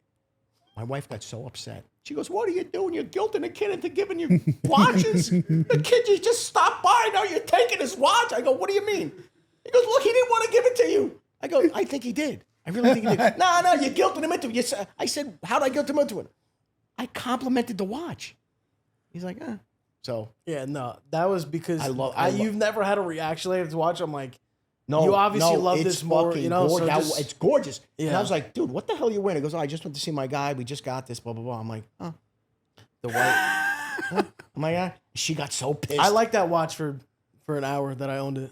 I like that. You motherfucker. So mom was right. You son of a bitch. You're not getting it back, so right, doesn't matter. No, you guys have a really cool dynamic for sure. Well, do you have any dream collabs? I mean, Because we know his is Stallone. like to do like a stream. Yeah. To do a stream, I think. Well, obviously, I gotta say Drake. You've been live with Drake. You know that, right? Yeah. Yeah. So I mean, you've done that was bro. I'm But like yeah, in the Drake- same room. Oh no, No, that's what I mean. I never met. Yeah. I never met Drake. I would say Drake is, and then dude, I'm trying to think. Like, Lily Phillips, no, what's her rival? What's her- Bonnie Blue. Bonnie Blue. Have both of them on and just have a discussion. I'm leaving the state. I could Just not be. see, If what you, would that even be like? They No, like you hate couldn't each get- other, don't they? Excuse me. Well, They'd there's be a like, ri- no, I take more. No, there's a fucking. rival. No, I take That more. would be. Listen. Between his significant other and my wife, that would not even be in the realm No, of that's not in the that's- universe of But possibility. that'd be hilarious though. Oh, it would be funny. It'd be so funny. All right, you set it up. So I then can we're set that just up. joining his. if we, I can set it up You easy. get it? hold on, so let- we're let just me- going on his let shit. me. I can do it for So real. we're We not should even have doing not Because I talked- started streaming for real. No, but hold on. We Look at should me. not have talked about this now. It Wait, should wait, have been wait. like- What's your dream collab? Or if you have done, I don't know. Man, I've done so much. I feel like I get okay. This is How my about- dream collab. How about? Okay, no, I know. I want to ask you about your top three. That's and don't include us obviously because we know. But yeah. Top. What would be your top three? No, I want to hear your that dream. you No, would let want him do the on this dream couch. first. Okay, But so let me do dream dream first. collab is going to be Joe Rogan. I want to interview my- Joe Rogan. I feel like that's Yeah. very possible. That's what I want to do. That's my dream. Holy That's my dream collab. dude. Just to talk to him. I feel like I would talk to that guy for hours, bro. Fucking shit, And I've met him a few times, a couple times. He actually came to my gym because we had the same landlord who was like setting up the gym in his spot when he was out here in LA for his podcast studio. Oh my god, dude, Like that back when my gym was opening. So he's a great dude. I didn't even. You know what's funny? In my mind, I never thought of that. That would be. For me, that's number one. Yeah. Then number two is probably like Elon Musk. I'd love to talk to Elon Musk on a podcast. I missed out on that one when Nelk did it. They didn't invite me to come do that one, but that's a whole nother story. That's okay. That's an interesting character, man. Yeah, I'd love to talk to Elon. Obviously, I did the Donald Trump podcast with Full Send as well. But that'd be another one that I'd love to just sit down with him personally and talk to him. Yeah. So those three are like my top like podcast collabs. Wow. Okay. But I mean, Drake would be also one of the coolest people to interview, I think, ever. Yeah. For But sure. But the thing is, like, he doesn't really do that. You know? Yeah. You know another one that I really want to do, and I kind of know his people, but this guy does zero interview. He does zero anything. The Weekend. Interesting. Abel. Interesting. I'd love to talk to that guy too. I've had him in the gym like late night Oh, one time. I'm such a huge, and we joke around about a lot of stuff and music. We're a big thing, and I don't know if you noticed from the stream and everything, but a big part of what we do is like we both love all types of music, and I think, and I'm so proud that like I exposed him to all different types of music. So that's a big part. Like we'll take, and it happens organically. We'll be on stream and we'll pull up a song. And then we'll go down a rabbit hole and we just start playing all these songs. One of the best streams we ever did, and it was one of my all-time favorites. For some reason, we brought up, the conversation was about music, and we started talking about the Black Eyed Peas yeah. and Fergie. And we just went down this rabbit hole. It was the best stream. And we're listening, and you forget how many fucking bangers they Yeah, had. hits. No, you forget. They have an hour plus bro. worth of just Legitimately, hits. we had like 2 hours of just... and then we did Fergie, the Fergie songs by herself, and then with and so we're music guys, like we love music, and it's all three of my boys. When I took them home from the hospital, my wife was in the back with the baby. All three times, the first songs they ever heard was Sinatra "Summer Wind." Man, I mean, if we could do And it, if we're I could do a dr- Sinatra interview, it would be, we're driving, and I go, "Are we ready? We all buckled in?" And then Summer Wind comes on. So he's February, and my other two guys are July. I mean, that's an all-time legend. That's like a Listen, fucking man, one of the goats. I'm gonna tell you. Oh shit! I'm gonna tell you this. No, but wait, what I was going to say I'm was... sorry, brother. Real quick. It's funny because people will not expect him to like have like a wide range of like music in his like playlist or Yeah, 'cause whatever. because he's older. Yeah, and culturally thing. Also, Yeah. I get stereotyped because of the way I look. Yeah, so you know the thing when they do like the Apple Music or like the Spotify Wrapped or whatever? That was a funny one. We did it and people were like freaking like, what? You listen to literally every genre of music was there. So what the real funny ones, we come on It's and, just and he's funny. like, "Hey dad, we're gonna do this thing. They're gonna play like a note, whatever." And so I'm like, "Yeah, whatever," because I listen to everything. I like Pavarotti. I listen to fucking whatever. If I ever have to get up and go to the bathroom during the stream and he's sitting there, all of a sudden you'll hear "Fiend" by Travis Scott come on. I do. or, like, I do. just the most I random bounce shit. around from the 70s, whatever. So he comes. So we're on a stream. He goes, "Dad, we're gonna do this thing. Like they're gonna play one note, and then you get to guess." I go, "Okay." So we get on, and they play that first little weird beginning of "Rude Boy" by Rihanna. Yeah. It's like that little whatever that is, and it's literally a split second. I'm like, "That's Rude Boy, Rihanna." Yo, they're tripping for sure. He looked at me like I was a fucking maniac, and he goes, "What? That's not." I go, "I don't think so." I go, "No, that's Rude Boy Rihanna." Bro, we hit it. It came on. His reaction was It was so genuine. He was like shocked, man. I can see why though. I mean, It that's is like just shocking. I like That you listen to these songs. Dude, Like, I love Rihanna, man. What the fuck? You serious? Dude, she's just that dude, just a hit maker. Yeah. She can't make him. She doesn't. I mean, it's crazy, man. yeah, she's got songs, man. So I want to know, and again, a present company excluded. I don't want to put you in a bad spot. Present company excluded. Who give me like your top three, like, and I'm not even saving favorites, but what were you like? Oh my God, this is pretty cool. Yeah. So there was one for me, which it would have been Tyler Perry. I had him here because I met him probably like 10 years ago, and I was a trainer, and I trained him for a little bit.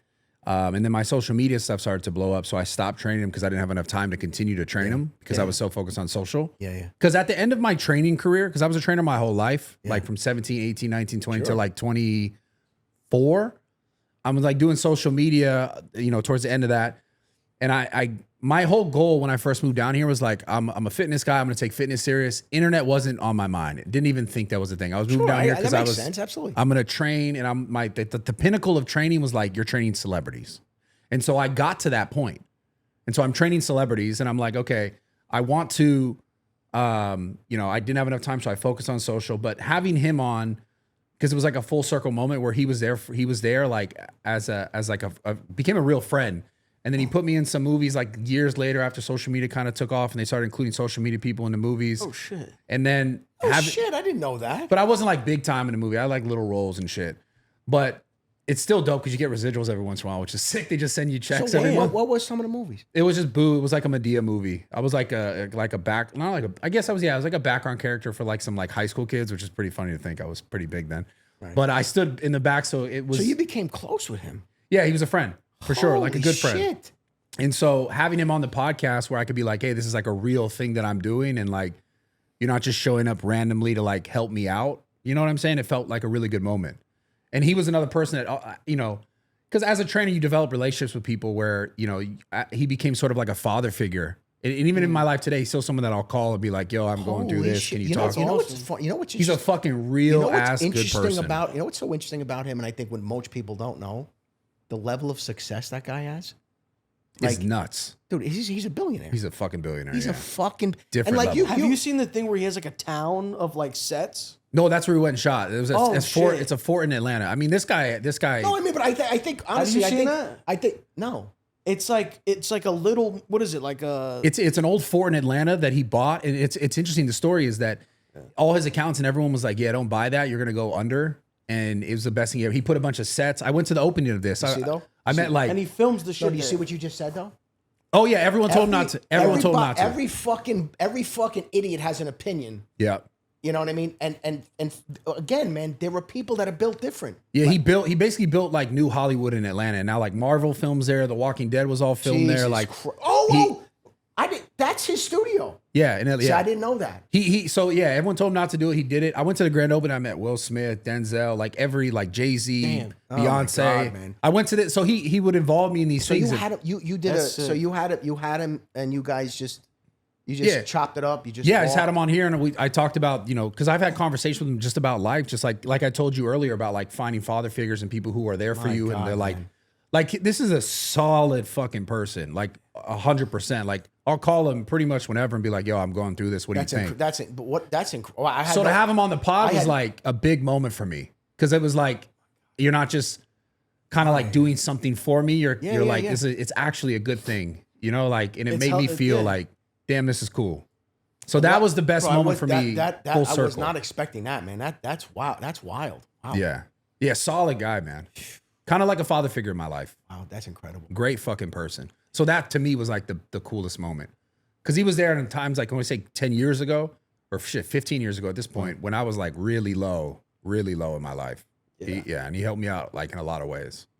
That's incredible. Wow. And then I don't know if you're gonna. I mean, obviously that's special. And there were a couple others that you were like, oh, this is interesting. Or let me say this, maybe not favorites, but were there some that you were like really stood out and you were like almost surprised from them? Or well, there's some that stand out that were like, well, this is so hard to do. You mean bad? Really? I mean, you don't have to. Yeah, I don't want to say that. No. Tell us all. But Tell us you know all. what's interesting Yeah. though? But I'll tell you for the most part, Yeah. comedians Yeah. and people who do comedy or people that like are in that space are always the best people to interview because they're so like yeah, because it's just the mind is different, man. The mind's 100%. So like I've interviewed a lot of comedians that really stand out. That like Brian Callen's one of them that I had a really good interview with. Yeah. Chris D'Elia also had a really good interview with. But these people are like they're so sharp, and it's interesting to take them out of like their normal like stand up sort of comedian mode. I've always liked Chris D'Elia. That dude's fucking I mean, his hilarious, mind bro. is different, bro. yeah. You have to almost. He's not everybody's cup of tea, but you have to let him kind of go because sometimes he kind of goes in these weird directions.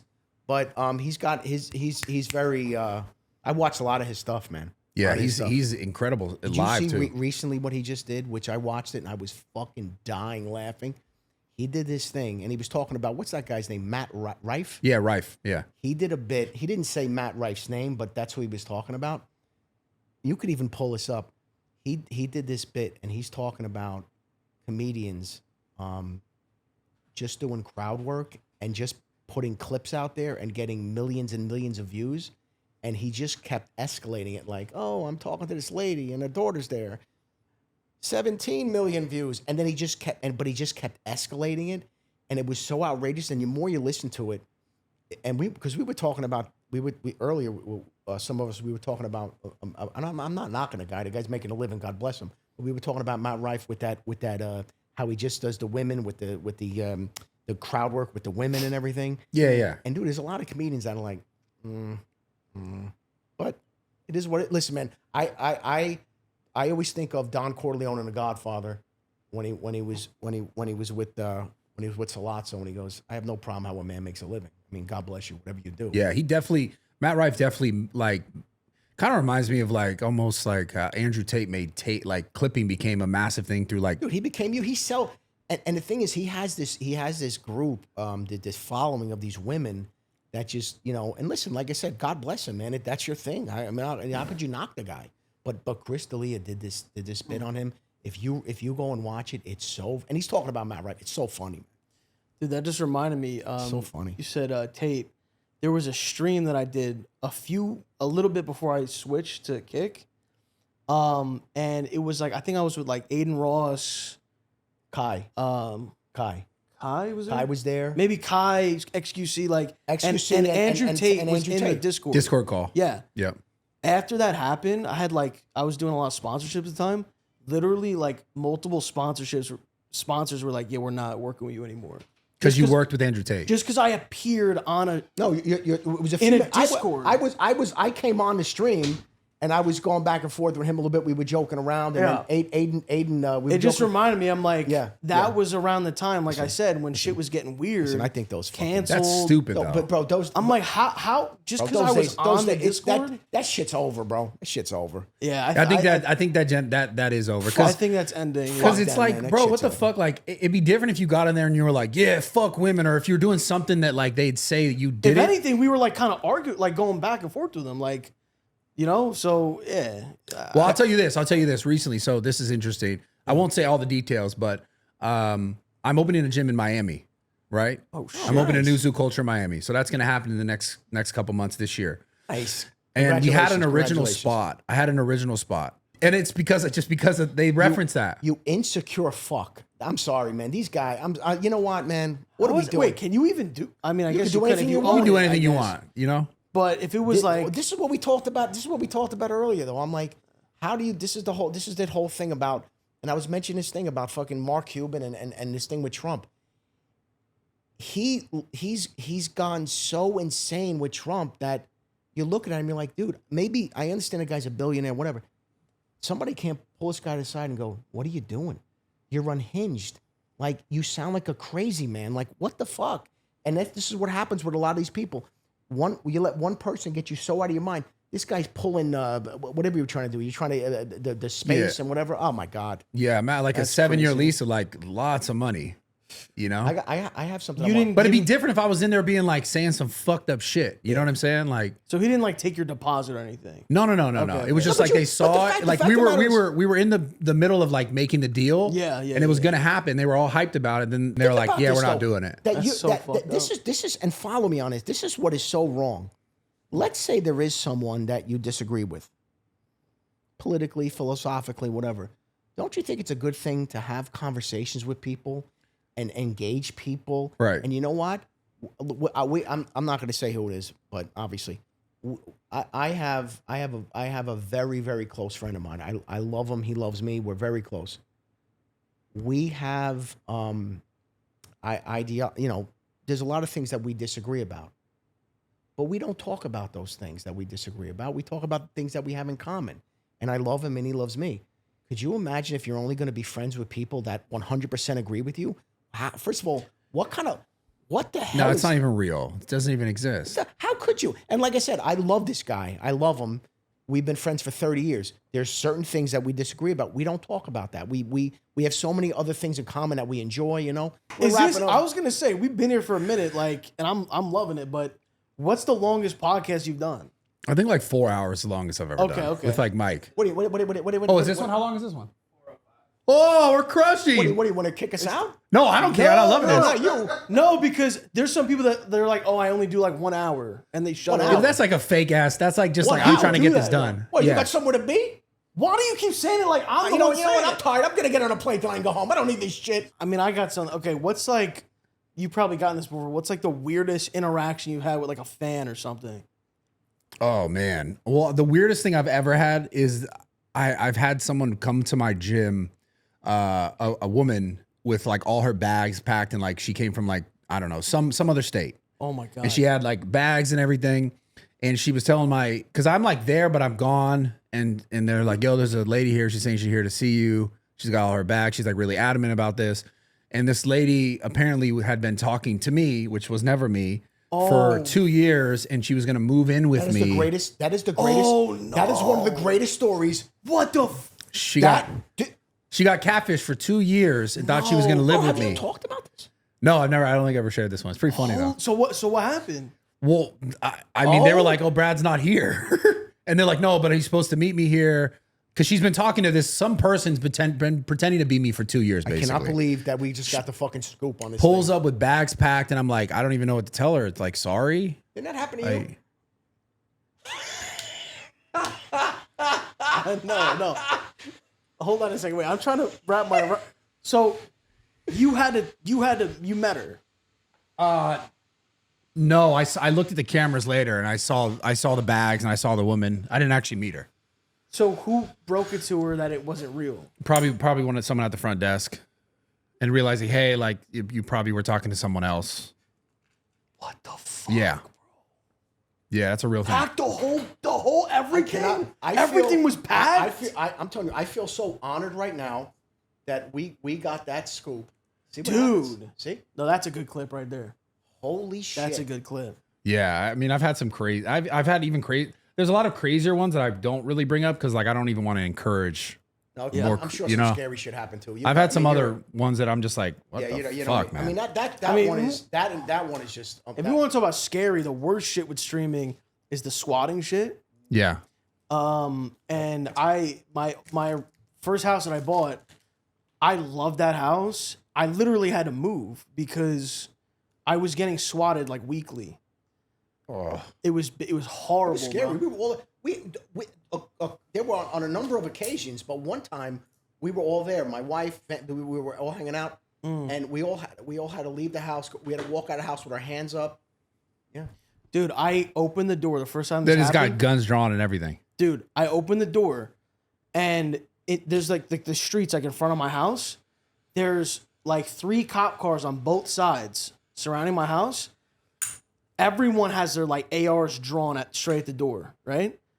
I step out, I look on the roof. There's a dude with a sniper on the roof. across the street. They set up. They thought I was like the worst thing ever. And then they handcuffed me, all this stuff. And then so, like I explained them whatever, and ever since then, you know, I never had to get handcuffed and stuff like that. But Bro, that's probably happened like 6 times at the gym.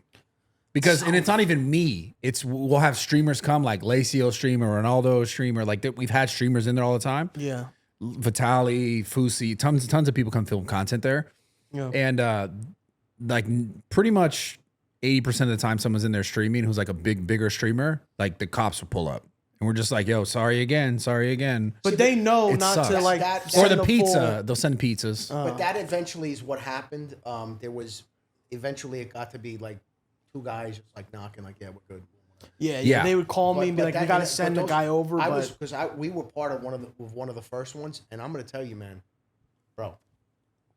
yeah, In the back of my head too, because you know there obviously there have been people that have been killed, 100%. and in the back of my head I'm thinking to myself, like, that fucking sniper guy, who has been trained his whole life for this, like, what if he misinterprets something and he's got a little bit of an itchy finger? I mean, something could, and that's how that one kid got killed. dude, it's It not. was like how many fucking yards away, whatever, and this one guy made a wrong move and some poor fucking bastard got killed. But like that's the thing though. The thing with the stream sniping, like the swatting thing is like stream sniping, no, actually swatting. Yeah. Why do they think that it's like they like obviously the audience like, oh, it's funny, the reaction, Well, whatever. they but want- it's like what, the goal though. it's and serious no, though. But it did it's like, happen- dude, it's happened so many times. No, but at the this first point, time was what was. why even do it anymore? No, but the first one they achieve what they want. oh yeah, no, the very first, first one, Yeah. because they want to see them on stream. Yeah, they came And it on the happened. camera. It actually happened. yeah, But it's like, bro, like that's it. It's not like they're fucking pulling out with fake guns. There's like they can really. There's a lot of sick fucks. And listen, man, and we always, and then you know he's been, you know, he knows everybody down there when he lived at the other place, and talking to them and stuff. And oh yeah, well, you know, and it's very, they're able to dial into this thing and that thing, and then they try to figure it out, bro. The one thing everyone has to know, the bad guys are always one step ahead of the good guys, and that's just the way it is, man. It's the way it is. So they Yeah. figured out a way. They did it, and that was it. So one thing I could just suggest to anyone is, if you're in this line of streaming or whatever it is, never buy a house under your name. You got to buy it under like a business or something, Yeah, some sort of shell thing. some shell, and make it completely. Fortunately, you learned the hard way. So it's Yeah, you got to make it complete. It can't be like, oh, I can't like Los Pollos TV Inc. or like, you know what I mean? Yeah. It's got to just be some random word or something. Yeah. So I mean that's the dark side and the bad side. But, Yeah. But all the listen, man, all the positive stuff. It's just been, like I said, it's been so much. So I got a question as far as like just continuing everything you're doing and making content. Do you ever like plan to like try to evolve in a way? Because like, you know, there's nowadays it's getting crazy, right? You look at Kai Cenats, it's like these guys are like doing the world tours with like this iShow speed going all over the place, and Kai's like having fucking full on sets created for like right now it's the Batman thing. Are you gonna try to evolve, or is like do you plan to keep the content similar? So kind of like how you or whatever, like I want to get like a setup or like a warehouse or like another house, something that's like strictly for like content, like have like a podcast thing, have like, you know, whatever, just use it for that kind of stuff.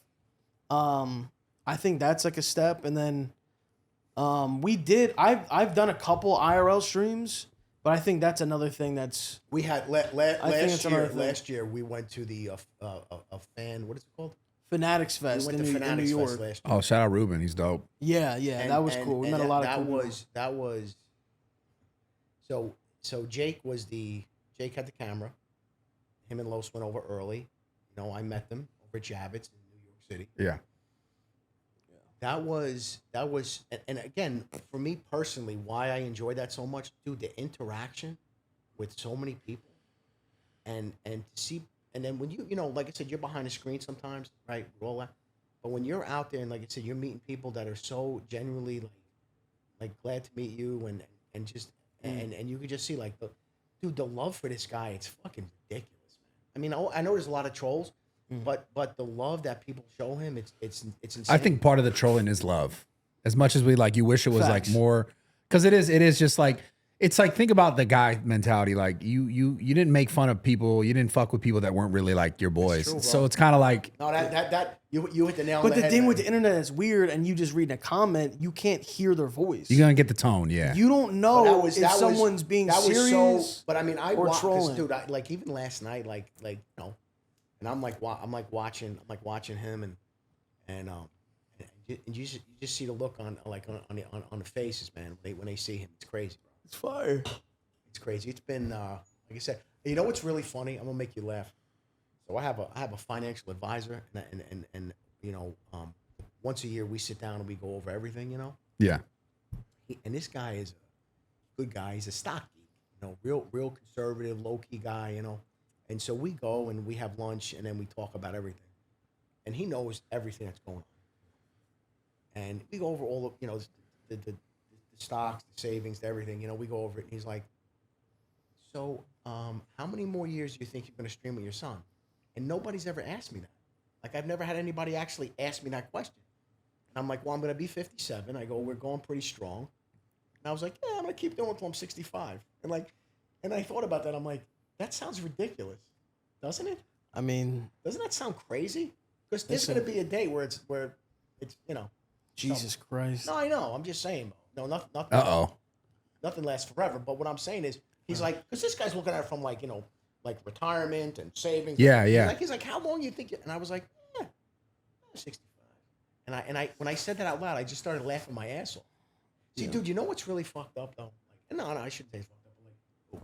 But like, I can't, like, in my mind, like, I can't believe I'm 56, man. Like, Yeah. I don't know what that is. Like, I'm still, I guess I'm still, you know, I'm still me. Like, I don't think I'm like, oh, like 57, and then you got to start thinking about this and that. I'm like, fuck that. But I think that's what it takes. That's the sort of mentality you have to have. And I think being around, listen, I'm gonna tell you this, bro. You went and it's not just the three of them, it's all the stuff that we're doing. Dude, when I think more older people should, and I think vice versa, but I think more older people should definitely make an effort to spend time with younger people. And I also think that younger people should make time and spend some time with older people just to get that, it's that perspective. It's, you know, because sometimes you're like, oh, kids don't know shit. They don't, oh, okay. They don't know shit. I mean, he's doing pretty fucking good. Yeah. What would it be weird if he like, just say tomorrow, stop streaming with you? Like, let's say he was 65 tomorrow. Oh. Like, would it fuck you up? If he stopped, so I just can't see you being like, yeah, I'm done. Like, it would have to be me being like, I'm done. You know? And I'd be like, fuck you. Then you'd be like, all right, well then fuck it, I'm gonna stream. I don't know. I really don't see you being but like what's so crazy, like, and it's, and like, I'm not just, but like, I just shake my head, like, I look up and like the numbers that, like, on a fucking Thursday at 2:30 in the morning, like, I look up the numbers, I'm like, who are these maniacs that are sitting there watching these two fucking jadruls? You know what I mean? I'm like, holy shit. Like, I laugh. I'm like, dude, because at some point I had to tap out. And everybody knows, like, we do the stream Friday. Don't speak to me. Don't even. My wife's like, you want to get dinner? Dinner? No, I'm out the whole, like, leave me alone. I don't, like, Friday's my off day from the gym. Like, everybody knows that. Dude, we do 4 or 5 hour streams. Sometimes I'm on till 3, 4 in the morning. And I'm like, I just, you know, it just is what it is. But like 2, 3 in the morning, I'm like, who are these maniacs that are still watching us? It's cool. And they're waiting, and everybody, and the big thing now is like, oh, you're clip farming. Like, I say something crazy, like, you're doing your clip farming. I'm like, no, I don't know what that means, but I'm just doing my thing, man. The clip farming.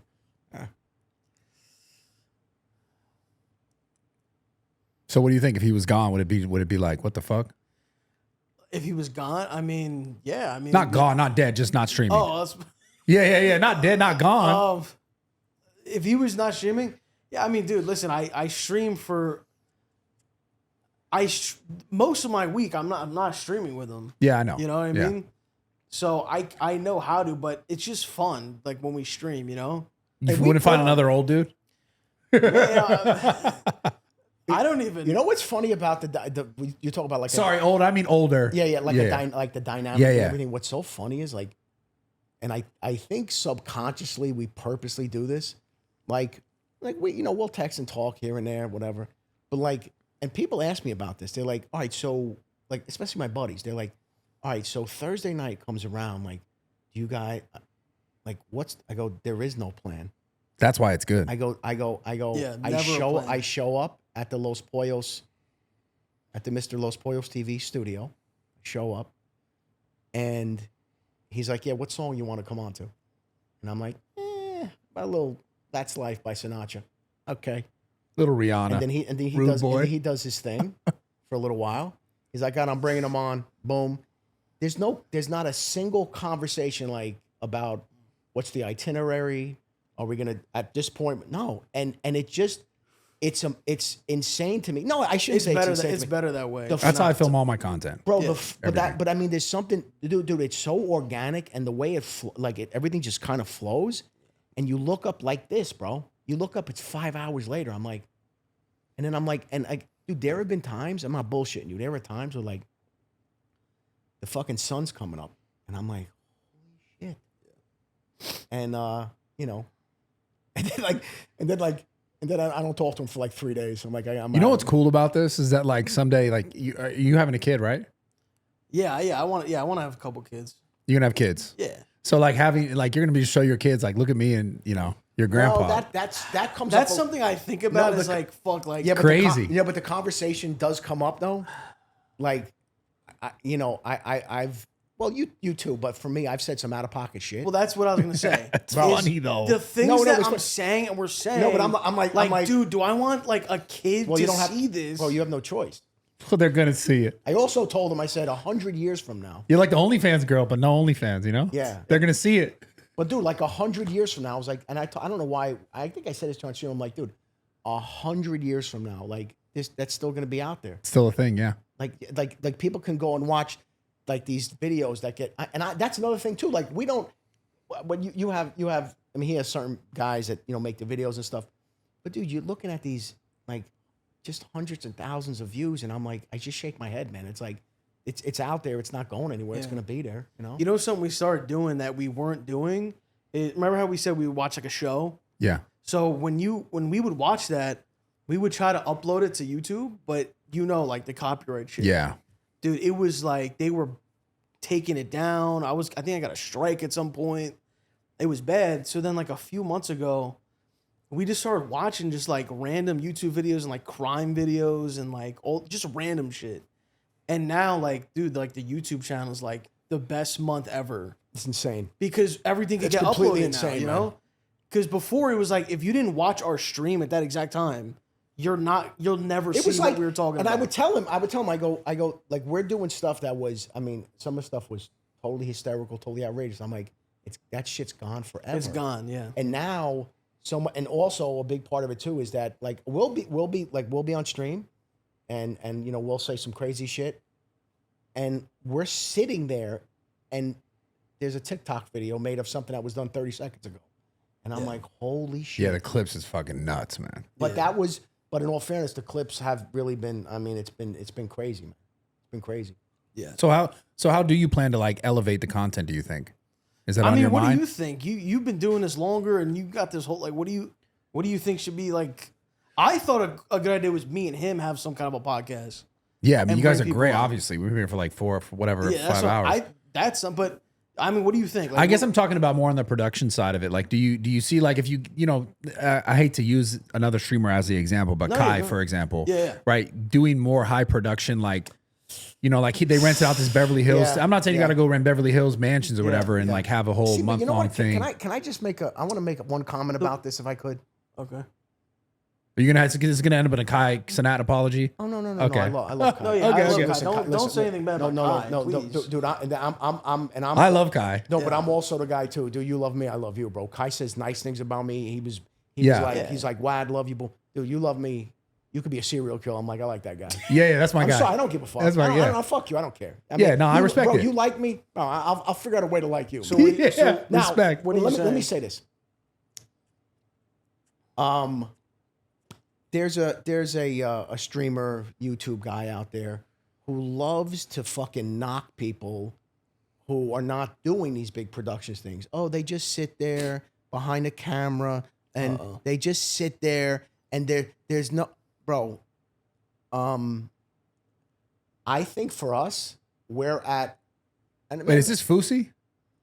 Yeah, I think still. I think there's. Yeah. I think there's something to be said, especially with us. Now, yeah, I mean, could we do some cockamamie fucking? Well, yeah, I guess, dude. The two of us, just sitting there, even just having a, because you know when I come on stream, we talk for like maybe a half hour to an hour, just about things going on, bullshit, what happened to me during the day. I ran into this guy, you know, whatever. And there's something about the two of us just sitting there, or maybe sometimes just reacting. I don't know, man. I think that's what we do. I don't know. I will say I like having I like having on like a guest. Like that's like that makes it fun. I mean, we don't really do it. But I'm saying, like, imagine this, right? And this is just a stupid idea. Maybe this is a crazy idea. No, yeah. But imagine like you rented out like a spot, and like let's say your guest was like John Cena, and you rented out like a thing, you made it like a WWE arena, and then he came out to his theme song when John already came out to his theme song.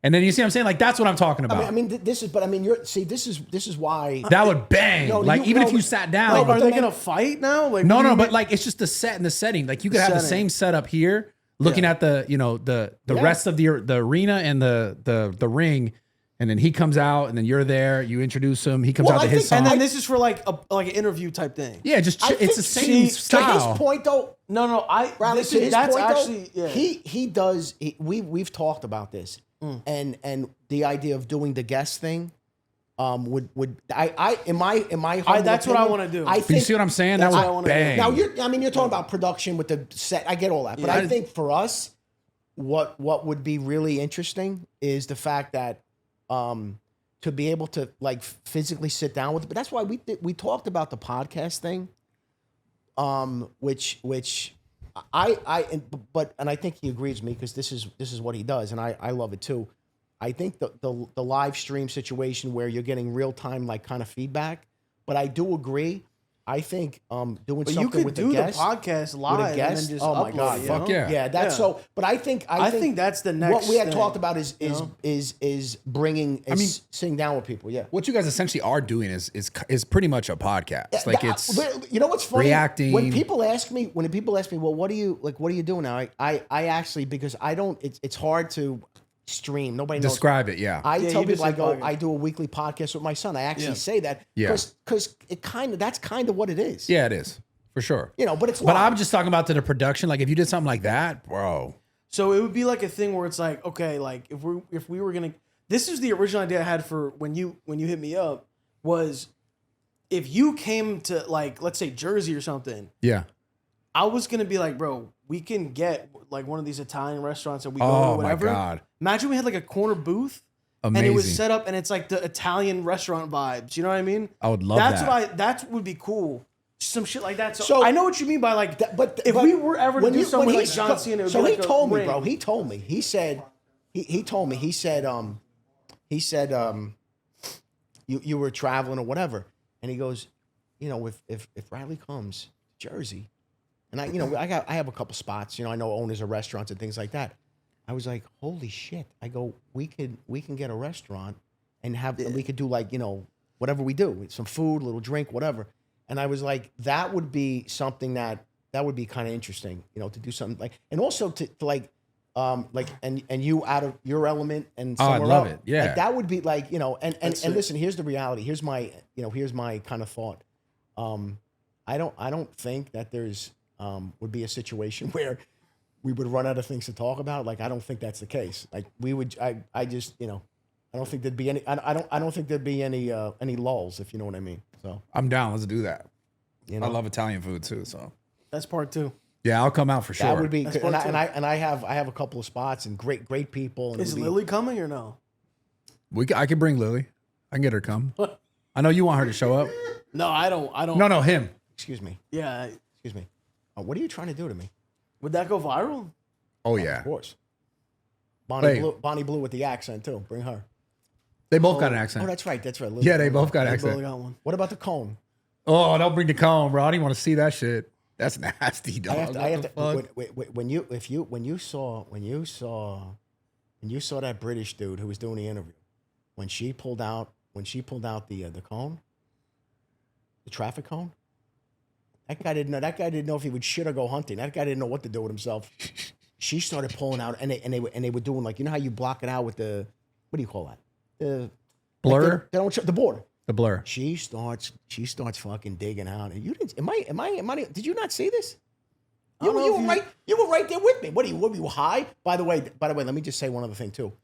The one problem I have with him, Yeah, tell go. him, do not fucking vape the weed. Yeah.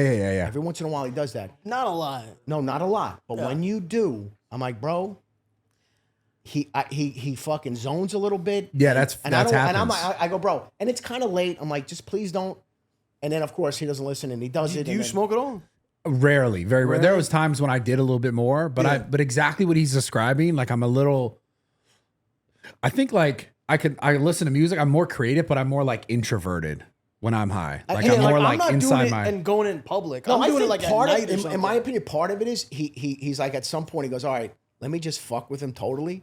And I look over and he's hitting the pen, and I'm like, here we go. See this? No. So I hit the weed, Yeah. and I'm fucking with you, but you can drink 2 bottles of wine, but that's not fucking with me. You see what I mean? that doesn't make sense. And then I wake up, and then you wake up, and you're like, oh yeah, whatever. Okay. Whatever you said, you're like, yeah, dude, I was drunk. Who cares?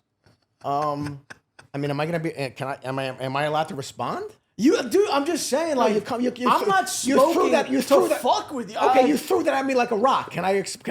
Am I allowed to respond? No, listen.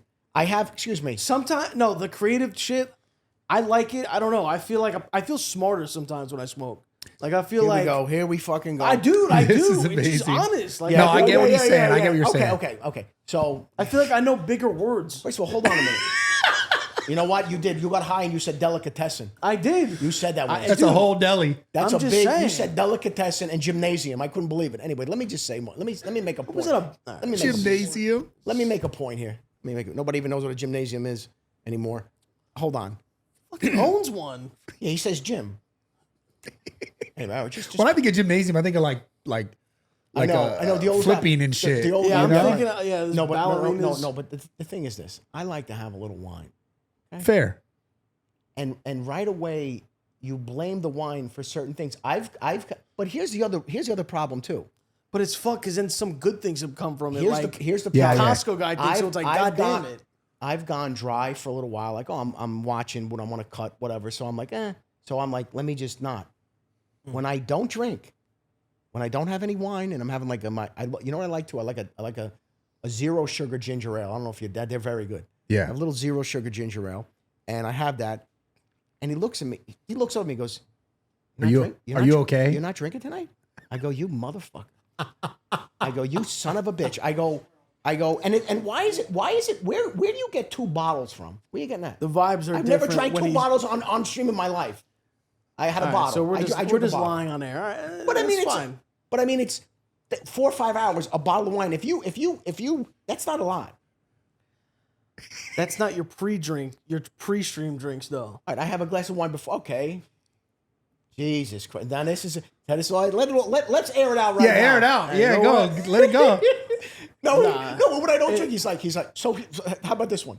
He's like, you want a drink or Hold on a something? second. Or like the next morning, I got something going on, whatever. I know something. Okay. So I'm having a little ginger ale, whatever. The next day, I get a phone call. You didn't drink? No wine last night. I go, you fucking bastard. I go, what the? Anyway. Just saying this. It's Listen, man. the clips. They're more unhinged when you're Really off the wine. Unhinged now. Yeah, The wine clips.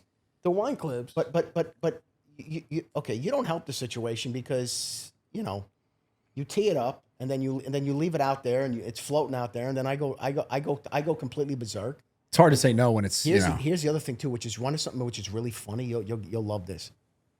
So my wife's at the hospital. She's at the hospital and she follows everybody. She knows what's going on, whatever. I get a phone call 2:00 Friday. I'm at a delicatessen. I'm having a little lunch, Nice. whatever. I get a call from my wife. What the hell are you doing? I go, what? I'm having a sandwich. She goes, I just saw this clip on TikTok. Are you out of your mind? You're gonna get him canceled and ruin his livelihood. I go, what are you talking about? She goes, look at it. She sends me the clip. I went, oof. And it's taken out of context. I'm like, eesh. What was it? Listen, man, there's many. This has happened multiple times. Oh no, she This calls is me in the not middle of the even- day. She's like, I cannot believe, and then she just sends me the clip and hangs up on me. And I'm like, yeah, but this is all part of the. I go, no, it's all it's all part of the. Yeah, she goes, right, okay, good. Yeah, no, we planned this. Yeah. We planned this. We've never, and I always joke around. I'm like, oh, we meet at the corporate office, and we go over our itinerary and we walk through everything. We have a secretary there. She takes notes and the whole thing. Meanwhile, It's not happening at all. Yeah, I can tell. Meanwhile, I see him Thursday. I haven't talked to him since the weekend. I show up with a glass of wine and then that's it. But that's how. Hey man, listen, it works, bro. It works. Yeah, that's good. Some of my works, best content, I was drunk. I'm not gonna lie. Dude, Oh my god, I can't even, dude. it makes everything better, man. I would just. That would be. Dude, have a few tequilas in you. We got to do a drinking stream. Listen, I'm always. Dude. Listen, I'll come do it. I'll come to Jersey. That would be fire. I was telling last night we're at the bar at the Lakers, game. And I'm like, I don't know why I brought this up, but we had drinks and I ordered Tito's and she goes, you want Tito? Goes, yeah. I told him a story. I said, for like 20 years, I was a Kettle One guy. I drank Kettle One. I loved Kettle One. And then I told him, I said, I'm with a friend of mine. He's a functioning alcoholic. Oof. And Tough. But he does well in life, and he's a big beer drinker, this guy. And I go to meet him, like, he was a broker, so market closed at 4:00. I meet him like 4:30, and we're in we're in a big spot, and we're drinking. And I walk in, he's drinking. I walk in, I go, he had like a drink in front of him because he was a big beer drinker, and then sometimes he'll do like a little whiskey or whatever. I go, what are you drinking? He goes, I just started. He goes, I'm trying to, he goes, I want to try to get off the beer a little bit. And he goes, I'm drinking. This is like 15 years ago. He goes, I'm drinking Tito's. I go, what the fuck is Tito's? He goes, it's a vodka from Texas. I went, are you shitting me? I go, I'm not drinking. I'm a Kettle One guy. You know, that day I started drinking Tito's. It's just very clean, and I'm a Tito's guy. Yeah, there's Here the it ad. comes. There's Here the it ad. comes. There's the Say ad. it. Say it. Here it That's comes. 75. Here it comes every time. Yeah, that's alcohol too. That's a big Here it comes. ad. And God forbid I say anything, a cereal, everything. He goes, 40,000. What was I gonna one thing you were asking, like, oh, what's next or something like that. One thing I think would actually be good is if we started like a wine. What the Yeah. just like instead of us, because I mean you've shown off different wines and stuff, whatever. I do. A lot of people like we were talking, a lot of people Yeah. do when I come on and like, hey, WAD, or like I'll get like, hey, I'm going to dinner, whatever, boom. And I always have little, we have certain ones that we drink, like it's just drinkable wines that we have when we're on stream. And listen, man, I think that would just be cool as hell. Like if we just had, because people make tequilas and Yeah. drinks and stuff. I mean, look, there's Happy Dad over there. I think it'd be cool if we had a wine. I don't know what we'd call it. It's but on brand for sure. It's definitely on brand. Very Italian. We get it I in the love it. stores. would you go? Would it be the Los Pollos? Or would No, I don't even Would you think- go another way? I don't know. Yeah, I'm saying. We But didn't listen, think about that. Listen, this is an idea, man. You float it out I there. think it'd be cool. And every wine is made from like different grapes. And my favorite grape is that cotton candy grape. That might be cool. Like it's like infused. I don't know. It's not gonna taste like cotton candy, but That's interesting. Isn't that- that's I'll weird. I'll tell you this, and I've talked to him about this. And I would seriously like to sit down with someone if there's anyone here, or maybe even Bradley, maybe even you. I don't know, but I'm not gonna give away the whole. I have an idea for a movie, and it's about us. Yeah. And I think it would be wildly successful, and it ties in streaming, it ties in a lot of different things, and I just don't have, because I have a little ADHD. I can't, to sit down and write like that. It would be hard for me to do. I'd like to work with someone, because I honestly, and I bring this up once in a while, and he like laughs at me, but I have an idea for a movie that I think would be. Comedy.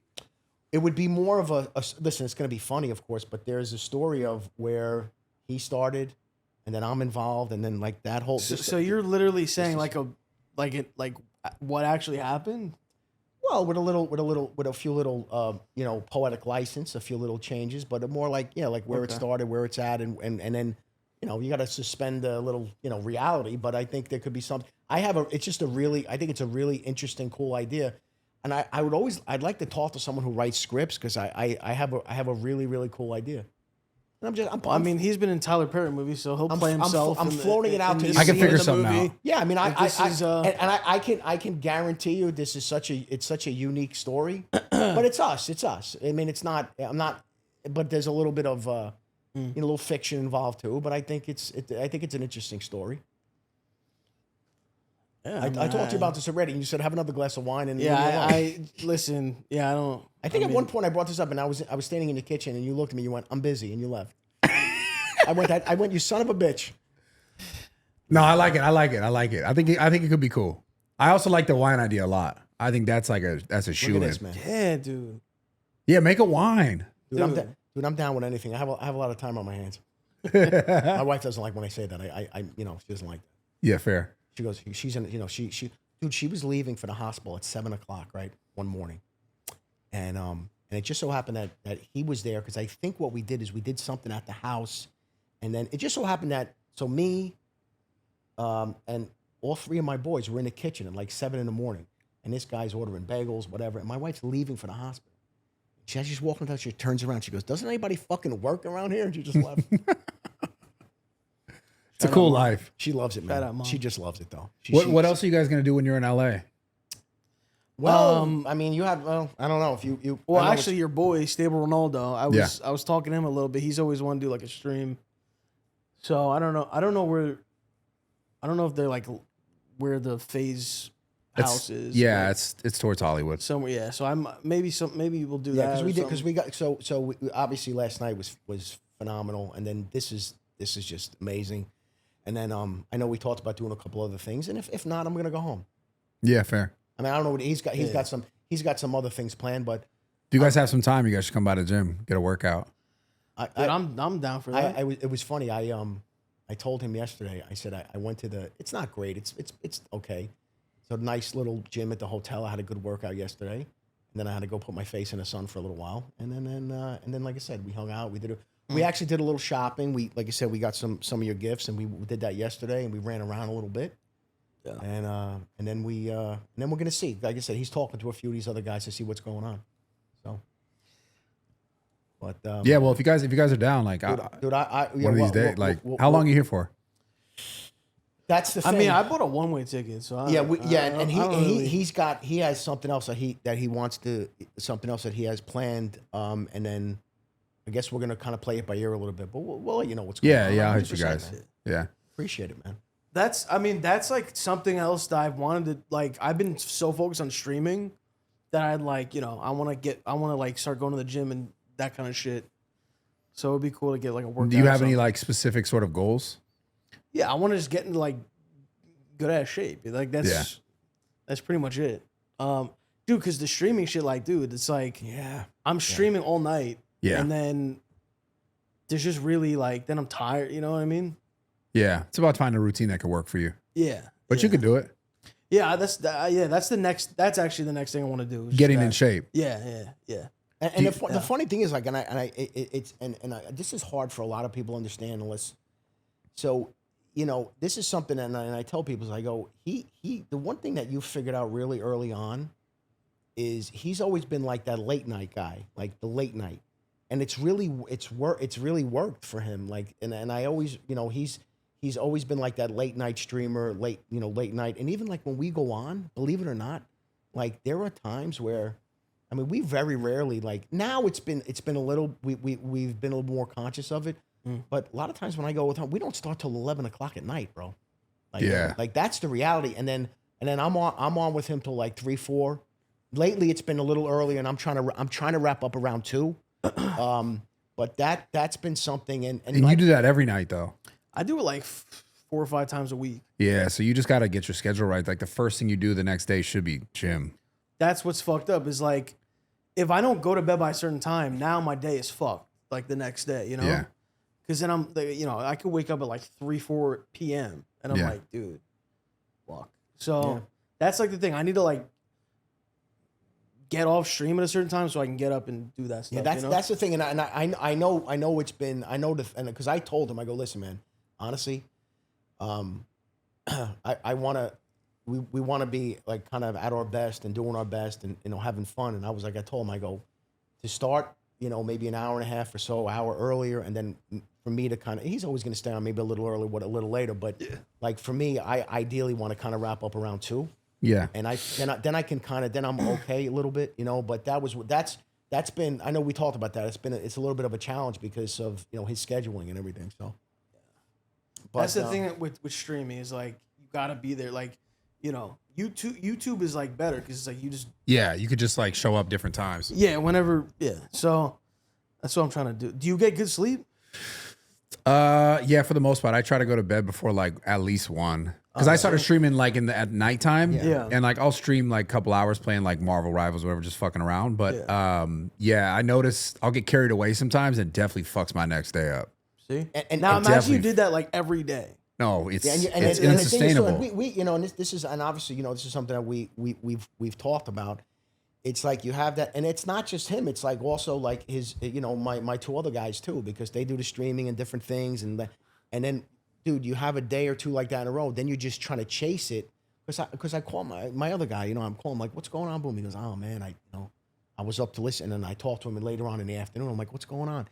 And like, he's like, oh, I gotta fix my sleep. I'm like, it's to get that. Dude, pattern sleep going. is the days when like I've maybe taken some days off or whatever, and then I sleep normal, dude. I feel so much better than a night where I. So, are you afraid of changing your schedule just because the audience is not showing up? That's part of it. Is like I've been trying to start earlier and earlier, and like I'm like, dude, if I started earlier, I could get off early, and then but then you risk like the people that are used to watching you, Yeah.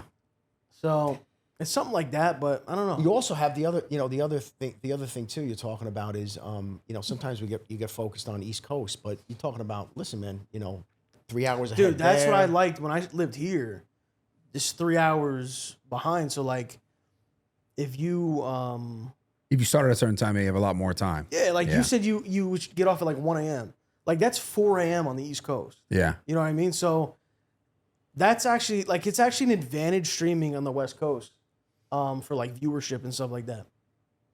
I think. And it's funny because this is like, it's funny you brought this up, like with goals and things like that. Like this is something that I know that this is the one thing that's kind of like that comes up a lot. We talk about it. Yeah. But to your point though, in all fairness, it's like you're looking at the big picture. You've been doing something for a long time. Yeah. The other side of the coin too is it's like, well, I mean, the thought of like, oh, I'm going to start 8 o'clock at night. Like, I don't know. I mean, listen, you can do a little trial and see what happens, I mean, you just got to start introducing that idea to the audience. That's it, because I know that and this slowly do it. And this is something that this is not like this isn't something that was just brought up. Like, we've had these conversations, and I know, and my thing too is I'm always about like, I want everybody to be healthy, and I want, and because I get good sleep except for Thursday, but I'm pretty good with all that stuff and getting my rest. The other thing is like, I'm not immediately passing out when I get off stream because you're all like, you're amped up. Yeah, I was staring at the screen, Yeah, that's true. So that's another. So I need like some time to just chill, just wind down. Yeah, decompress. I know because I know like even like let's just say I get off at like I'm leaving a stream with him. It's 2:30. Bro, I'm not falling asleep till like 4. Yeah. Because you're so on for all, what I'm talking about. You're so on, like you're on for all those hours. And when I mean on, I don't mean physically on the screen. I mean your mind, like you have to be sharp. Yeah. We're going back and forth. We're watching. And just staring at the fucking screen. That shit, the way the and then blue all of a light sudden to your eyes. it's like, okay, now go to sleep. Like it doesn't work that way. And I understand, you're talking about, you're talking about 4 or 5 days a week. And I know that people are like, oh, boo fucking who? Like I get it. I can never talk about this because no, we don't talk. We're talking about it now, but I mean, it's like, oh, boo, But that's not really what we're talking about. Is it's the whole thing, and it's so funny. The other thing too is like, and he's like taking those few days off, and then like getting to bed at a reasonable hour, waking up, and just the clarity, and then all the shit you're able to get done. It's just a different, But we got to, like I said, you got to work through that, man. Yeah, that's just the biggest pain point. It sounds like, but it's just a matter of like, can you sort of restructure it a little bit slowly but surely. What's actually crazy about now I'm thinking about this. When I lived in LA, I actually started working with a trainer this was like 2019. Shout out to Daniel. And the reason I was able to do that is because when I was streaming on the West Coast time, I could get off earlier because it's still technically really late on the East Coast. Yeah. And then so I would get up and it's like, you know, like a noon or something, and it's still early in the day. I could work out, do whatever, and then I don't have to stream until, you know, at night.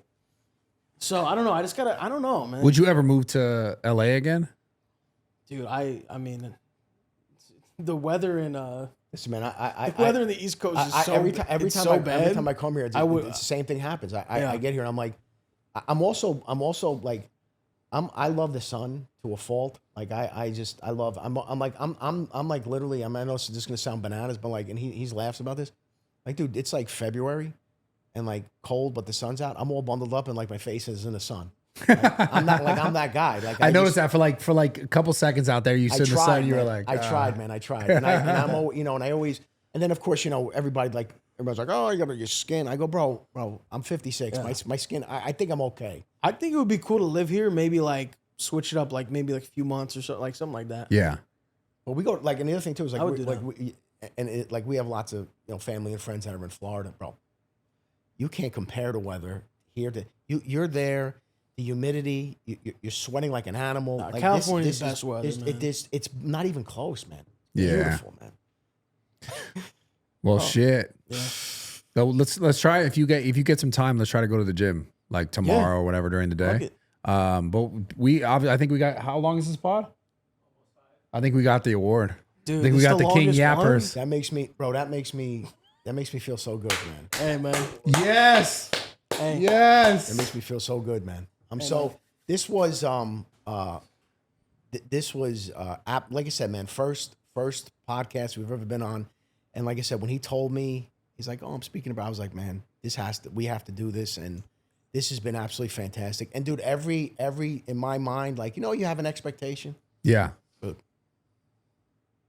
I also, part of me, I'm gonna be really honest, you know how like it says like, you know, you're almost afraid to meet certain people or whatever. I was like, you're exactly what I imagined. And, cool. No, seriously. And like likable, approachable, like just, and obviously you wouldn't be doing what you're doing for as long as you're doing it and how well you're doing it if you weren't that, you know, that genuine person. So I appreciate this was the highlight for me, man. I love this so much, and it was just an honor to be here, bro. Thank you, man. Thank you guys so much. Thank you. Like, and bro. I want you guys, like I said earlier, like the father-son thing is beautiful.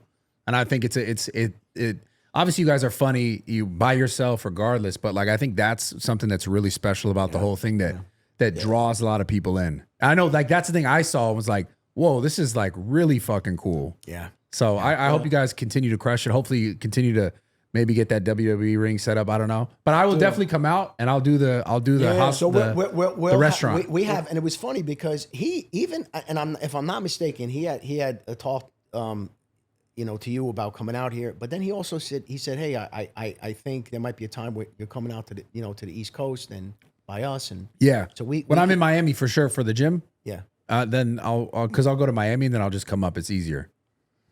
And I'll definitely do it. We can do something. We'll do a drinking stream. Really fun and interesting, and like I said, a couple of these guys who have some real nice restaurants, I know would love to you know, do something with us and have some fun. And I'm looking for. Listen, man, I hope that this is one of many. I'd love to, you know, obviously do more stuff, but this is great. Yeah, you're great. You guys are fucking awesome. Thank you so much, Thank brother. you. Thanks for coming, man. Appreciate for you, real. bro. Yeah. Appreciate you, bro. That was awesome.